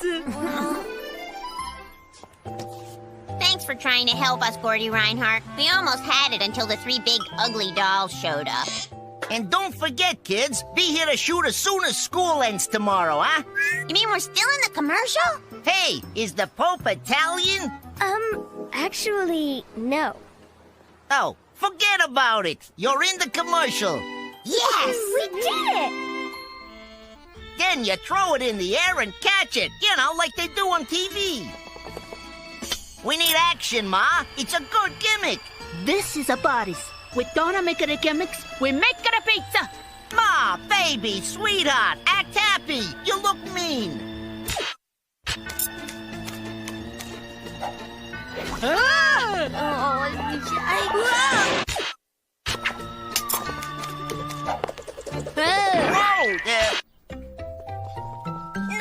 No! All the way in the back. We need you to make the place look like it's full of waiting customers, huh? Pardonnez-moi, but just who do you think you are? The stars? And take one. And take 106.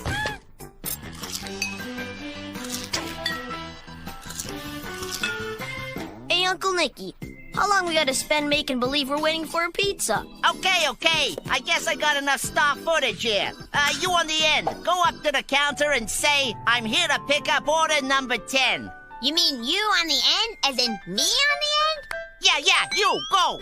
Finally, it is finally time for my big acting break, where I, Angela Anaconda, will show the world what I am made of. Hello! I am here to... Is that order number 10? Oh, merci beaucoup, which is French for, this is the best Italian food this side of Sicily. Improvisation! Ha! I love it! But I was... and then she... That's not fair. Nobody ever said that show business was fair. Fair? Did somebody say fair? So today we are shooting a commercial for the county fair, starring the latest, the greatest Ninny-Wart Memoir. And pick one. Where do you go when you need fresh air? To the county fair, to the county fair. Where do you go to wrestle a bear? To the county fair, it's a county fair. Work with me, people, the director will say. You want to be famous? You'll do things my way. Where do you go for delicious pears? To the county fair, it's a county fair. Don't worry, Nin. You'll be safe and sound, filming an ad for the merry-go-round. Round and round and round you'll go. Where she stops, the director knows.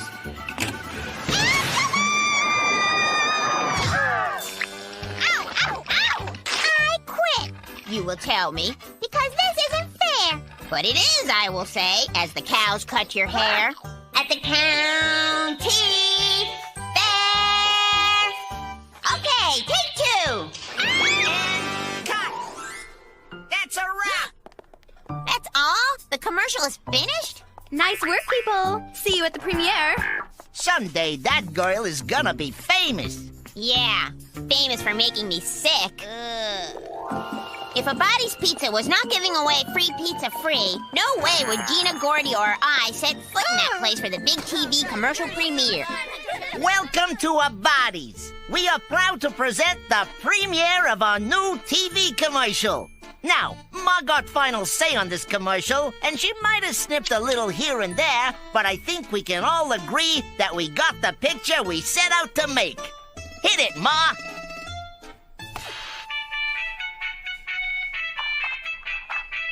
This is a bodies. We don't make it a gimmicks, we make it a pizza. Hey, you eat what I tell you to. A bodies pizza, where we treat you like family. Wow. Oh, yes! We've ended up on the cutting room floor?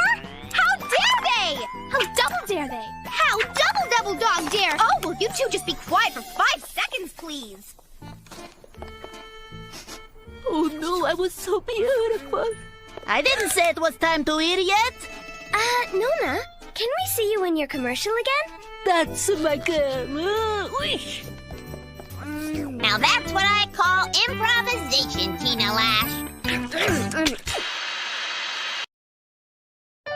My name is Angela.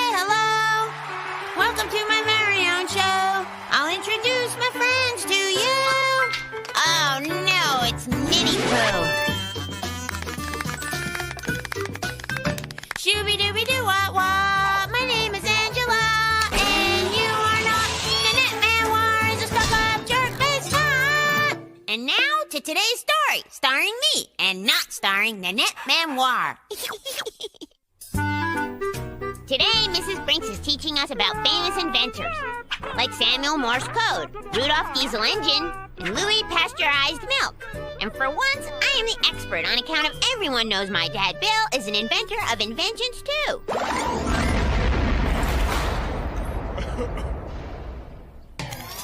Now, class, who knows what Rudolf Geiger invented? Yes, Nanette? Before I begin my answer, may I say that although Rudolf Geiger was not French, he should have been, for he invented uranium, the most precious gem in the world, not counting you, Mrs. Brinks.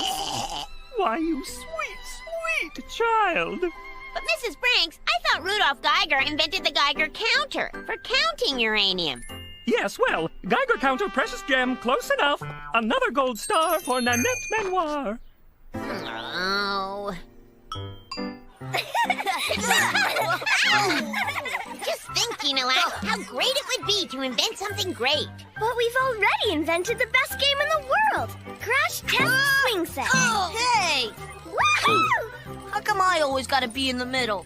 Such play can only be the work of the devil. I find it poetry and oh. Bless you. Bless you. Angela, watch out! Mayday, mayday! Abandoned ship! Oh! Angela Anaconda, I was wrong. This is the greatest game ever invented. You're a genius. Hey, everybody, look. Ow!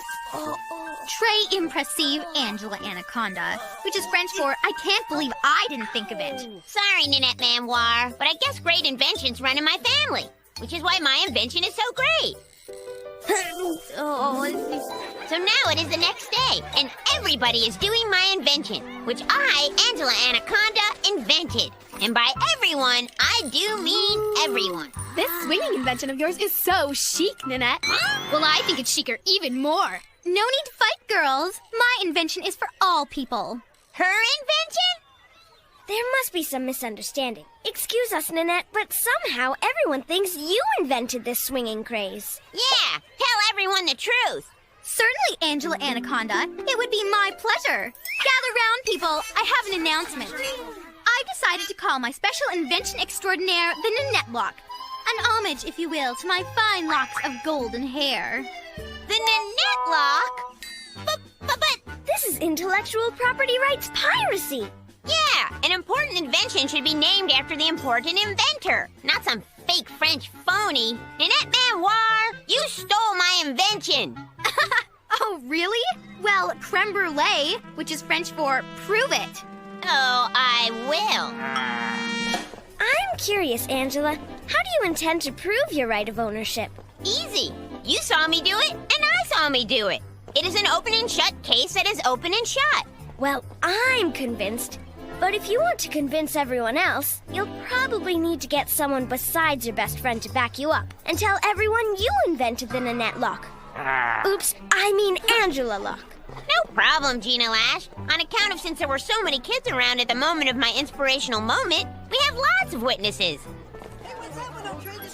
Salisbury steak or Swiss steak? Now that's a tough one.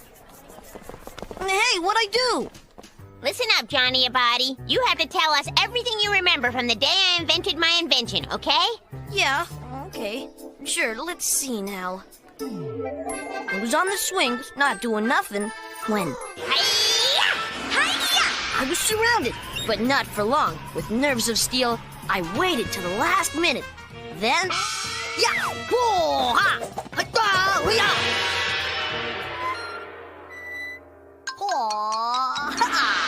That's it? You didn't see anything?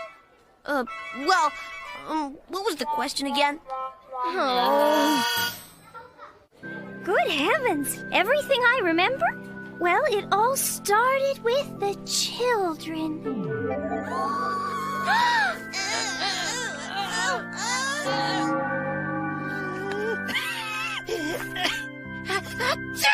Poor Gordy could barely breathe that day. I can barely breathe today. Be strong, my child, be strong. What about us in the swing? The swings? Oh, good heavens. Well, I suppose I was too busy tending to poor Gordy to really see you two do anything. So now I am thinking this witness thing is tougher than I thought. Which means Gordy is our last hope. Hey, yeah! He was watching us the whole time. He must have seen something that he saw. Yes, I remember it like it was yesterday. Gordy, it was yesterday. Oh, yeah. Anyway, it was a perfect spring day with an unusually low pollen index of 3. The sun was shining, the daffodils were in bloom, and there you were, like a masterpiece of art, swinging in all your glory, calling to me. Calling! Gordy! Gordy! Gordy, you've got to tell the whole class what you saw. Yeah, you've got to tell them that I invented the Nanette lock. I mean the Angela lock. For justice? For Gina? I'll do it! Yes! Class, your attention, please. I hear we have an inventress in our midst. Excuse me, Mrs. Branks? Gordy Reinhardt would like to make an announcement about your announcement. Yes, Gordy. Well, I saw Angela and Gina Lash do the Nanette lock first. Angela invented it, assisted by the beautiful Gina Lash. Not Nanette. What? How can this be? Certainly you must be confused. I quite agree, Mrs. Brinks. I mean, does Angela's witness have a witness? Yes, me. Though I didn't see anything, Gordy was indeed there. I know because I was helping him recover from a plague of sneezes, giving him tissues, wiping his watery eyes. Angela invented the Nanette lock? Well, then what do I do with this? Excusez-moi, Mrs. Brinks, but if Gordy was having a sneezing fit with watery eyes, how could he see anything, let alone Angela's supposed invention? Brilliant! I mean, yes, good point. How could you, Gordy? Well, maybe I didn't exactly see it when it happened, but, Angela had to invent it because, she said so. Lying, Angela Anaconda, and bringing your poor fragile friend into it. Frankly, I am appalled. But please, everyone, don't be mad at her. She's just jealous of my invention. Can you blame her? Bravo, Nanette, dear! You are not only the inventor of the Nanette lock, but the reinventor of grace and compassion. Class? Oh, so Ninny Pooh is the great inventor of my invention, is she? Well, maybe there are a few more inventions she deserves to invent, too. Like maybe the great Professor Nanette Numbskull was the first inventor to invent bad breath.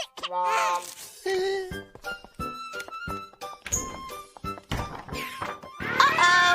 Watch out for that pile of radioactive uranium! My sensitive skin is all green. Sorry, little Nin, but I cannot hear you. On account of now, you are inventing the dentist drill! Open wide! And don't forget to rinse!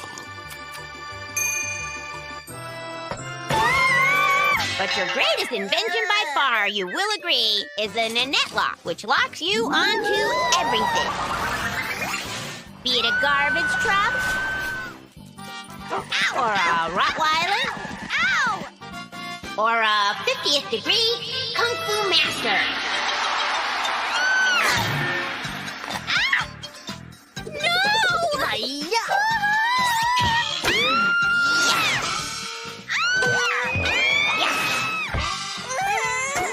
All hail Nanette Compoop, world's greatest inventress. People, no need to rush. We've got all recess. You'll each get a chance to do the Nanette lock avec moi. I call for dance! I call first to throw up. Oh, me! Oh, my! Well, I never... Mrs. Brinks, I feel it is my duty to tell you that this whole lock thing was Angela's idea in the first place. I may have discovered it, but she invented it. Why do you think she wanted to call it the Angela lock so badly? The Angela lock was divine. Yeah, the name had a nice ring to it. The Angela lock will go down in playground history. On account of the world's best invention was named after me, and everyone knows it.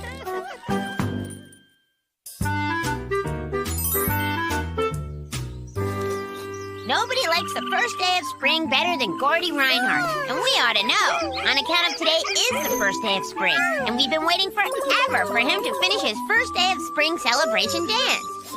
Are you done yet?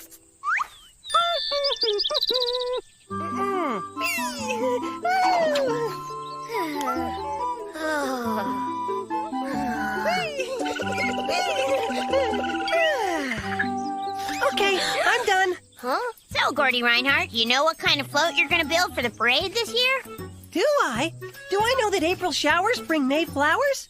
Do I know that macrame is an underappreciated art form? Do I know that Gordy, what's your float? Oh, this year's float will be entitled Spring Equals Love. What's the prize this year? If it's food stuff, will you share it? The true prize is the love my float will express. Well, that and a victory bouquet of daffodils. Wow, look at that fire truck. She's a beaut. A guy could settle down with a truck like that. Slow down! The breeze is making my hand cramp. Hello, peasants of Tapwater Springs. Daddy made a small donation to the Fireman's Fund, and they let me borrow this beautiful, shiny red fire truck. Are you gonna be a fire girl? No, this year I will grace the town by entering a float in the annual Spring into Spring parade. This fire truck will be the foundation for my winning entry. Spring equals Nanette. Carry on, Alfredo. Nanette's entering a float? I can't believe she's gonna ruin a perfectly good fire truck. Nanette's entering a float. Can't they use that thing to rescue cats in trees or something? Or to rescue Johnny when he tries to rescue cats in trees. Nanette's entering a float. We know. Nanette's entering a float? She can. You've won the float contest every year since you could say hibiscus. If Nitty Poo thinks she can just drive a fancy fire truck and win the parade, she's got another thing coming. Gordy, how would you like some help building your float? Thanks, guys. With your help, my float is going to give the world more love than ever because it will be built with the love of my friends. I think I got something in my eye. Oh. Johnny, you can be in charge of picking the mums and sorting them by color. Gina, I need you to hand me tissue paper with your lovely hands so I can make delicate carnations. So, what's your plan, Gordy? Well, once I have the flowers sorted, it usually comes to me. Gordy, if you want to beat Nanette, we need a beat Nanette plan. It's called a float, right? Then maybe it should be made out of something that actually floats. Well, I guess that might... Angela Anaconda, I'm impressed. But where are we going to find a boat? I think my Nona body might have something from the old country. Oh, a gondola. Nona brought it back from her honeymoon in Venice. I carried it here myself. Johnny, what this operation needs is a Nanette spy to spy on Nanette. And I think that you're the man for the job. I don't think it's right to spy on other people's float production. It just doesn't seem in the spirit of... Gordy Reinhardt, it's either that or he stays here and helps. Hey, who's got the squirt gun? Don't forget binoculars! That was from Paraguay. Don't put the petunias next to the African violets. What am I paying you people for? With these imported roses, you'll surely win first place. I don't know. Gordy Reinhardt's won every year since when? Since you were a nobody until you met me? I mean, of course you'll win first place. Of course you will. Huh? Did you hear something? It's just some crow. I knew that. Of course you knew that. Of course. Oh, phew. Green carnations, pretty pink mums, yummy yellow daffodils. Ah! Oh, sorry. We needed a barrel for the smokestack. Smokestack? Are you forgetting that I'm asthmatic? Nanette's got millions of French roses imported from... well, I don't remember where, but I think I heard something about Paraguay. Paraguay. French roses? We don't even have tap water tulips. Maybe we could... I know! We can use pastry products to decorate the float. We have to remember, this float is Gordy Reinhardt's float. What do you think, Gordy? Well, I've got it! 2 words. Plastic flowers. No! Pink roses on the back of my throne. Red roses in front. Miss Manoir, are you about through with the truck? You'll get it back when the parade's over. Ow! What is that noise? Meow. Meow. Oh, it's just some helpless little kitten caught in a tree. Alfredo, call animal control. I'll save him! Can I use one of the ladders in the truck? No! And we'll get all my brother's old tube socks that don't match and hang them from the smokestack. Or maybe the float could be a political statement against killing whales. You know, they are mammals. Nanette's got a throne. We should definitely have a throne. Hey, there's an old toilet in the alley behind a Body's Pizza. We can pump whale cries through a sound system. No. The throne could be made of tinfoil.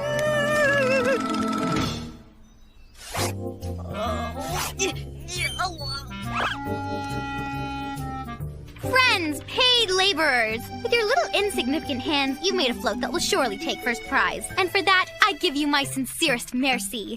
First prize? That's Gordy's. Did you hear something? I swear I heard something. Moo! Oops. Huh? Ow! I mean, moo! Ninny can't win on account of this truly captures spring into love. It looks a little cluttered. Maybe we should take off the flowers. No! I can't take this anymore! Spring equals love is about love, not about being competitive and beating Nanette. Now, look at this and tell me, where is the love? Where are you going? You guys can have this abomination. Enter it in the parade, throw it in the river. I don't care. I'm out. This is horrible. We can't win without Gordy. The only reason I was helping was for Gordy's sake. Let's go get pizza. Okay. We can't think about pizza at a time like this. Unless we can think of a way to add it to our float. Huh? Pardon me, Angela Anaconda, but Tapwater Springs strictly prohibits people from dumping trash on the streets. I suggest you clear this junk away before someone sees it. So, Nanette Manoir thinks she can just float all over everyone's float, does she? I'm sorry, my little float maker. It is time for you to sink. On account of you should have known better than to enter a float against Gordy Reinhardt, child prodigy float maker.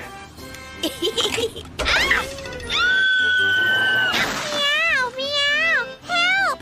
You will scream like a cat stuck in a tree, but never fear, Ninny Kitten. I will save you. Sorry, Ninny Wart. Didn't mean to rain on your parade.